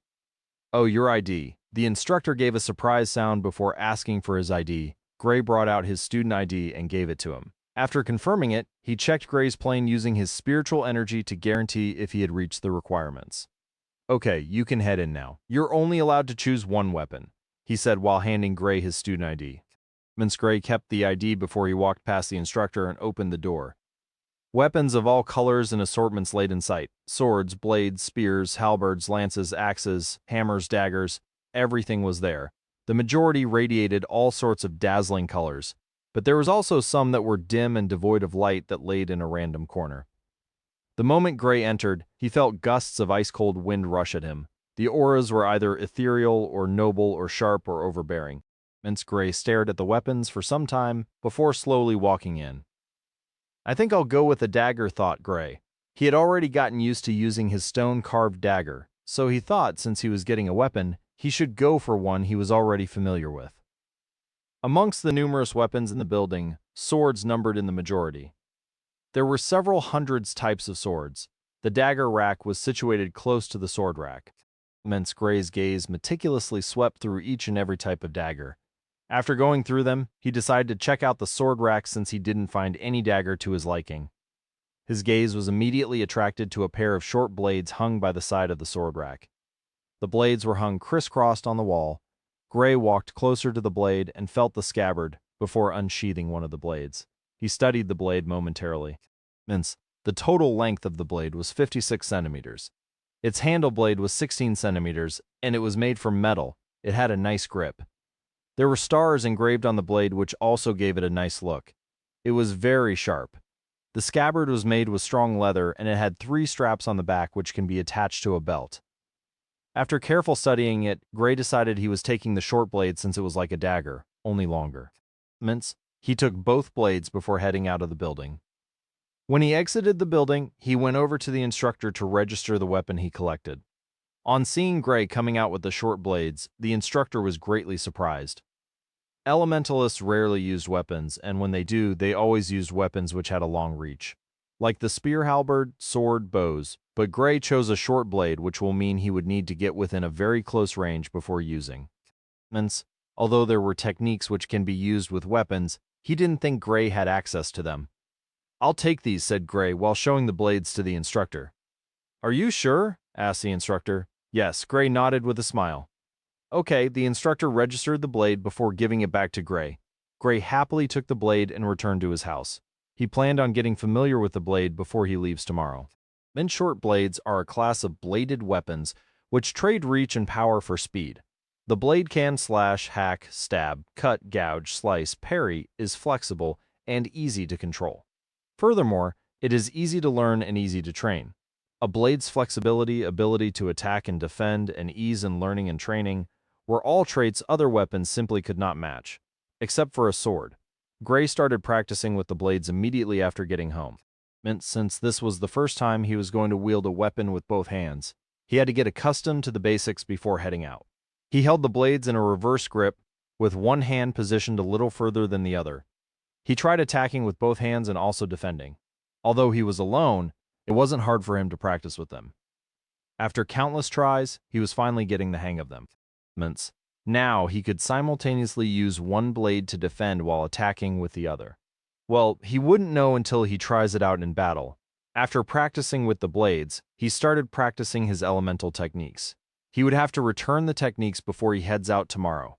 Gray could be regarded as a training maniac due to the intensity of his training schedule. He rarely has times to do other things because he has to train almost throughout the day.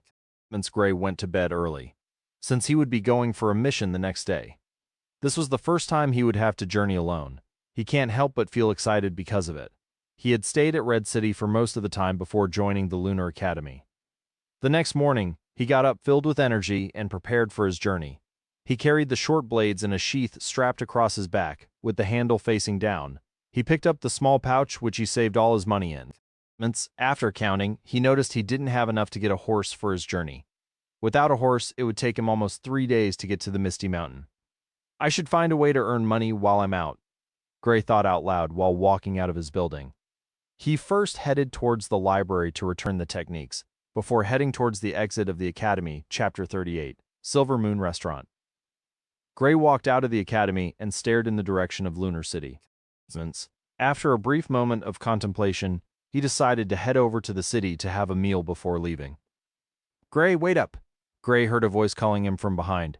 He turned and saw Klaus running in his direction. Klaus carefully examined Gray. You're heading out? Asked Klaus. Yeah, I'm going for a mission. Gray nodded. Okay, I'm heading over to the city. Want to have a meal before leaving? Klaus asked.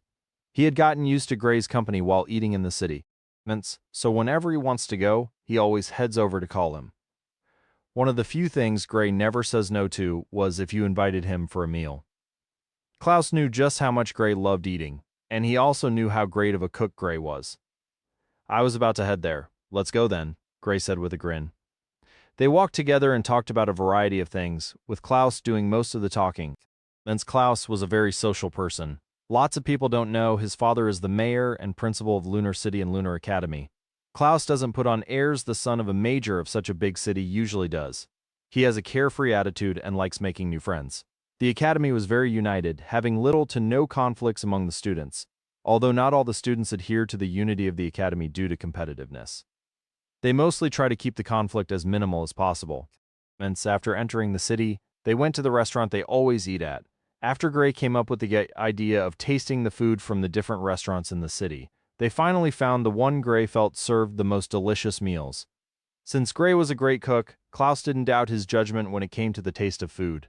They soon arrived in front of the restaurant. It was a magnificent restaurant with luxurious decorations, and on top of the entrance hung two words, Silver Moon. It was a two-story building, and the decorations were magnificent and luxurious. Anyone could sense an aristocratic aura from the place. They walked into the building and headed towards the second floor. Only those who had high social backgrounds could enter the second floor, but being students from the Lunar Academy, they were exceptions. Well, unless you can afford the meal, that is, most of the tables on the first floor were occupied. Hence, when those seated at the tables noticed Gray and Klaus heading towards the second floor, they all looked at them with envy. They must be students from Lunar Academy. Yes, don't you see how young they were? I heard the students from the Starlight Academy are planning on attacking students from the Lunar Academy. They're not that strong. If they were strong, how could a single instructor from the Lunar Academy cause a ruckus there and come back in one piece? They only know how to bully the weak. Different conversations started off with the arrival of Klaus and Gray. The main topic was still the matter of Blake charging over to the Starlight Academy. Gray and Klaus were already gone, so they didn't have a chance to hear what they were saying. On getting to the second floor, the people present were fewer than that of the first floor. Gray picked a table closer to the window, and they headed over to take a sit. A waiter came over to serve them. Since they were regulars here, most of the waiters already knew them. After some time, their foods were prepared. Gray immediately dug into his food without any second thoughts. When Klaus saw this, he just smiled and shook his head while also following in Gray's footsteps. They were still eating when they heard movements from the stairs. Gray didn't bother to look since this was a restaurant and people came often. Gray, a young lady's voice called out. Gray was startled on hearing his name. When he raised his head, he saw Alice, Reynolds, and two other students from the Lightning Hall walking in their direction. Hey, Alice, Gray said while moving to the side to create space for her to sit. You broke through to the arcane plane and you didn't even bother to come see me. Alice pouted as she complained. I'm sorry, after breaking through I had to search for Instructor Blake. Then I also had to collect techniques from the library to train. I planned on coming to see you after returning from my trip. Gray apologized before explaining. You're going for a mission? Alice asked with a surprised look. Yes, I wanted to go out and train myself, replied Gray. Since you've broken through to the arcane plane, we can now start sparring, Alice said with an evil smile. Amongst the group, Alice was the one who enjoyed fighting more. When the rest heard her say sparring, they all looked at Gray with pitiful eyes. They knew just how terrifying she was. Gray shivered when he heard this. He still remembered what Klaus and Reynolds told him about the tournament. Sure, we'll spar when I return, Gray said with a stiff smile.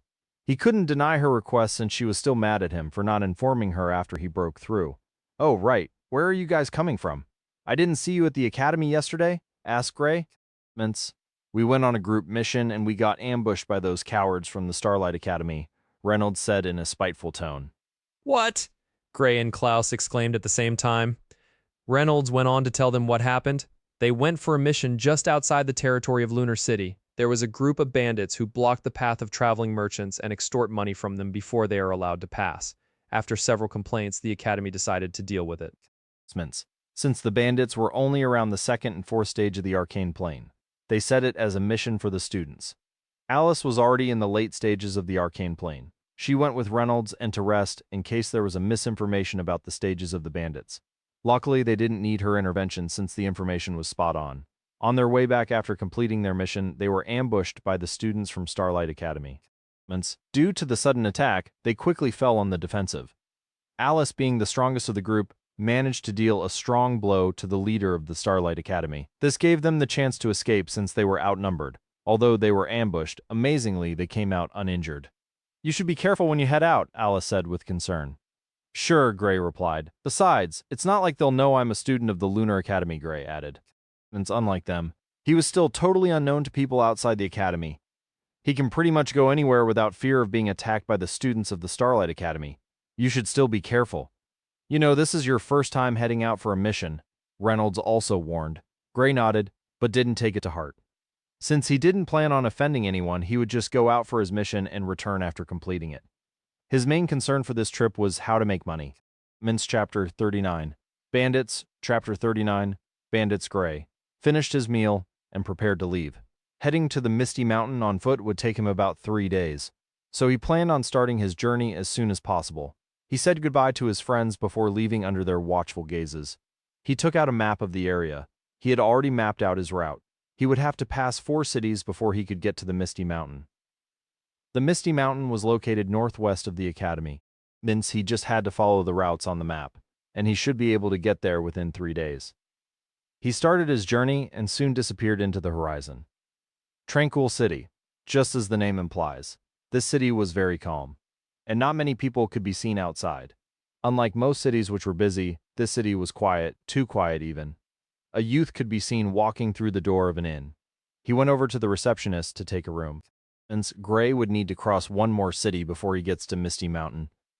This was the second day since he left Lunar City. He was already almost totally broke. After paying for the room, he would only have enough for a meal in the morning.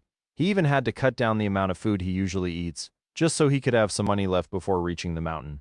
He already had a plan for making money. He would hunt magical beasts and sell their cores for money. He heard the cores of magical beasts in the arcane plane fetches a good sum. The next morning, he had a meal with the last money with him before heading out. After going broke, he sought for a quicker route to the mountain. After studying the map, he found a route which led past the rocky canyons. He headed over to the direction of the canyon since going through it would cut down the time needed to reach the mountain by nearly half. Once he gets to the mountain, his first objective was to hunt for a meal. Gray walked into the canyon in a dull state. He had never really felt the need of money since he never really uses it, but now he was totally dependent on himself. He kept sighing at the thought of how poor he was. Gray suddenly stopped in his track and looked over his shoulder. He had already walked into the deeper parts of the canyon and could most likely have reached the middle of it. He saw a group of 8 men walking in his direction with savage smiles. Some of them held metal baton, daggers, while others held swords. "Hand over all your money and scram." The man in front said haughtily. The rest of the group burst into laughter when their leader said this. They were amused by the fact that a youth would walk in this canyon all by himself. When they saw how Gray looked, they felt he was just a green youth who didn't have any experience. From his clothing, fair skin, and handsome appearance. He seemed like someone who was rich. "Bandits," Gray muttered in a voice only he could hear. He turned and observed the bandits clearly. He chuckled when he noticed their planes. The one at the front had the highest cultivation level among them, being at the 8th stage of the fusion plane. The rest of them were around the 5th and 3rd stage of the fusion plane. The leader immediately felt annoyed when he realized Gray was just staring at them without heeding to his command. "Seems like you're deaf," he said with a sneer. "Go get all his money and try to be nice." He ordered his men. When they heard him say nice, they once again laughed. 2 of them walked towards Gray with a wicked smile on their faces. "Kid, if you had listened to our boss, you would have been able to walk out of here in one piece," the one on the left said. He was wielding a dagger and had a scar just above his right eye. Gray didn't move from his spot and just stared at them as they edged closer. "What? You're so scared that you can't even move?" the other one said with a big grin. The man on the right stretched out his left hand after getting close to Gray. He placed it on Gray's shoulder. "Boss, can I keep his blades?" one of the men with the leader said. "I'll check it out first," said the leader coldly. They continued their conversations before they were interrupted by sounds of something hitting the ground. When the leader raised his face to check what made the sounds, he was stunned. The rest of the group already had their mouths agape since they saw how Gray dealt with the two men who were sent to him. What happened? Why are they on the floor? The leader asked with a confused voice. He knew how strong those guys were since they were part of his squad. Although he could defeat them, it wouldn't be this fast. Boss, one of them tried to explain but couldn't stop stuttering. He what? The leader roared in anger on seeing how flustered his men were. He knocked both of them out in seconds. We didn't even see how he moved. Another was able to calm himself after their boss shout. The leader stared at the man who spoke with a dazed look. Even though he was stronger than they were still able to see how he attacks. For them to say they didn't see how Gray attacked was shocking, to say the least. What are you all still standing here dazed for? Get him down for me, roared the leader. But boss, he was able to easily defeat Jack and Dorian, one of the men said timidly. Are you stupid? It was because he attacked them suddenly so they were unable to react. Now go get him down. He must be taught a lesson. We're not people he can offend, he said with annoyance. Make sure he doesn't die, he added. When the rest of the group heard this, they felt what he said was logical. Although they didn't see how Gray attacked, they knew it wasn't something spectacular since both men only fell by his side. They were only shocked by the fact that Gray was able to defeat them. So after the initial shock, they calmed down and prepared for battle. They were all experienced fighters, so they knew just how to deal with him. Amongst the 5 men, 2 were wielding batons. The others dropped their weapons since the boss told them not to kill him. Gray calmly stared at them. Come, he roared in his heart. This was going to be his first battle, and he was exhilarated by it. Chapter 40, Fight. Chapter 40, Fight. In the middle of the rocky canyons, Gray could be seen crossing blows with the bandits. He had moved from his previous spot over the course of the battle. At first, Gray was able to trade blows with the bandits. Since he trained his physique and enjoyed close combat, he decided to only use his fists during the first stages of the fight. Since the bandits were in the fusion plane, they could only attack in close range. The bandits had exceptional teamwork, so he quickly fell into a passive state. Gray tried to look for an opening to create space for himself, but due to the experience of the bandits, they didn't give him the chance to do that, with each attack enforced with their elements. FK, this is harder than I thought, Gray screamed in his head. He didn't expect to be put in such a difficult situation moments after the battle started. Since he didn't have a good mastery of his movement technique, he would need some time to use it, a time which the bandits clearly have no plans of giving him.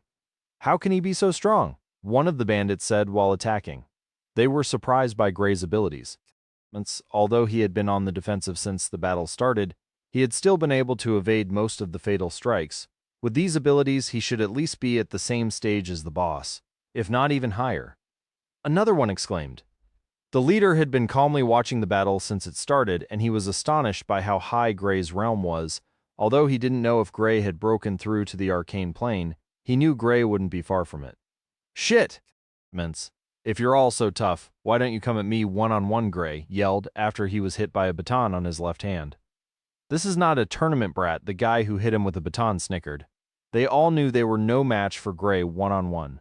This was also the reason they didn't give him any chance to free himself from their barrage of attacks when they noticed how strong he was. Damn! Gray cursed out loud while blocking a fist that was heading towards his face. Who hits the face of an opponent? Gray angrily yelled at the man who almost punched him in the face. If that blow had connected, Gray's face would have surely changed in looks. In the middle of yelling and curses, the brawl continued. As the fight went longer, the bandits realized something wasn't right. Gray was able to evade more of their attacks compared to when the battle just started. The leader of the gang was the first to notice this. His face immediately sank at the thought of how quickly Gray was getting better at fighting. At this rate, he'll be able to overpower them. If he does that, I won't be a match for him, he muttered to himself. He knew his strength clearly. There was no way he could free himself from the clutches of his men if they ganged up on him. End the battle quicker, he yelled towards his men. They had also realized the shocking changes that were happening as the fight progressed. Although Gray was getting better at fighting, it still didn't change the fact that he was still getting hit by the bandits. Gray was hit once more with the baton. He clenched his teeth in pain. I need to get out of this encirclement, thought Gray. If his body wasn't stronger, he would have already lost the ability to fight back. He came up with a plan that he decided to try out. Although the plan was going to be painful, it was better than staying closed up in this tight encirclement. His plan was simple. That was to trade a blow for a chance to escape. He would allow one of the bandits to hit him while he would pounce on another one. If he could get a clean hit, he would have his freedom. There were some flaws with the plan, but it was all he got for now. Hopefully it works. If he could free himself, he would immediately use his movement technique. There would be no way they would be able to see him if he uses it. A chance finally showed itself. Since the group couldn't all attack together, they had to take turns. And because of their understanding with each other, it was hard for Gray to predict who would attack next. One of the bandits struck out a blow which was headed for Gray's back. Gray stilled his mind and randomly picked one of them. The moment the blow was about to connect, Gray threw a blow towards the unsuspecting bandit. The bandit never expected Gray would launch an attack, instead of defending. He quickly tried to retreat, but Gray moved closer to him. The moment the blow connected with Gray, he launched himself towards the bandit. The bandit was brought to the ground quickly. Gray immediately used the chance to escape the encirclement. He first distanced himself from the group so he could catch his breath. The bandits were dazed by the sudden turn of events. They never expected Gray to come up with such a plan to escape their entanglement. Gray hissed in pain as he held the place where he was struck. "I'm done playing," Gray said with a cold voice. He felt pain all over his body, and the only thing on his mind now was getting revenge. "Lightning steps," Gray said. The bandits were immediately stunned when they saw Gray's foot being coated with lightning. And since they were still in the fusion plane, there was no way for them to manifest their elements outside of their bodies. What Gray just did was something only those in the arcane plane could do. "Arcane plane?" the leader said in terror. "Elementalist of the arcane plane rarely gets into close combat." This was the reason they all mistook Gray for someone in the fusion plane. With the advantage of using long-range attacks, Elementalist of the arcane plane could wipe out those in the fusion plane easily. No wonder he could keep up with them, the leader said with enlightenment. He now knew why Gray was that fast and why he could take so many hits. Elementalist of the arcane plane naturally have stronger bodies than those in the fusion plane, and they are also quicker. "Run," the leader yelled as he dashed away.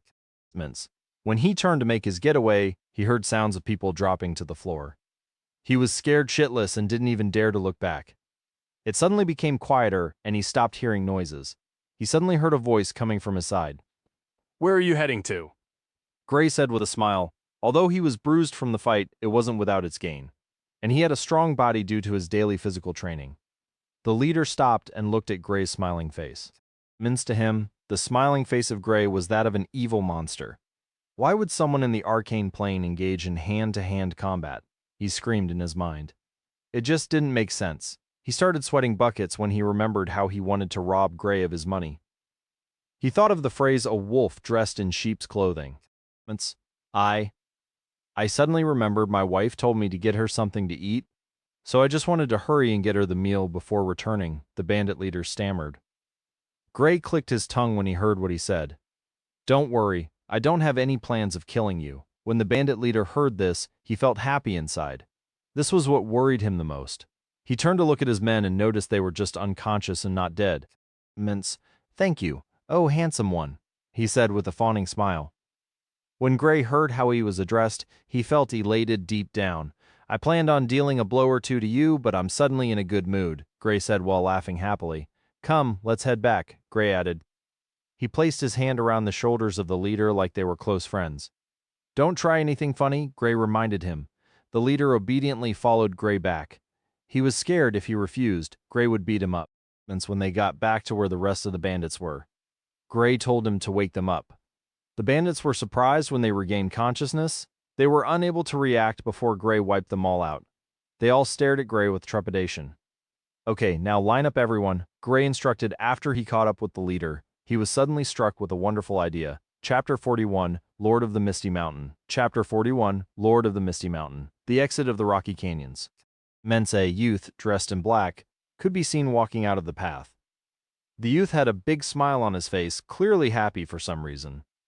Gray was in a great mood. He still remembers how gloomy he was when he entered the canyon. Who knew this canyon was such a wonderful place? A wide grin spread across his face. After he woke the unconscious men, he asked them to lead him to their hideout. When they got to the hideout, Gray realized the hideout wasn't far from where he met them. It was only about 250 meters from there. The hideout was well hidden, which would help the bandits go unnoticed if people came in search of them. There were chairs, tables, and even beds. It was nicely decorated and felt comfortable to live in. The bandits were living comfortably in the canyon. They must have robbed a lot of people since they could afford all this. He still remembered how stunned the bandits were when he told them to take out all their money. When they brought out the money they had with them, Gray found 2 gold coins. He estimated there were over 1,000 silver coins, with copper coins taking the majority. A single gold coin was equivalent to 100 silver coins. This was a huge fortune for the current Gray. If he had a single gold coin, he would have been able to get a horse and travel at a more comfortable pace. He took both of the gold coins, and also took all the silver coins. Gray left the copper coins with them since he didn't want to completely wreck them.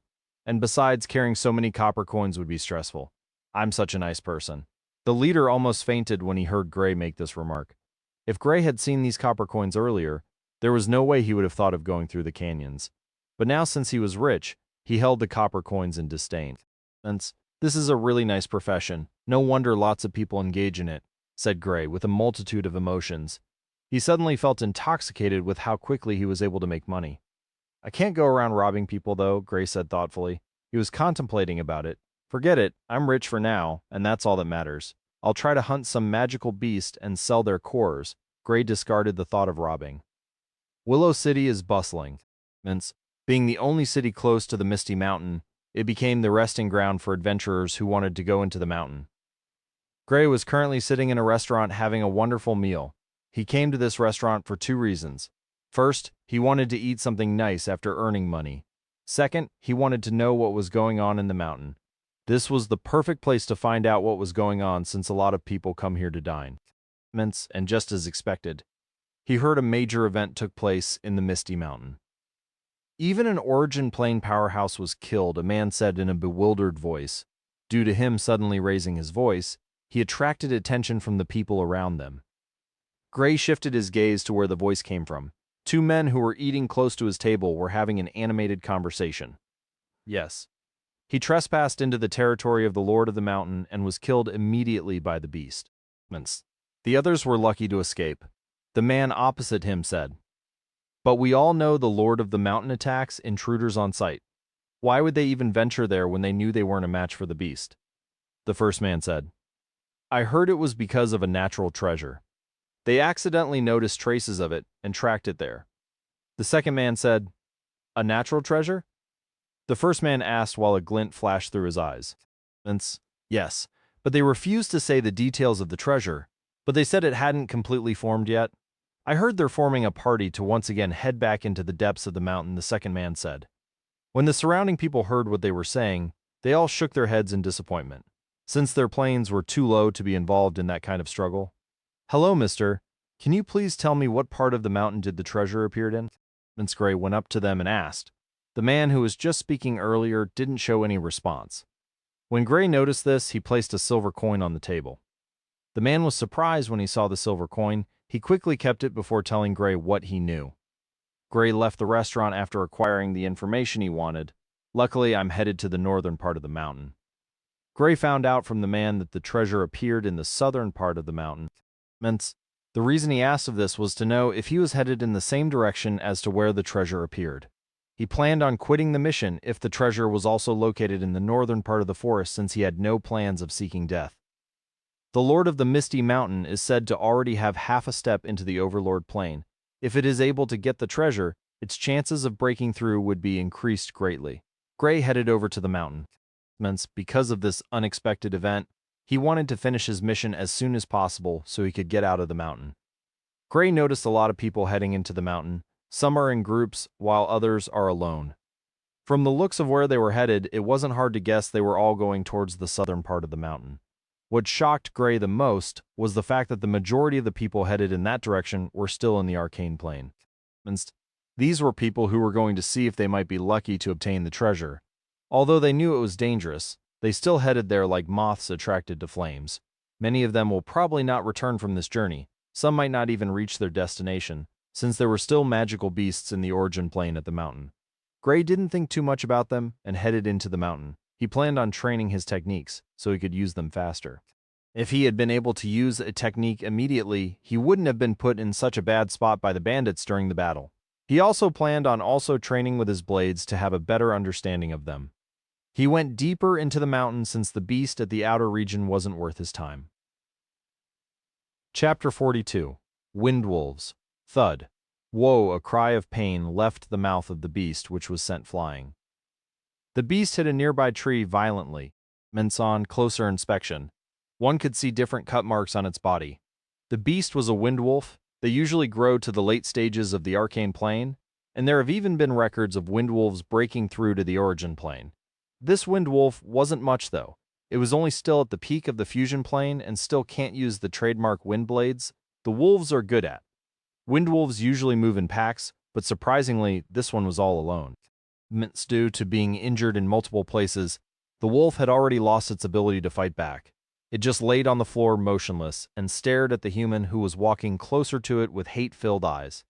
The human stood in front of the wolf and gave it a decisive blow, ending its life with a simple stab to the head. This is just a fusion plane beast, yet it is so hard to deal with, the voice of a youth complained. Gray had already headed more than 4 kilometers into the mountain. The Misty Mountain is said to cover an area of over 700 kilometers in length and spanned over a width of over 300 kilometers. Gray was still in the outer region of the mountain. From the information he gathered, getting past the 150 kilometers mark, he would start seeing beasts in the early stages of the arcane plane.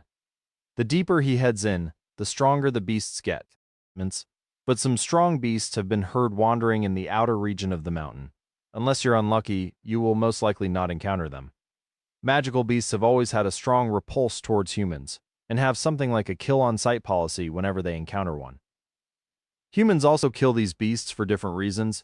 This is a cycle that has lasted for ages and will continue for more. A continuous battle between humans and magical beasts. Although it is said humans have the upper hand, there are beasts they don't dare to wantonly kill.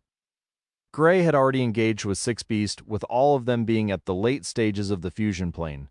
He was getting used to his weapon and also his techniques. He was moving at a slow pace to ensure he gets the best of his training as he heads deeper. If he still couldn't completely use his techniques instantly, then he would be in a tight spot if he encounters a magical beast in the arcane plane. Gaining mastery of his techniques was a must for him. Gray quickly departed the area. Since this was a place infested with beasts, they are bound to be attracted to where he was by the smell of blood. Gray didn't forget to take out the core of the beast before leaving. He placed it in his backpack and went further into the mountain. It was already almost sunset. Gray decided it was best to camp early since this was his first day in the mountain. He found a hole at the side of a huge tree.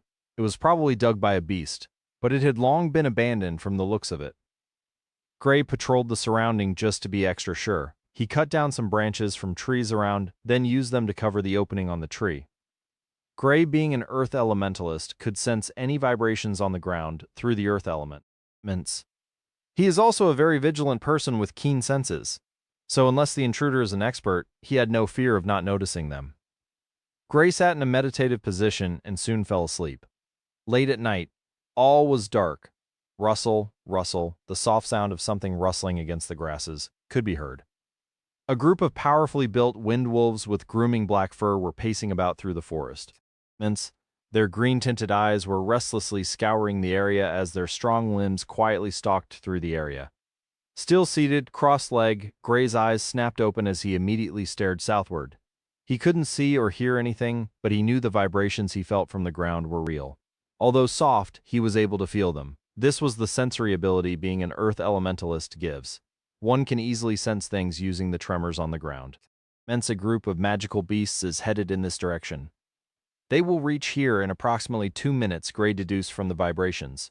There was no way he could know the plane of the beasts or what type of beasts they were, but since they were moving in a group, it was most likely a wolf pack. Since he was still in the outer regions, he didn't think there would be a pack filled with arcane plane beasts. There are 3 major types of wolf packs: ice wolves, wind wolves, and gray wolves. Gray wolf packs were the weakest, with the ice wolf pack being the strongest. Gray came out of the tree to scout out the beasts. Peering through the trees, it was just as he had predicted. There was a group of wind wolves moving in his direction. a fully grown windwolf will be at the early stages of the arcane plane. From what he could see, there were juveniles in the pack. There were about 10 or 15 windwolves. They shouldn't be hard to deal with. I'll have to leave this area once I'm done with the battle, though, Gray thought. The wolves quickly got to where he was and immediately charged at him when they saw him. Gray unsheathed both his short blades for the battle. He plans on ending the battle quickly, then moving from this area. The wolves were fast after having imbued their bodies with the wind element. Gray wasn't any slower than they were. Within 2 minutes of the fight, he had already injured 4 of the wolves, with cut marks on different parts of their bodies. The injured wolves cried out in pain. Crash! Crash! Gray successfully sent 3 wolves flying with strong kicks. He was already getting better with battling and is much more proficient with his blade. He was still uninjured during the battle, and this was thanks to his good use of his techniques. He would deploy the lightning steps technique whenever he needs to dodge a sudden attack from the wolves, or he would use earth wall to form a protective barricade around himself. Ho-well! The wolves suddenly let out a loud howl, which was met with howls coming from all directions close by. Gray suddenly felt a chill down his spine when he heard this. How did they get this close? He asked himself with a stunned expression. What he saw next shocked him. The wolves which were just coming out were all in the arcane plane. There were about 8 coming out. Added with the previous 13, the pack was made up of 21 wolves. When these wolves appeared, they immediately sent out their trademark attacks, wind blades. Over 20 deep green blades of wind appeared out of nowhere. Gray's scalp went numb when he saw this. Lightning steps, Gray immediately used his movement technique to escape the area of the attack. How can I be so unlucky? This is just my first day in the mountain, and I'm not even allowed a good night's rest, Gray complained as he escaped. Brother Wolf, why don't we settle this amicably? I know it was wrong of me to kill one of your brother or sister. I will apologize for it, Gray yelled as he dodged their attacks.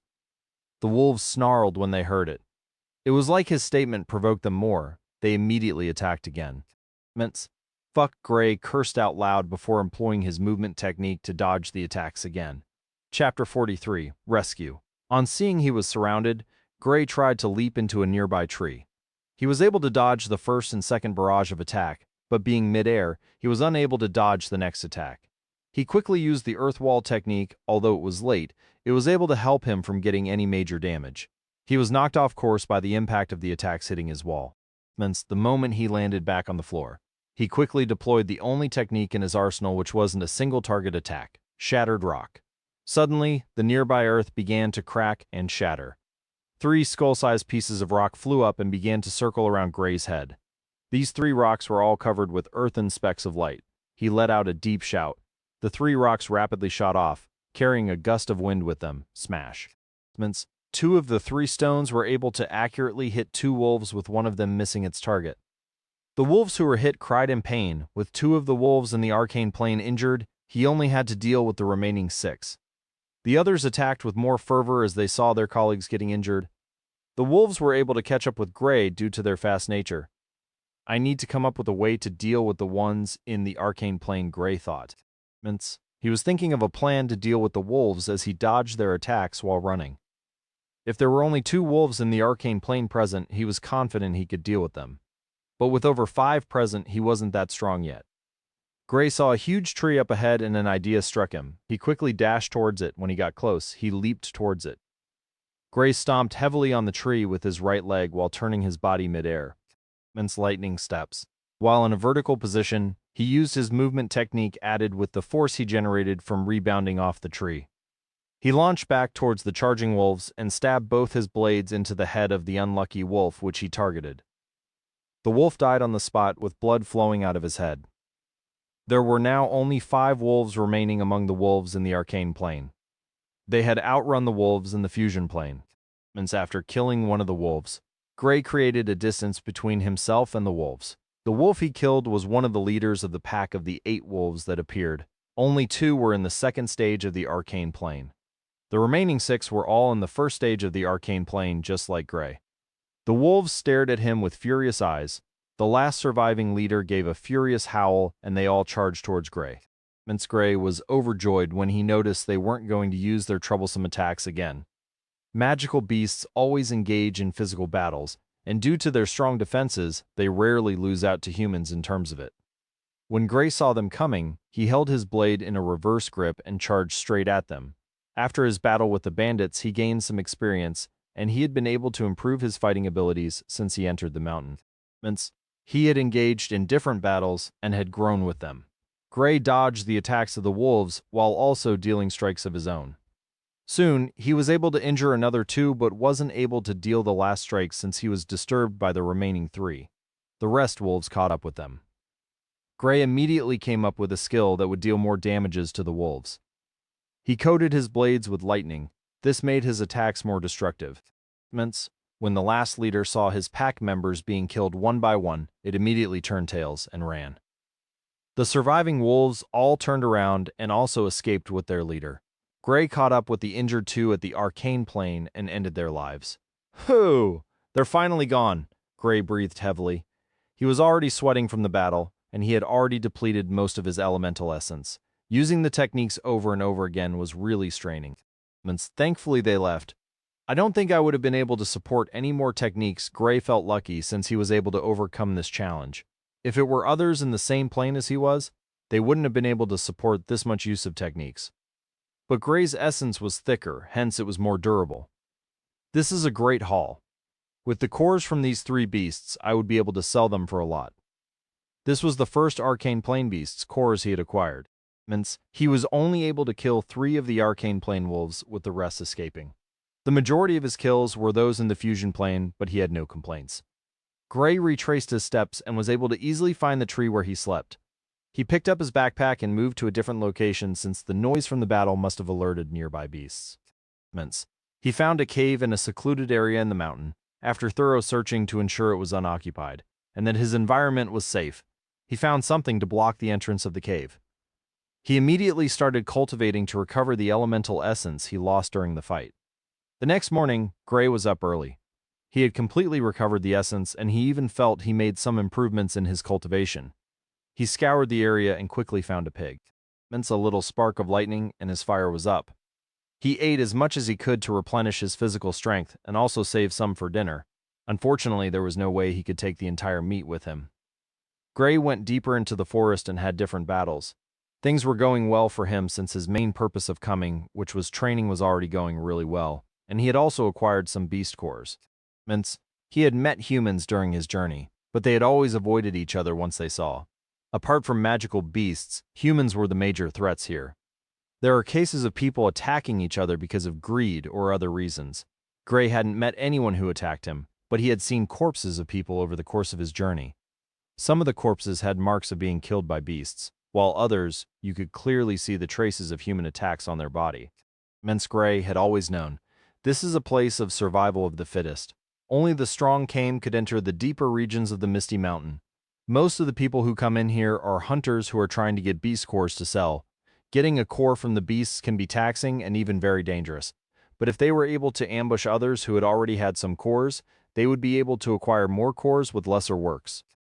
After another 2 days, Gray soon passed the 150 kilometers mark in the mountain. Now he had to be extra careful with his movements since he wasn't strong enough yet to walk freely in this part of the forest. Although he could have reached past it sooner, he wanted to gain more training from his stay here. He would soon get to where the lizards were said to be located in the mountain. Due to the thrill of his training, he had completely forgotten about what he heard about before entering the forest. When he got to this part, he noticed human activity had increased and he would see groups of people or individuals within a range of every 500 meters. Gray was very cautious with them since he didn't know them and would avoid them as much as possible. Arg. Gray heard a shout of pain coming from his left while he was walking. He stared at the direction the shout came from and went closer to know what was going on. He saw a group of youths being attacked by some beasts, 3 boys and 2 girls. They were all in the early stages of the arcane plane from the auras coming from their bodies. Gray could clearly sense the fear in them. One of the boys had been injured on his right leg and could barely stand on his own. The 2 young ladies in the group were too scared to even attack. The 2 boys left were the only ones who were still able to fight, although barely. The group was being attacked by 4 conflagration apes. These apes were all fire attributes magical beasts and could deal some major damage if they get too close.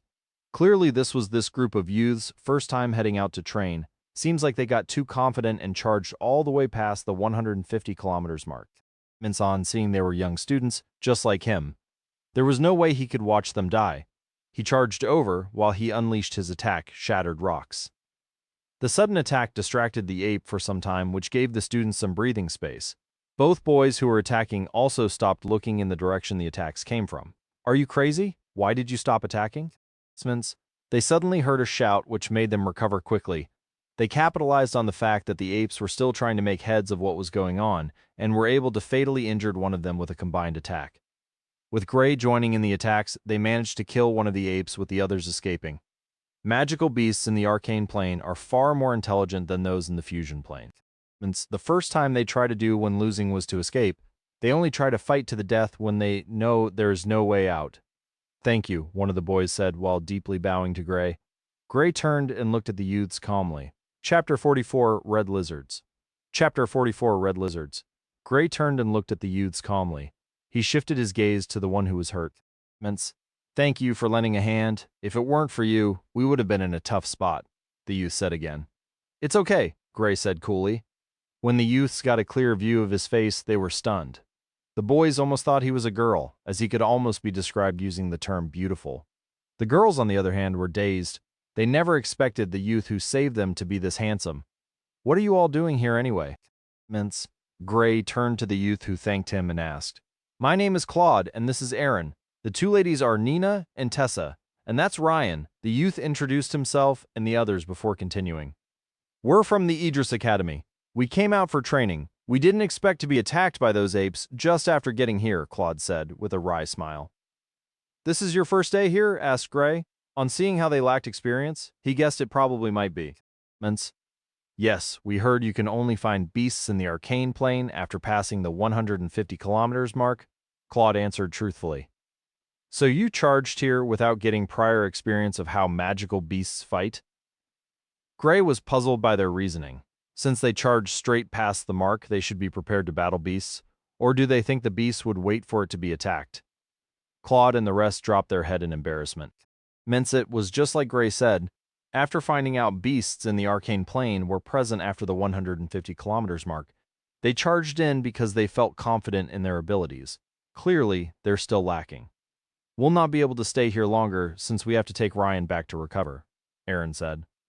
Okay then, I'll be on my way now. Gray smiled before turning to leave. After Gray left, we were lucky he showed up, else Claude shuddered when he thought of what the outcome of the battle might be. Yeah, the rest nodded in unison. They truly were thankful for Gray's help. Gray was already getting close to the territory of the red lizards. Although not only the lizards stay at this part of the mountain, they make up the majority of the beasts in the area. I should be close now. I wonder what they want to do with the eggs of the lizard. It was quite baffling since the person only asked for the eggs and nothing more. He soon found the first lizard's nest, but unfortunately, even after going through a tough struggle with the lizard, it was empty. The next nest he found, he couldn't get close because the lizard was already in the mid-stages of the arcane plane. Gray kept on searching until he finally found the right target. It was a red lizard in the second stage of the arcane plane. Although it might be troublesome, Gray could still deal with it given his prowess. He quickly made short work of the lizard and found only 2 eggs inside its nest. One to go, Gray extracted the core from the lizard as he kept it with the eggs. His backpack was already almost filled. Luckily, the eggs weren't too big. They were the size of a human head. His backpack could hold them, but that would be it. He had already acquired close to 10 cores of beasts in the arcane plane, and more of those in the fusion plane. Gray went in search of the last egg since he was required to bring back 3. His experience in the mountains so far has been just as he wanted. He is now able to use his techniques faster and was also growing adept at fighting. Gray's learning speed truly was beyond normal. That day ended without Gray seeing his target. Although he got into some battles with some beasts, he was able to end it quickly. The only regret he had was that his backpack couldn't contain all the cores from the beasts. The next morning, Gray got up and continued his search for the last egg. He soon found a nest inside a cave. Hopefully I can get the last egg from this nest. Gray had already found some nest, but either there are no eggs or the lizards are stronger than him. He wanted to train to be stronger, not kill himself. Once he attacks and notices the difference in strength, He'll quickly escape to avoid injuries. Getting injured this deep in the mountain won't be good for him since he was alone. Gray could deal with those in the second stage of the arcane plane. He could hold out against those in the third stage, but he doesn't stand a chance against those in the mid-stages. Gray walked deeper into the cave with caution. Since if the lizard here is in the mid-stages, he will immediately flee the cave. When he got closer, he heaved a sigh as he saw an egg, but the lizard wasn't present. Seems like the lizard isn't in the cave. Gray was quick to act and quickly kept the egg in his backpack and turned towards the exit. Hiss! Gray heard the sound of something running quickly into the cave. He raised his head to see a huge 8-meter-long lizard staring at him with vicious eyes.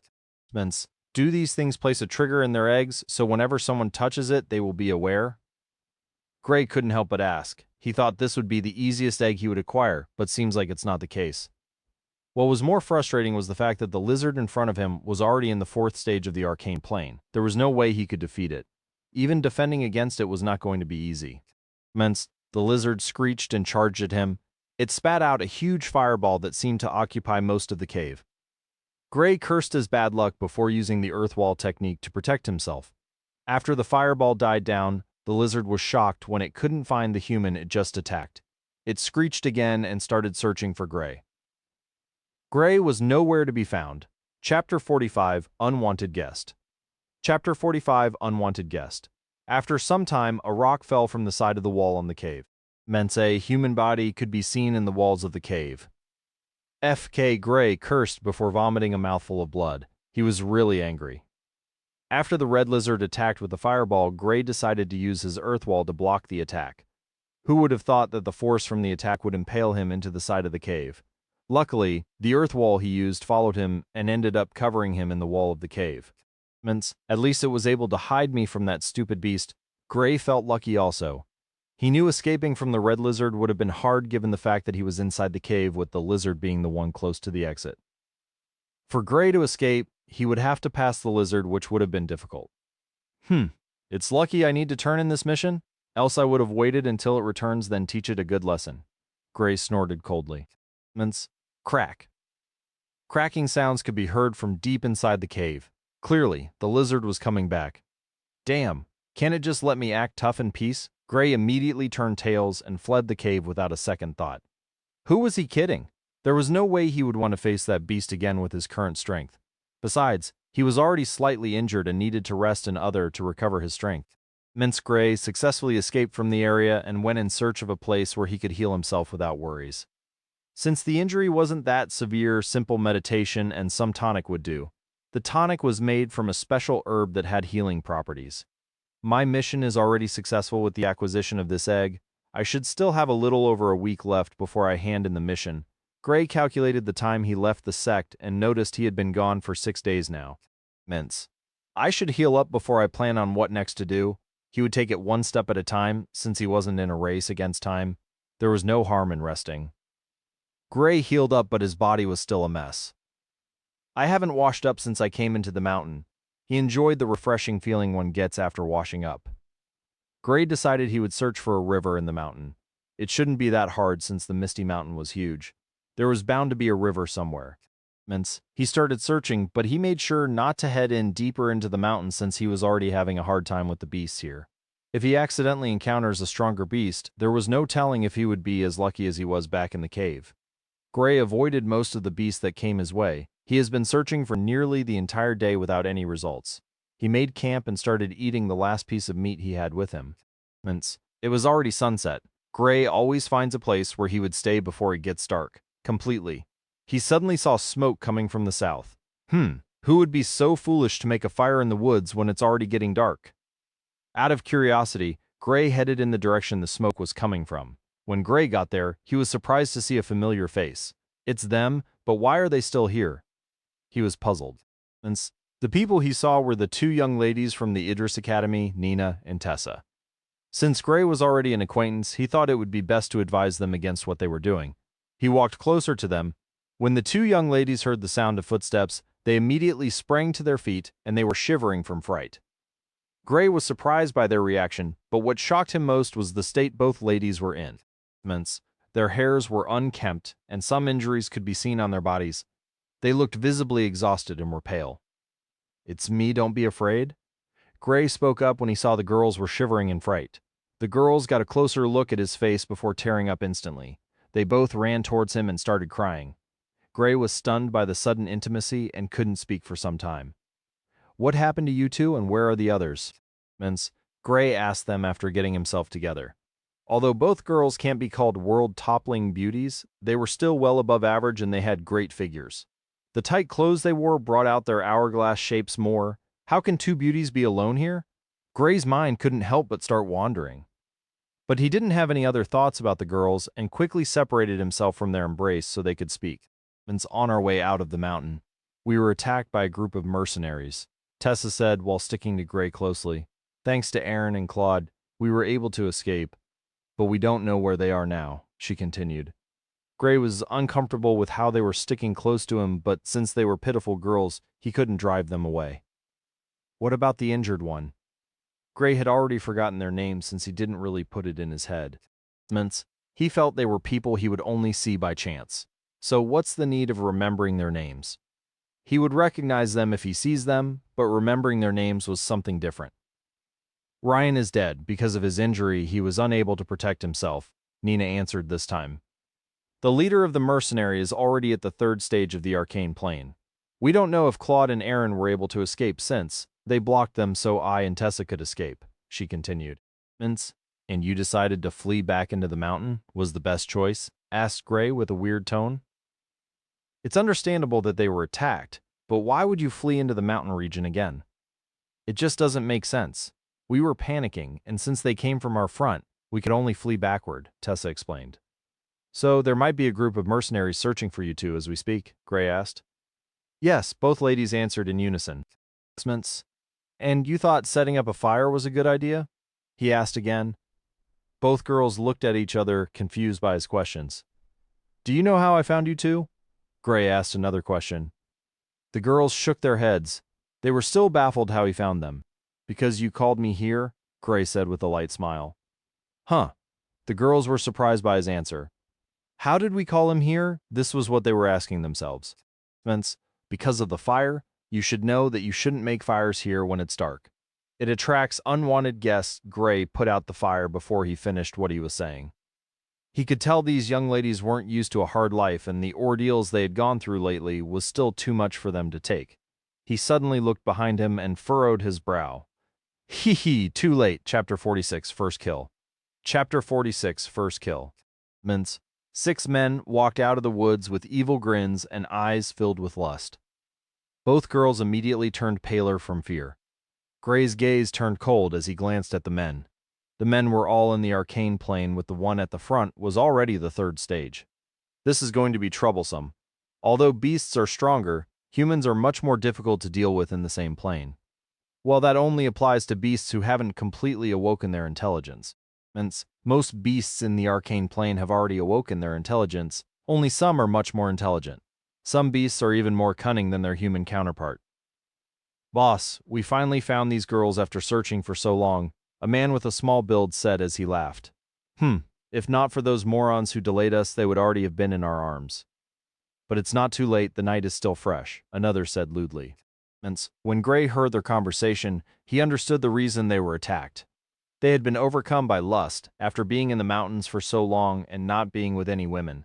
Seeing the young beautiful ladies, their lust erupted. Brat, leave here now, and we will act like you were never here. The leader said while looking at Gray. Both girls looked at Gray with hopeful eyes. He was their only hope currently, and they knew since the mercenaries have caught up with them, there's no way they could fight with them. Gray shifted his gaze to both girls. He sighed before asking, Can you at least deal with one each? If they couldn't deal with even one of the mercenaries, he would leave them to their fate. He knew the rules of the jungle, only the strong survive. There was no way he was going to risk his life battling these guys alone when there were 2 arcane plane elementalists by his side. If only Alice was here. Gray thought of Alice when he saw how timid the girls were. If Alice was the one these guys dared to have thoughts about, Gray was confident she would kill them instantly. Even if she spares them, they wouldn't be too far from death. Both girls looked at each other clearly. They weren't confident. Can you at least delay them? Gray asked again. Their timid nature is starting to annoy him. Seriously, if you know you can't fight, what are you even doing here? He almost said this out loud. The girls didn't respond. They've sparred with others before, but that was just sparring. This was a whole different matter, and the death of Ryan affected them mentally as well. Forget it, just don't get in my way, and also, try not to die, Gray reminded them before turning towards the group. There was no way he could hold them all off, so even if the girls are too afraid to fight, they wouldn't have a choice. Seems like you've made a decision, the leader snickered. A very foolish one, I must say, he added coldly. Make sure he doesn't escape like the last one's boys, he ordered coldly. When the girls heard this statement, they felt a little bit better since both Claude and Aaron were able to escape. Boss, last time was an accident. This time we will surely get the girls and this hero here would die. The man with the small build said with a tone filled with killing intent. Gray squinted his eyes. They want to kill me. Interesting. This was the first time he was going to have a life and death battle with humans. He unsheathed both his blades. This time there is no room for errors. When he battled with the bandits, he noticed they only wanted to beat him up, so he didn't really care. And if he had taken out his weapons, then he would have been able to easily deal with them. The mercenaries were all in the arcane plane, so the first challenge for Gray was how to get close to them. When the mercenaries saw Gray taking out a weapon, they stopped their initial charge.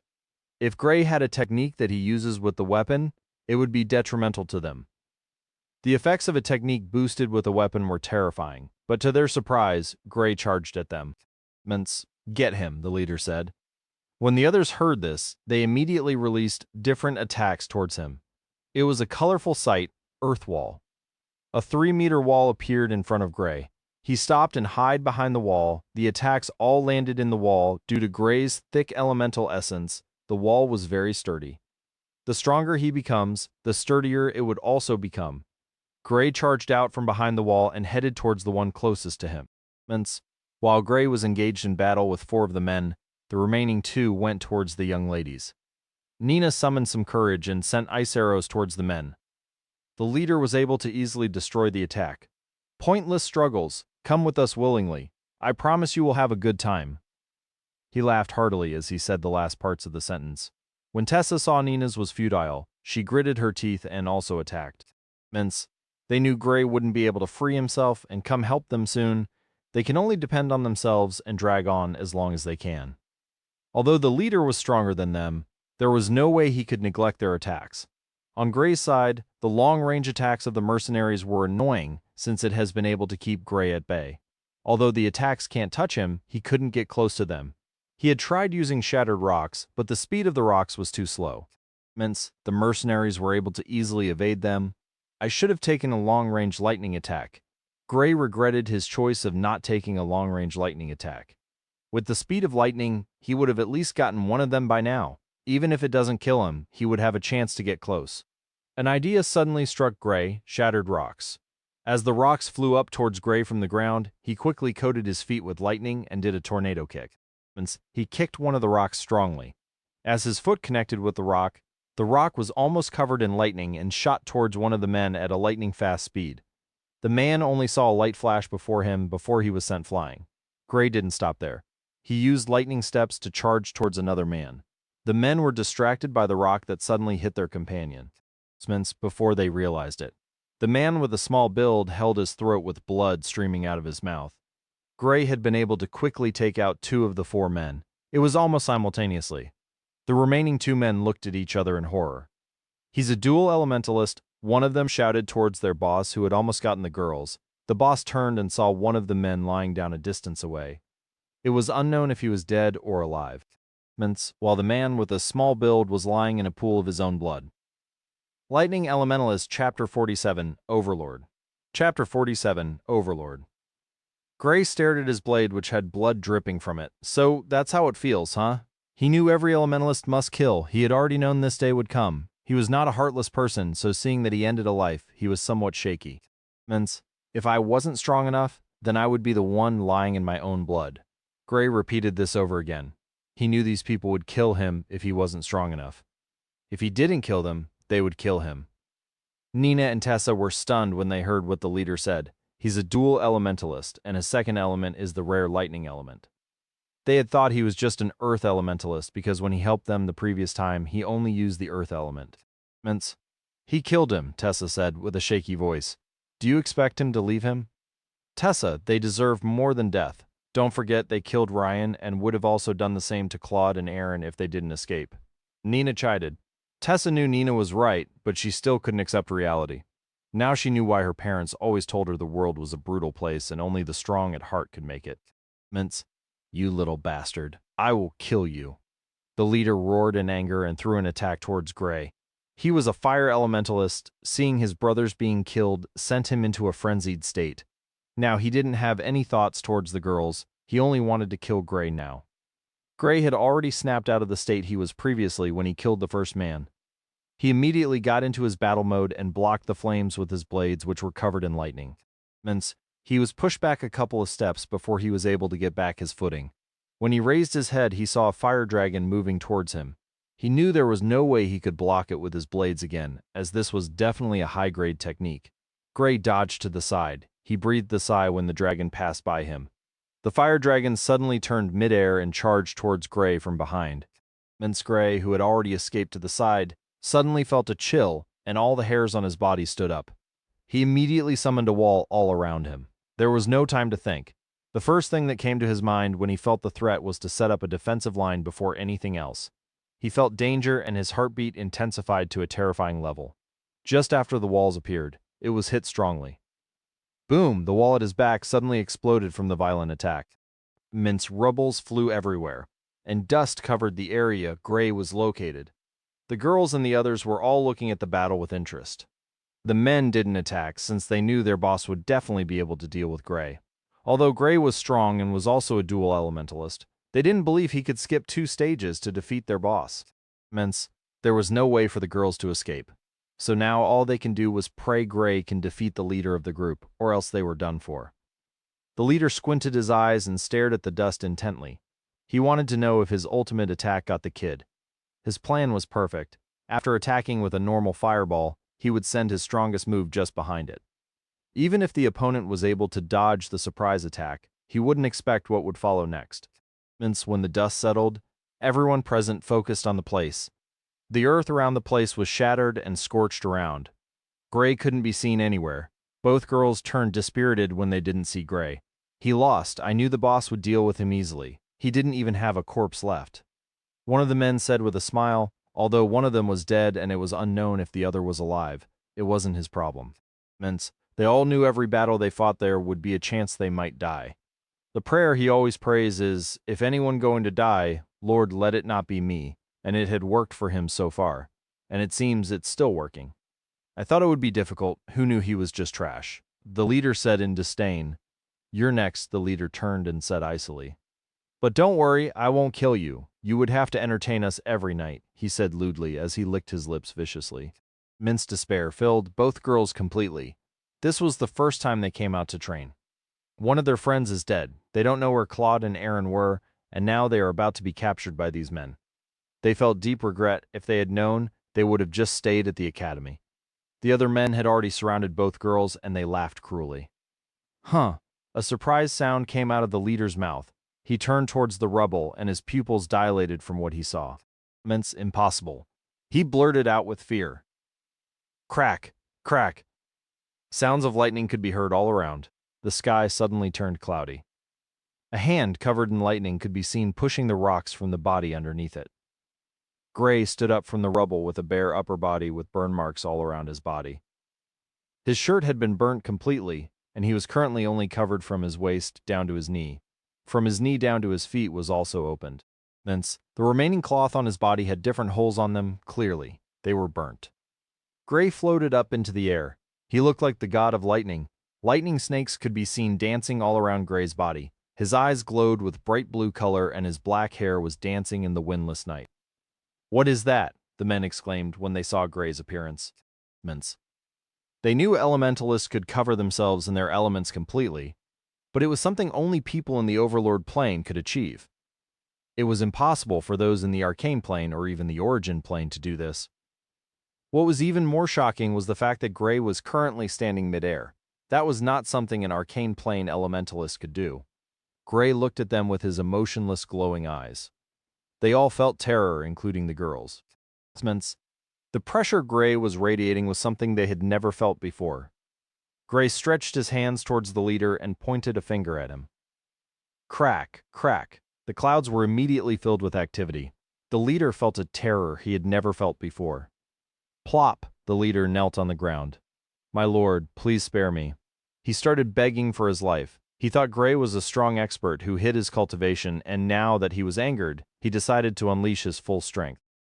Crack, crack. The activity intensified in the clouds. Clearly, a bolt of lightning would fall soon. The leader was scared shitless. When he noticed Gray didn't respond, he stood up and ran for his life. Crash! A lightning bolt almost the size of an arm came crashing down towards the leader. Bang! The lightning struck the leader fiercely. Arr! A horrid scream could be heard from the location the leader fled to. The rest of the group felt their scalp tingle when they heard this. It's not that they too didn't want to run, but fear had already pinned their legs to the ground. They all raised their heads to see Gray staring at them. Lord, if he's going to kill anyone else, let it not be me. The man said his prayer in his heart with fear. He could swear he saw death when he stared into Gray's eyes a moment ago. Crash, crash, crash, bang, bang, bang. 3 explosions rang out as 3 bolts of lightning came crashing down on the remaining 3 men. Unfortunately, his prayer didn't work out this time. After eliminating the men, Gray turned his attention towards the 2 girls. Nina and Tessa immediately started shivering with fear. They could still smell the charred flesh of the men and hear the horrid scream of the leader in their heads. They couldn't speak. Gray slowly moved towards them. As he was getting closer, the girls were retreating in fear. He suddenly stopped and looked at them. Suddenly, the sky started clearing up, and the lightning on Gray's body started dying down. When the last lightning disappeared and his eyes returned to normal, he collapsed. Asher, the southern part of the Misty Mountain. What is that? A middle-aged man said while looking at the north suspiciously. Lightning, an overlord plane expert, another said with fear after he figured out the cause of the lightning. What is an overlord plane expert doing in the mountain? Don't tell me they're here for the treasure too, a lady asked with apprehension. No, I don't think so. From the aura, the expert must be in a battle with another expert. An old man said, the old man had a wise visage and anyone who sees him will think he's a harmless old man. Only those who were familiar with him knew how cruel he was. Let's go investigate, someone suddenly suggested. Are you insane? The middle-aged man looked at the man who brought up the suggestion like he was a fool. If you want to die, you can do it alone. Why would you bring up the idea for us all to go together? Were we born on the same day?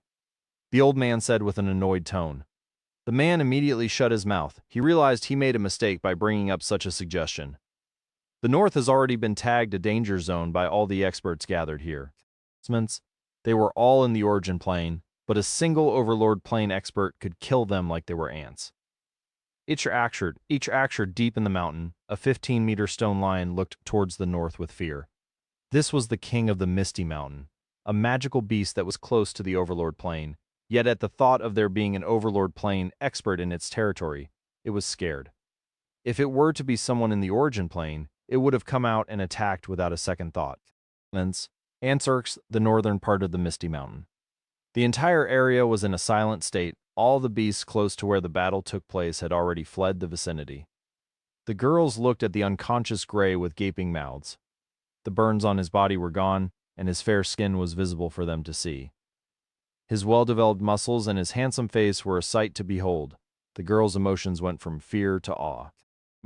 They were relieved when the sky cleared up. It was a sign Gray wouldn't harm them. But how can he be so powerful? Chapter 48. What's going on? Chapter 48. What's going on? 2 figures could be seen moving swiftly in the cover of the night. Both were ladies, and on the shoulder of one of them was an unconscious young man. This is a good spot, Nina said towards her companion. Yes, Tessa replied. At their front was a cave that was dimly lit. They had been searching for a place to rest since leaving the place where the battle occurred. They took the unconscious Gray with them, but had only managed to see this unoccupied cave. Strange, did you notice we didn't come across even one beast all this while? Nina suddenly asked Tessa as she placed Gray on the floor. Yes, I noticed it too. Usually, beasts are very active at night. Tessa nodded, confirming what Nina said.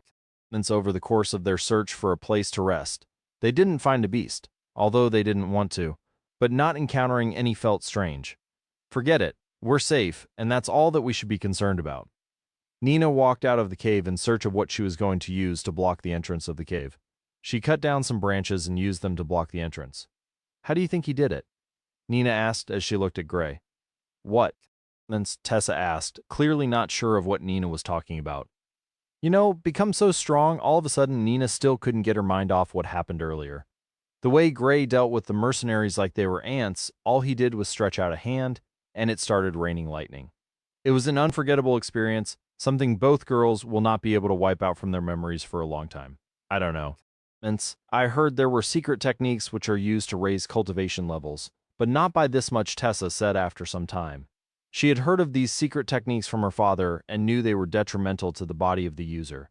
These sorts of techniques always comes with an effect towards the user. If what he used was something like this, then it must have been a high-leveled one. Tessa continued with her hypothesis. I hope he will be all right, Nina said. She didn't care if what Gray used was a secret technique. All she knew was that Gray saved them, and that's what truly matters. She only asked out of curiosity. Both ladies continued talking about other things, and soon they fell asleep. The next morning, Gray opened his eyes and was surprised when he saw rocks all around him. He tried standing, but his body was a wreck. He felt pain all over his body, and it was like something drained all the energy from him. When both girls heard the small sound Gray made when he tried to stand up, they turned around. Gray, you're awake, Tessa said happily. Clearly, she was also worried about their savior. Gray was surprised by the voice. He didn't remember how he got here. A beautiful face suddenly popped up in front of him. Are you feeling any better? Nina asked as she also walked closer. Another beautiful face popped up again. What's going on? Gray blurted out unconsciously. He was confused by what these two beauties were doing here with him. He knew they were alone since he didn't hear any other sounds of movement apart from the two girls. The girls were confused by his question and how he looked at them. Gray was currently looking at them like they were strangers. Could it be that he doesn't remember anything? Tessa whispered to Nina. Maybe. Nina shrugged. Gray suddenly felt a sharp pain in his head. He couldn't help but grit his teeth because of it. He managed to move his hand towards his head. Scenes from the previous night started flashing past his eyes. The pain died down after some time. How did we escape the mercenaries? Gray asked the girls after remembering what happened. The last thing he remembered was setting up a defensive wall. Since that was the last thing he remembered, it obviously meant he lost. There was no one else there, and from the little interactions he had with both girls, there's no way they could defeat the mercenaries. Well, it seems like he remembers us, but doesn't know how we escaped, Nina whispered to Tessa. Maybe it's one of the effects of the technique, Tessa whispered to Nina. You know I can hear you, right? Gray spoke again when he saw both girls weren't answering his questions. They finally turned their attention towards him. And you don't remember how you defeated them? Nina asked just to be sure. Defeated who? I'm talking about the mercenaries, Gray reminded them. He thought maybe the girls were talking about the apes. Gray's answer showed he really didn't remember, so Nina went on to tell him about everything that happened. Gray's mouth was left agape since he didn't believe the person they were talking about was him. You truly don't remember any of it? Tessa asked. No, I blanked out after his attack destroyed my walls, Gray said sincerely. Could it be because of the pearl? Gray was baffled by what they told him. This is the only thing he could think of which might cause what they said. There's no way he used a secret technique. He didn't even know any. After thinking about it for a while, he still couldn't think of a reason. He could only attribute it to the pearl which had assimilated with him. Gray was finally able to sit down. When he saw the condition his clothes were, he suddenly thought of his backpack. My money, Gray almost said out loud when he remembered his backpack. Did you bring my backpack? Gray asked. The most important thing to him right now was his money. There was no way he would be able to see free money like that again, and the cores he has gathered were inside. Yes, it's there. Tessa was the one who replied as she pointed towards a particular spot in the cave. When Gray looked at where she was pointing, he saw his backpack along with his blades by the side. Thank you. If you hadn't come, we would have already been captured by now. Nina thanked Gray wholeheartedly. This was the second time Gray had saved their lives. Tessa also offered her thanks when she saw her friend thanking Gray. Gray just nodded as a reply. Since his essence was drained, he wanted to cultivate as soon as possible since they were still in the mountain. He sat cross-legged and started cultivating. I broke through. Gray was surprised when he noticed this. It hasn't even been up to 15 days since he broke through to the first stage of the arcane plane, but now he had made another breakthrough. Gray replenished some of his essences before they left the cave. The girls wanted to head out of the mountain. They had already experienced so much over their short stay in it. He decided to accompany them till they got to the outer region of the mountain. After that, he'll head back in. He didn't have any plans of leaving yet. Since he came out to train, he'll make sure to train till his heart's content. After the girls left, Gray went back to the cave, since it was quiet and no beast was in the surroundings. He sat crossed-legged and started meditating. He noticed something while he was cultivating earlier, but he couldn't confirm it while the girls were still present. Now that he was alone, he wanted to check it out. He entered into the chaos space and went towards the stone used for testing. After placing his hand on it, the energy entered his body just like before. After the energy returned, the stone lit up. Chapter 49. Unexpected Rewards. Chapter 49. Unexpected Rewards. When Gray saw the results, a look of ecstasy immediately spread across his face.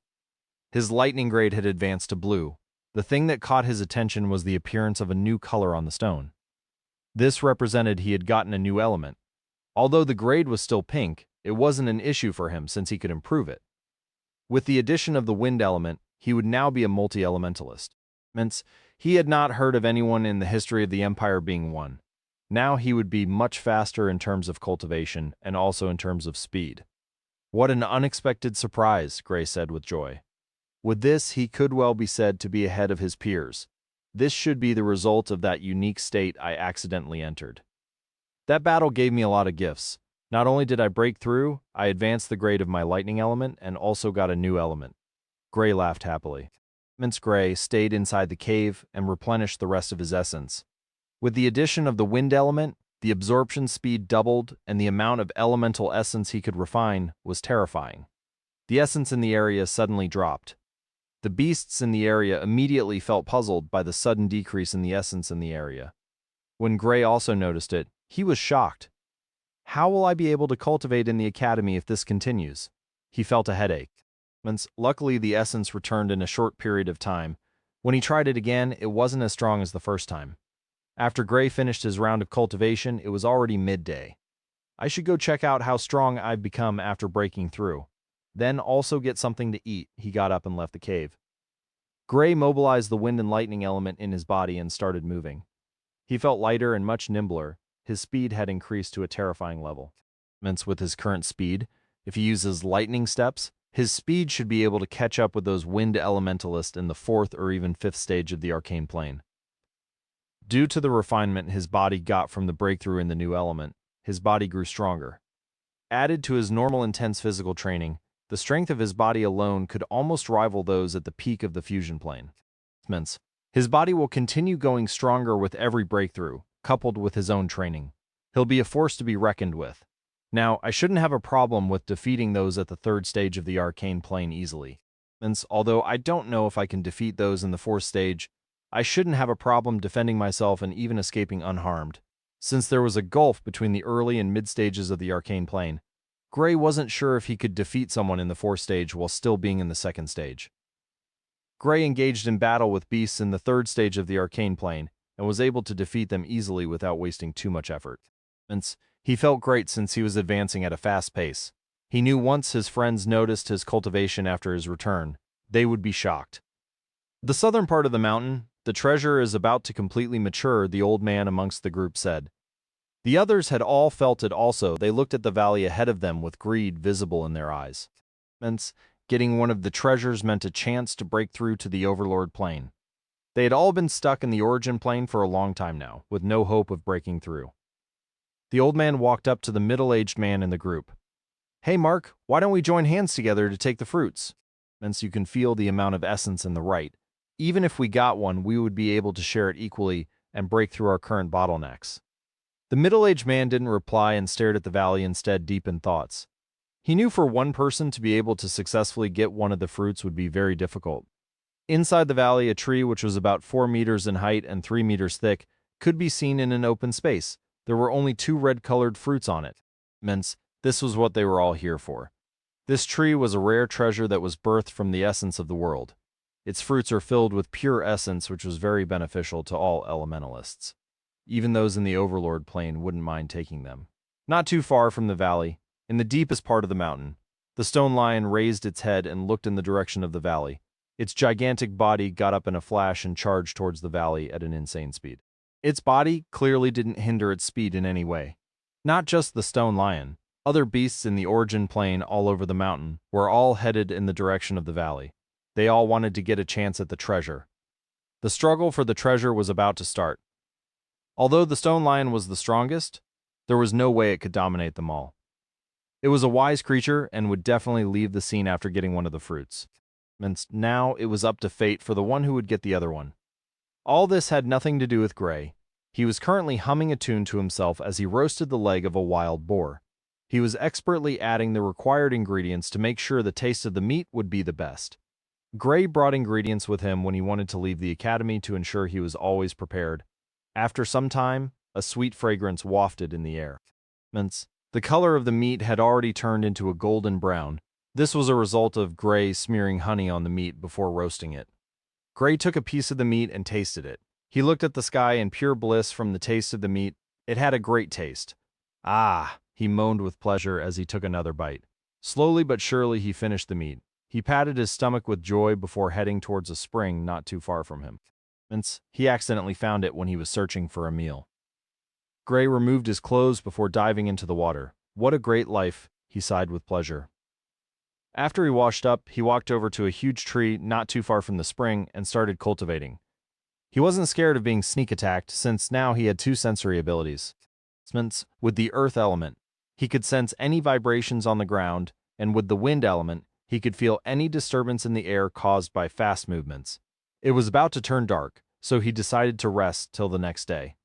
Later that night, bam! The sound of something crashing heavily into the ground reverberated in the mountain. Gray was startled by the sound and immediately stood up.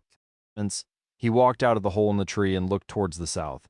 It came from that direction. Gray had unknowingly drifted close to the southern part of the mountain. After waiting for some time and confirming it wasn't a fight, he headed in the direction cautiously.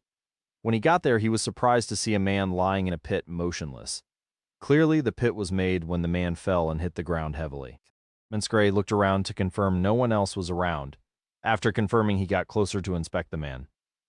When he got closer, he noticed it was a middle-aged man, and he had a hole in his chest.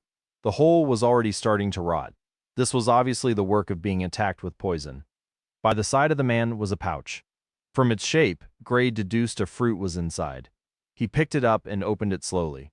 The moment a little part of it was opened, thick essence immediately spilled out of the small opening. Gray quickly closed it. What pure and thick essence! This is definitely a treasure. Gray was ecstatic. This must be the reason this man was killed. I better leave now since his killers wouldn't be far. He immediately kept the pouch in his backpack and ran from the place. He used lightning steps while also enhancing himself with the wind element to further increase his speed. Not too long after Gray left, an old man walked out of the trees. I felt the energy coming from this place. He looked around before seeing the corpse on the floor. I knew he wouldn't be able to get far. I spent over half of my savings to get my hands on that poison all for this. He laughed with elation as he walked towards the corpse. After getting close to the corpse, he started searching the corpse for what he wanted. "Where is it?" he exclaimed with disbelief. It was clearly with him after we managed to escape. He started looking around the area to see if he could find the pouch. He couldn't find it. He continued searching like a madman, but still, he couldn't find it. Gray, who had already run far away from the location, heard a loud roar. It was a roar that was filled with anger. He knew it must be from the person who killed the man, or maybe an accomplice of the man. He didn't care who roared, and didn't want to know either. He fastened his speed and bolted out of the inner regions of the forest towards the outer regions. He wanted to find a secluded spot there before using the fruit. With this, I should be able to break through to the late stages of the arcane plane, he said, with elation in his heart. Chapter 50. Teacher. 2 days later, Gray could be seen swaggering out of the mountain with a pleasant smile on his face. He didn't think it would take him this long to completely absorb the essence in the fruit. With the amount of essence in the fruit, he should have at least broken through to the 8th stage or even the 9th stage of the arcane plane. But surprisingly, he was able to only break through to the 6th stage. From this, one could see just how terrifying the amount of essence he would need for future breakthroughs. Gray noticed after getting the wind element, although his absorption speed increased, the amount of essence he needed also increased. When Gray used spiritual energy to inspect himself, he saw his essence orb had 3 different colors. The additional color was from getting the wind element. Lightning took the majority of the orb, while Earth followed, with the wind element getting the minority. Each elementalist has an essence orb in their bodies where they store up their essences. Dual elementalists' orbs only contain 2 colors, which are the colors of both elements they wield. Single elementalist orbs only have a single color. Gray could tell he wasn't far from breaking through to the 7th stage.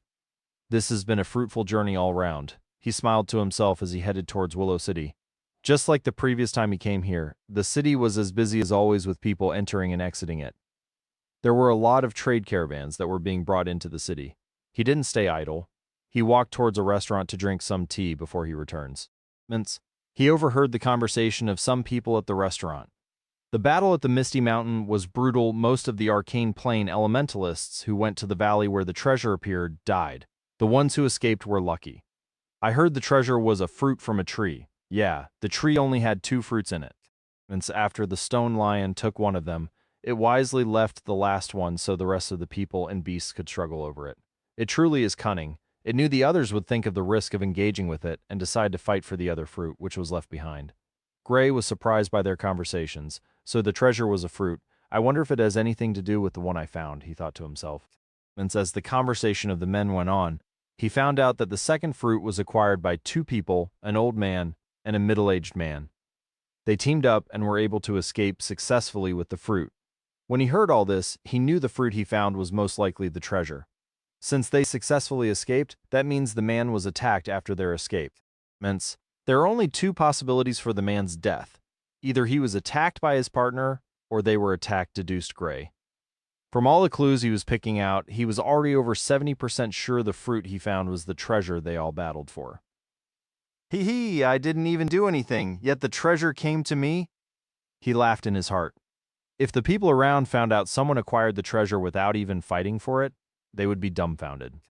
Gray paid for his tea before heading out to get a horse he'll use for his journey.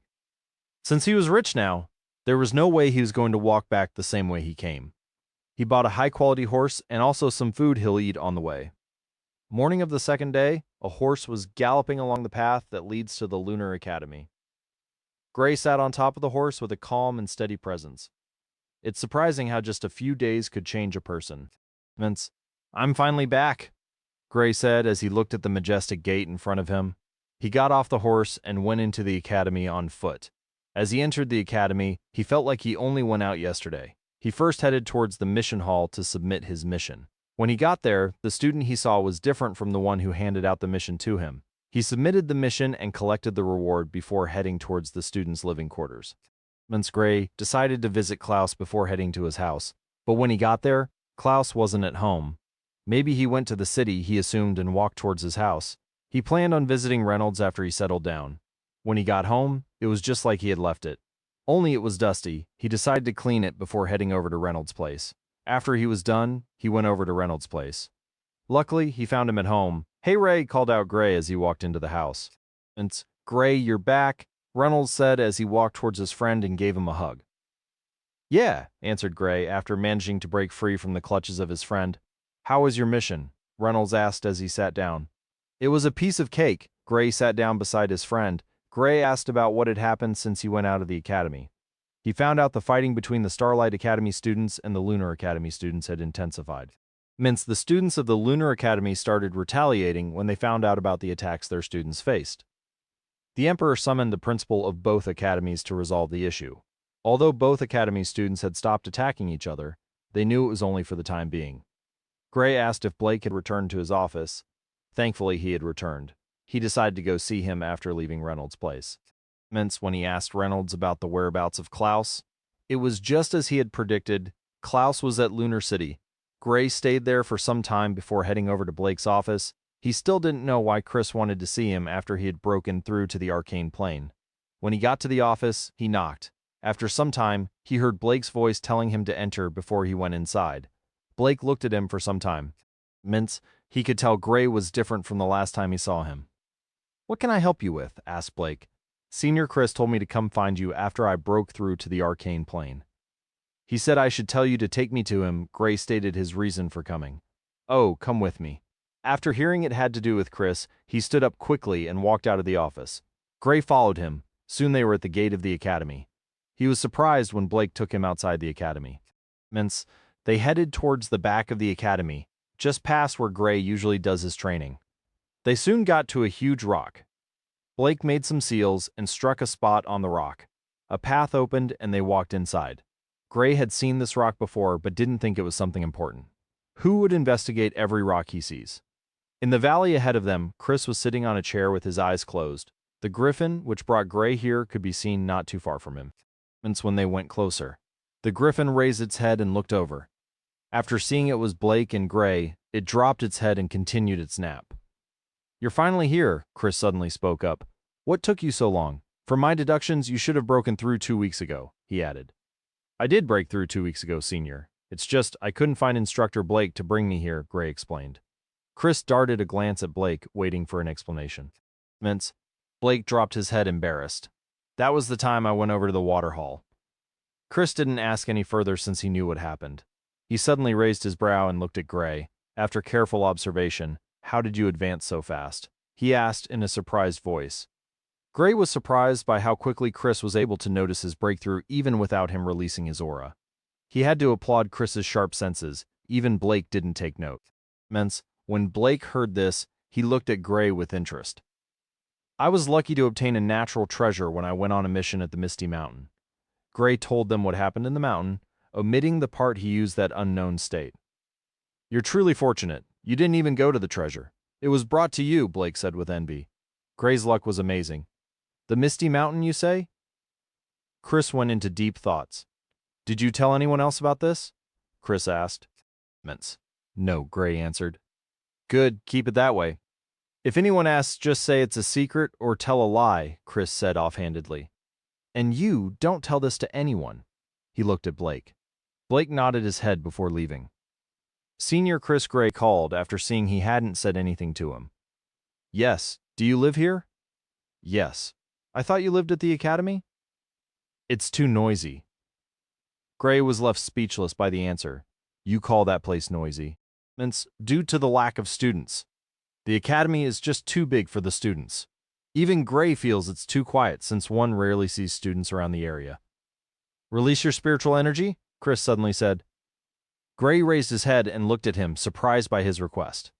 He didn't think too much and just did as he was told. A formless energy spread out with Gray at the middle. Chris nodded his head when he felt this. Good, this is even better than I thought. Gray looked at him with confusion. Do you want to be my student? Chris asked. Your student? Yes. Now answer. I don't have all day. Gray was surprised by it and didn't know how to reply. He knew Chris wasn't simple, and from the way Blake treated him, his status must be something else. Yes, good. Now as your teacher, the first task I have for you is to make me lunch, Chris said as he pointed at a bunny by the side.